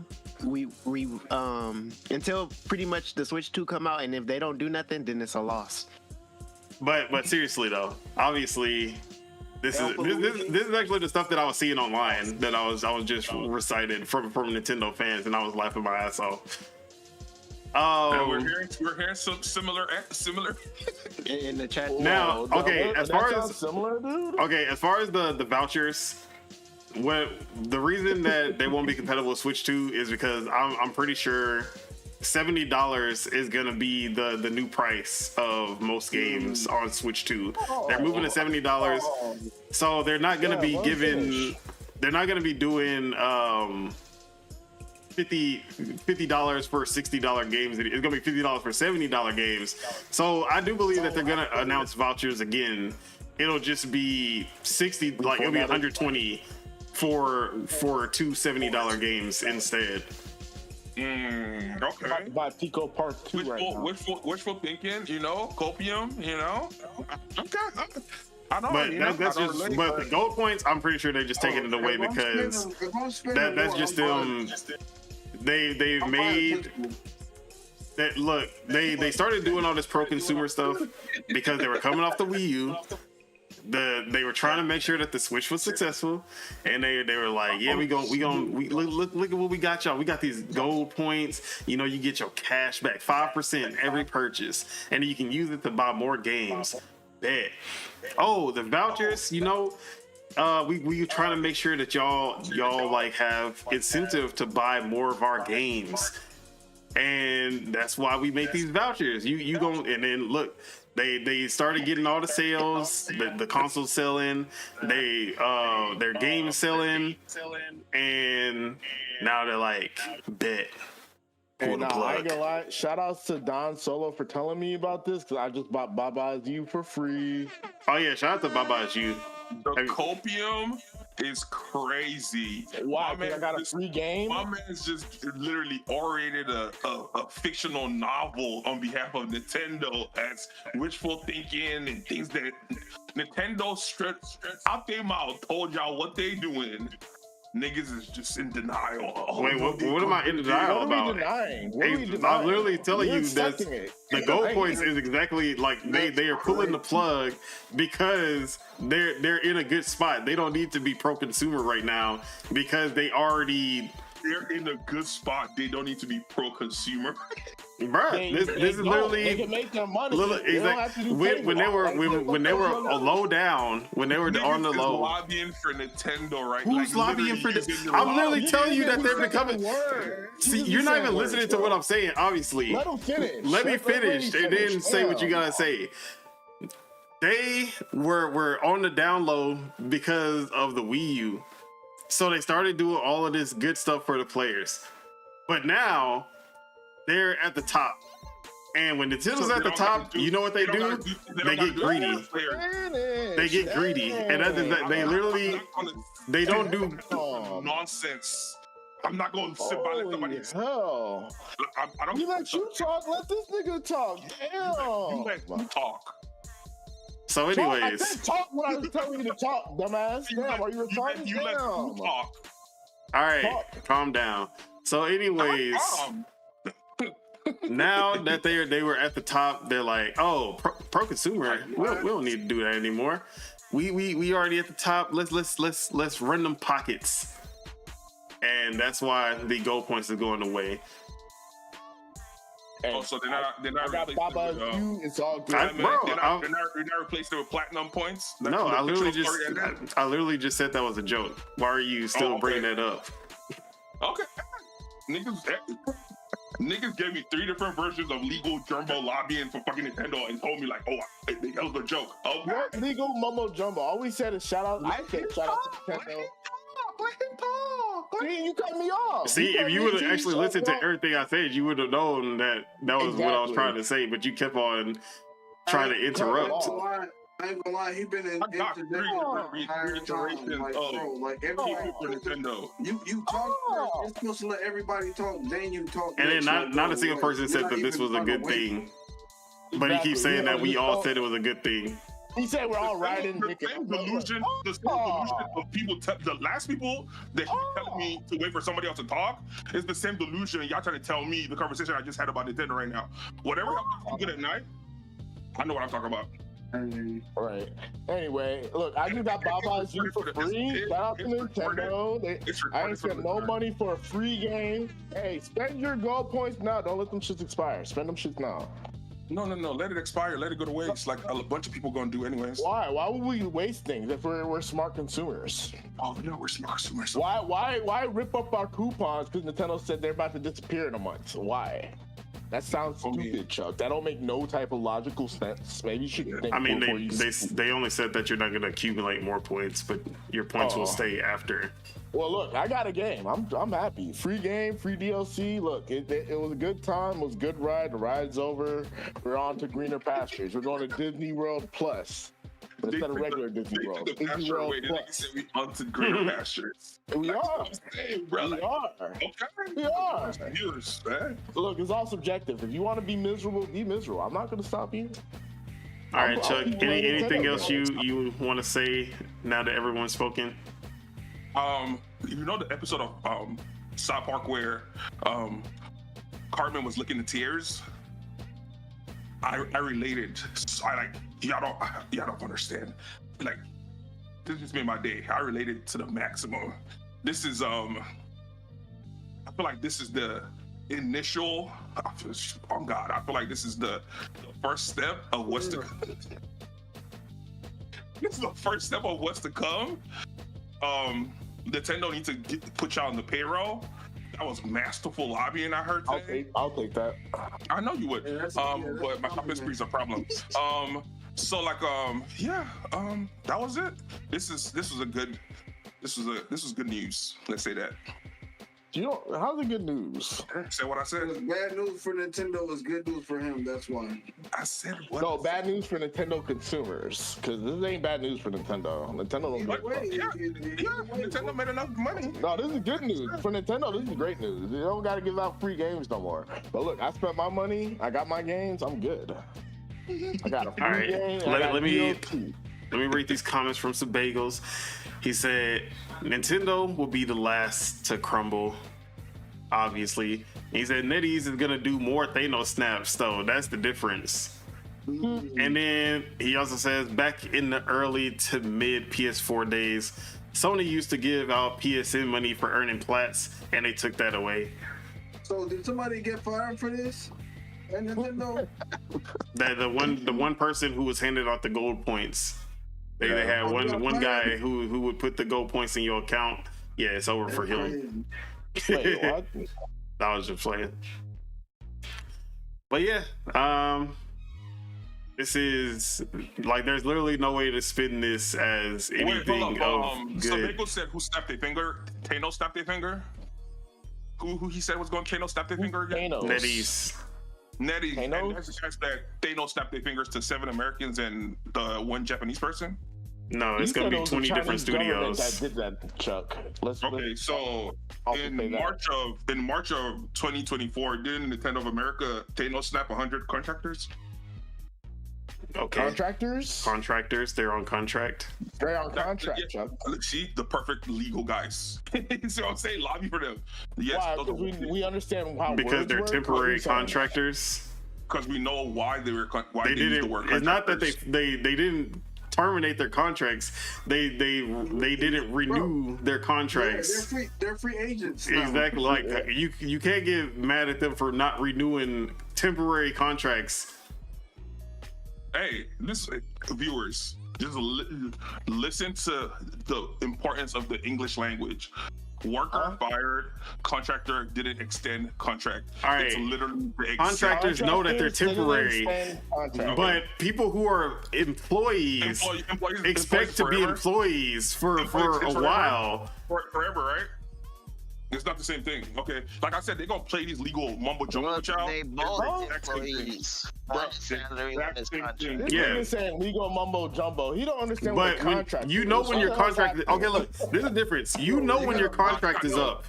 He's talking about contract employee. You know when your contract is up. If you're an employee, you don't know when it's gonna happen. No, you do. Whenever No. you know when you're. Yeah, a surprise letter. Chuck, have you ever No, worked like an with employee contract may before? know when he's getting fired, but when you first start your job, contractors know that when their shit's gonna end. Yeah, they know exactly. Before they even sign the contract, they know it's not permanent. They know they're gonna be done by November. We know what we know. If you know, then why you acting like Nintendo fired them? They just didn't renew the contract. What the Nintendo fuck are didn't you fire talking them. about? It's the same They thing. did not renew their contract. There's a difference Hey, between lobby getting for fired and not Nintendo renewing the all you contract. want, Chuck. blood. You can lobby for Talk about the legal mumbo jumbo. You don't even know what legal mumbo jumbo It is. is what it is, bro. I don't mess All right. It's gonna be massive. Oh my days. Hypocrisy is So- a state of nature. You feel me? Yeah, dude. Anyways, any last words before we wrap up the show? Nah, I'm good. All right. Ignorance is bliss. Ignorance is bliss. That's all I'm gonna say. And that is it. Hey. That is all we have All for you right. guys today. W show. Wait, Thank let me you, throw- everyone let me who tuned in, and for all the people leaving comments in the chat. We do appreciate the support. Yes, sir. Shout out to Sebagos. Make sure you guys hit that like button because we love y'all. Helps us grow this channel. And if you're not subscribed, make sure you guys hit that subscribe button to stay updated for when Project Untitled goes live again. So yeah, with that, We got that boy. Randy Stress. We ain't even do an outro. He's getting to the we outro haven't now. even got to the He's outro yet. He's I'm literally doing it I now. thought we were talking about Man, podcast. niggas It's just kinda like- doing all Oh it's my! actually- Let him it's finish. kinda- Let's just do our outros. We're holding up too much time. he waiting for something. I don't know what he looking for. All Let's right. just get out of here. So you So, can yeah. say whatever else. Now let's get to the outros. You're on Chukwu. Chuck, where can we find you? What you got going on? Hey, all platforms. You're on Chuku. All right. I missed the first half, so we played. I don't know if you told them we played Bunny. Yes, And, I was trying to get your impressions on that. Yeah. I don't mind. We'll do it next podcast, but I have fun. We're gonna be on the same old. Kingdom Come, Rust, Valorant, same old. FPS. You're on Chuku all platforms. All right. You're around Ace. Where can we find you? What you got going on? Well, you can't find me nowhere right now. My streaming services is broke. I don't know. I gotta find something new to stream off of. Oh but my bad. Hey, I was gonna tell you. You tried logging in and logging back out of Streamlabs, right? man, come on, yo. Oh man, all right. I should have known. All the better. basic Ask stuff something I so simple. did, yeah. All right. I'm actually not even logged in. Oh. I don't know. All right, I'll let you do your outro. My bad. I didn't mean to cut in. Nah, you good. Yeah, that's pretty much it. I'm still gonna be playing the game I started with the Sniper Elite. stream with Sniper. Yeah, All right. but that's all for me. Dang, bro, I still got the downloading. And you're around Spitta. Where can we find you? What you got going on? You're on spit on everything. I might play the Marvel Rivals to try the 2 new characters out, but most likely I'm gonna be playing Mark of the Wolves, City of the Wolves. Yeah, I'm City on of that. the I ain't gonna lie. Wolves. All Maybe right. Avowed, but yeah. Spirit of Truth, Lord Mars. Where can we find you? What you got going on? You're You can find me on YouTube at Lord Mars Gaming, and you can find me at Twitch at V Lord Mars with a V, not an S. And I'm probably gonna be on Avowed, but I'm low-key waiting on this controller to get in, so yeah, it's probably gonna be a couple of days. But yeah. All right. Last but not least, Deadshot Teach. Where can we find you? What you got going on? Yeah, I'll be on Twitch, Deadshot Teach. I'll be playing, I'm gonna be playing more City. I feel like I gotta change my graphic settings, man. I don't know if it's my graphic settings or what, but man, them niggas was pissing me off, man. I don't know if it was me or them, but they're a lot. You know, I think it was them, because I was rewatching the thing. One dude I thought was from Asia. Why? Well, look, SNK, figure it out. I don't know. Look, I don't have it set to every region. It's North America. That's all the only people I want to play is North Americans. I don't know how I'm playing Asian dudes, but sound racist. Figure that shit out.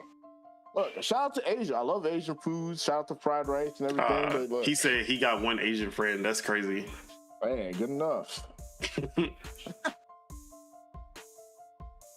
Anything else? Nah, that's it. Find me on everything. Deadshot Teach. All right. As for myself, Don Otaku, you can find me on Twitter at PastaFeet F3ET. You can also find me on twitch.tv/Don Solo, SOLOW, Mondays and Tuesdays. And then you can find me right here on YouTube, Don Otaku, where not only are we doing Project Untitled Gaming Podcast every Saturday, but also Dual Wield Gaming Podcast with my co-host Subagos. And 50 Podcast reboot coming soon. What podcast? The 50 Podcast reboot coming soon. No, I'm just playing. I don't know. But yeah, what I got going on, more Avowed. Also, NDA boy playing this game that I can't talk about. But NBA young boy, very, I'm loving what I'm playing, or I don't even know if I can say that. I am playing something that I can't talk about. But are you liking the one thing day, you can't say, or are you hating the thing you can't that say? was funny. But one day, when it's announced, or at least when it's coming out, I can have my thoughts on that. And then, yeah, that's basically my two main squeezes right now. Your main squeeze. Anything else we want to leave the people with before we get out of here? I got one important thing. Sorry. And I play. Wait. And I play Sonic Racing Crossworlds, and it feels very different from Mario Kart, but they're okay. Mario Kart is better. Like, let's just get that out the way. Mario Kart is definitely better. There are some elements that Sonic does better, like the trick system is way more fun than the trick system in Mario Kart 8. I actually like the trick system that they implemented into Sonic Crossworlds. Okay. There's my bad, I'll just finish.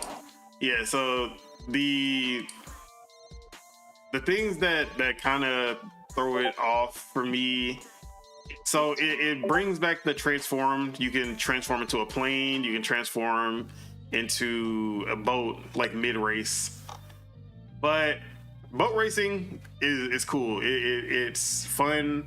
Flying sucks ass. I do not like the flying at all.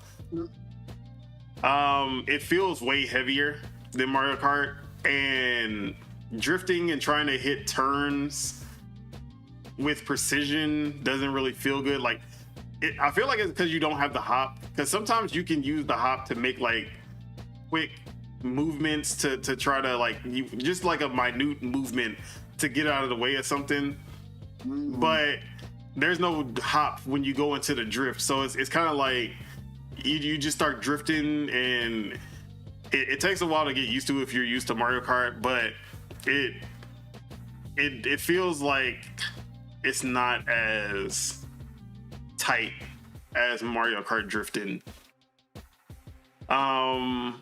Also, if you hit a wall, so you know how when you're drifting in Mario Kart, you get a boost the longer you drift. But if you hit a wall, or you hit an object, you lose that boost. And you lose you're not drifting anymore. Like you just start driving regular. Don't you lose your rings too if you hit a wall? Yeah, so you lose rings when you hit a wall, but that's all that happens. If you hit a wall, you're still boosting, or like your boost is still building, and you're still drifting while hitting the wall. You can literally be sliding across the wall, and there's no punishment for that besides you lose some rings. Yeah. So I feel like that wasn't punishing enough. What do I watched a dude playing and fucking he was playing with Shadow and he was in a race car and that bitch turned into a 4x4. I was like, yeah, this game's chopped. Nah, that's live. I don't know what you're talking about. Oh, that shit looked ass to me, bro. So the monster truck is basically the star. You go faster and you can run over the people that you run into. Unrealistic. That's all. Unrealistic. What is wrong with these Anyways, guys? I don't know why we talking about realism in Sonic and Mario. Shut up. Okay, so recovery time after getting hit by items also way too fast. Like you barely slow down. It don't feel like they're punishing you enough for most things in this game. The game isn't tough enough. And like the sim speed is like 150 cc, so that was good, but it's not 200 cc. I feel like a Sonic racing game should be 200 cc. Yeah, honestly, it should be emphasizing the speed. All I'm gonna say is, why they driving? They should be running. all I'm gonna say exactly. Why is Sonic in a car? No, there should be some yabba dabba do ass car. Like Are they okay? He's in the car to He's in the car to what you call him, so he can't cheat. Since he's already the fastest. Well, y'all can say the same thing about Mario Kart. Why is them niggas in the car too? Because Who's fast in Mario Kart? Yeah, they're not Who's super fast in Mario speed series? people. Yeah. there's a different standard for Mario and Sonic. And plus, they From created Sonic the genre in the first place. From the beginning of Mario, when do we ever see a car Mario? What does cars have to do with Mario? Mario Kart. He came from New York. Bro, y'all make excuses for who y'all want to make excuses for.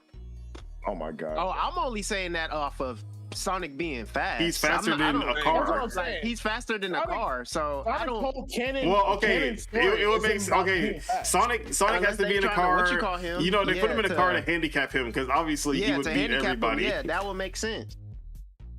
I don't care about them being in the racing. I'm not. It's just that nigga's fast. That's all I'm saying. I don't know the Mario Kart shit. I don't know nothing about that.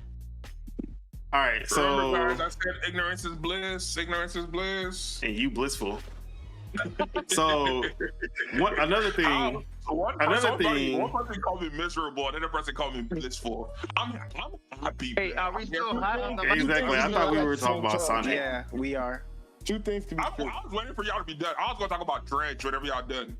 I forgot about I played that game. So another thing, Sonic's only real standout point. The only thing that makes Sonic stand out is the music. Yeah. The music was ass. How was the music? Was it ass? I didn't even it's like Mario Kart 8 music is all right. It's nothing special to me. Nah, I ain't gonna lie. That shit sound like Saturday Night Live to me. I hate that shit. The Sonic music didn't stand out either. It, like compared to any other Sonic game where the music is like peak. This was Sonic Heroes. It was there. He only liked the Sonic Heroes song. Stop. Sonic. I hate that song. How can you hate that song? That's the only good part of that song. I mean, part of that game. Sonic Colors. You can hate the song because I hate the song because it made it seem like the game was gonna be something. And it was not. Oh, and then last point. That's what they always do, though. They always do that. Last 2 points. Customization in this game is useless. You know how in Mario Kart you can tweak your car and you choose a different, like choosing your character will have stats. Choosing the vehicle, the wheels, and the glider, they all have stats. And you can build your car to be like everything kind of in the middle, or you can emphasize on speed, which will take away from your handling and all that. In this, they give you 5 types. A speed type, an acceleration type, a power type, and I forgot the other 2 stats, but turn, like handling, all that. Like they doesn't have a type of vehicle for each vehicle, like for each parameter.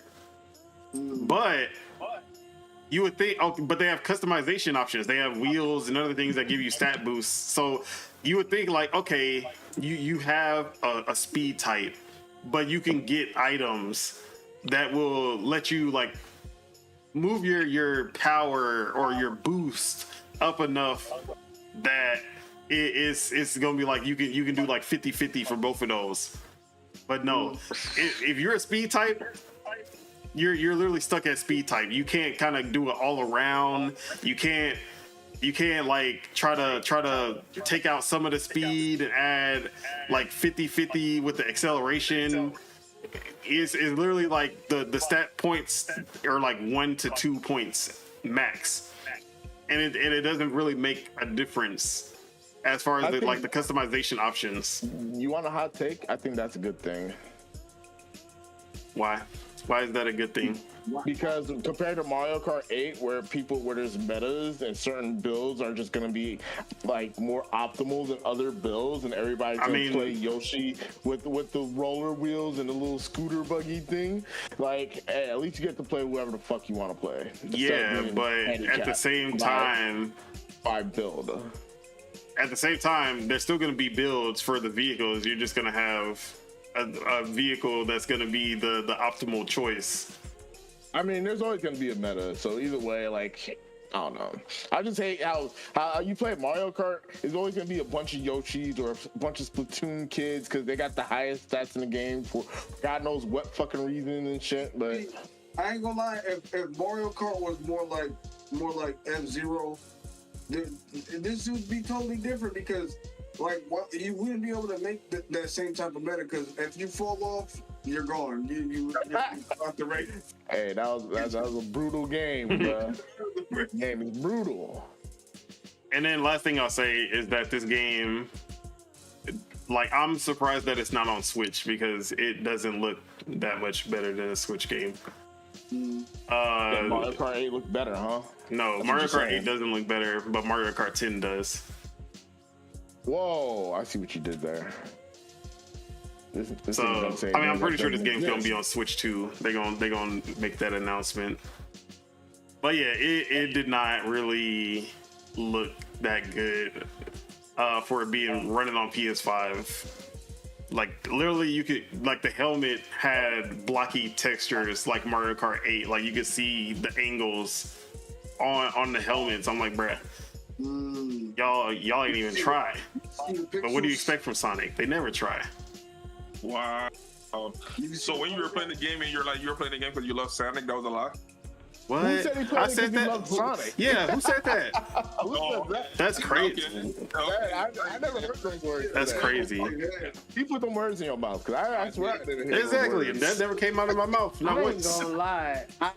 I've never heard that guy say he likes Sonic. Bro, that's what I'm saying. Like, I don't know where Never. Chuck get this information. Bro, Like, this, He did say He did say when he was playing it though, he liked the game, like he was fucking with it. I don't know if he was fucking it more What y'all than talking about right now? Sonic racing. Y'all talking about how he said he don't like Sonic?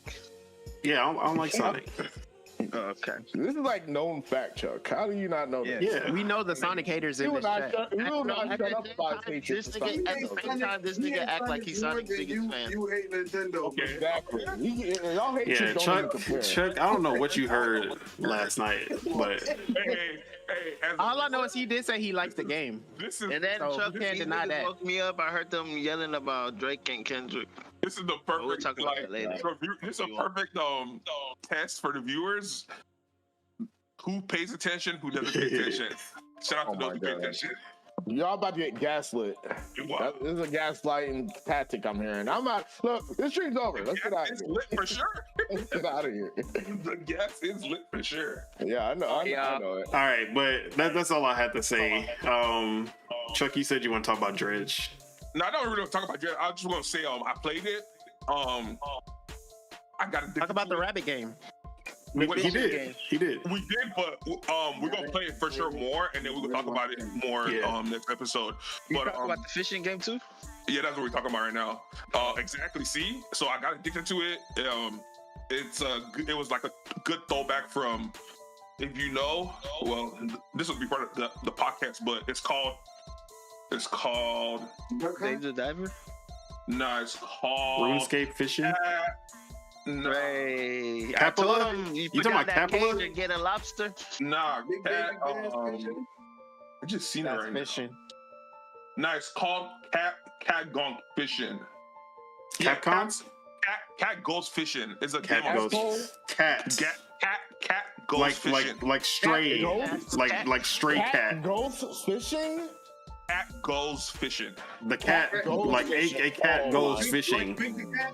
Bro, that shit sounds Love a nice. That's crazy. It's like a leveled up version of Cat Goes Fishing. That's crazy. You was I'm playing the good. Big the cat. That's crazy. It's open world, huge map, different species of fish. It's a Gonna cool be a little, crazy fight. it's a cool little PC game. Yeah, I got pulled into it, so that's what we've been on. That was it. That was all I was gonna say. All I heard shout out to was, them. all I heard was just Sonic play and Animal Pikachu. Crossing. Shout out to the dev team. I'm pretty sure it's an indie game. I don't So know. it's called Cat Goes Fishing? Cat Goes Yes. Fishing was the origin. That's what introduced me to that That's the genre. origin? Yeah, but Wow, Dredge, man, this Dredge is nigga like doesn't the understand English. Dredge is like the big brother to Catch Goes Fishing. Catch Go Fishing. All right, but I've only heard good things about Dredge. Yeah, it's pretty good. I like the art style. It's unique. Good pace. It has an element of like a thriller. There's like scary parts of it. So it's a pretty cool game for what it is and how much it was. You know, PC games, not $70 like some people. Copium. Okay. All right. With that, no final words for y'all. Y'all can make it through. We already said, look, we'll see y'all next week, 12 p.m. Hopefully, maybe. If not, fuck it. We'll see you whenever we see you. We're out of here. All right, y'all. Peace out. Enjoy your weekend, your week, your season. What season are we in? Are we still winter? I think so. We're still in winter. We're about to get out of winter soon. in a few Yeah, enjoy your weeks. winter. Enjoy your spring, summer, Winter in March. fall, Crazy. autumn, all of that. Bye.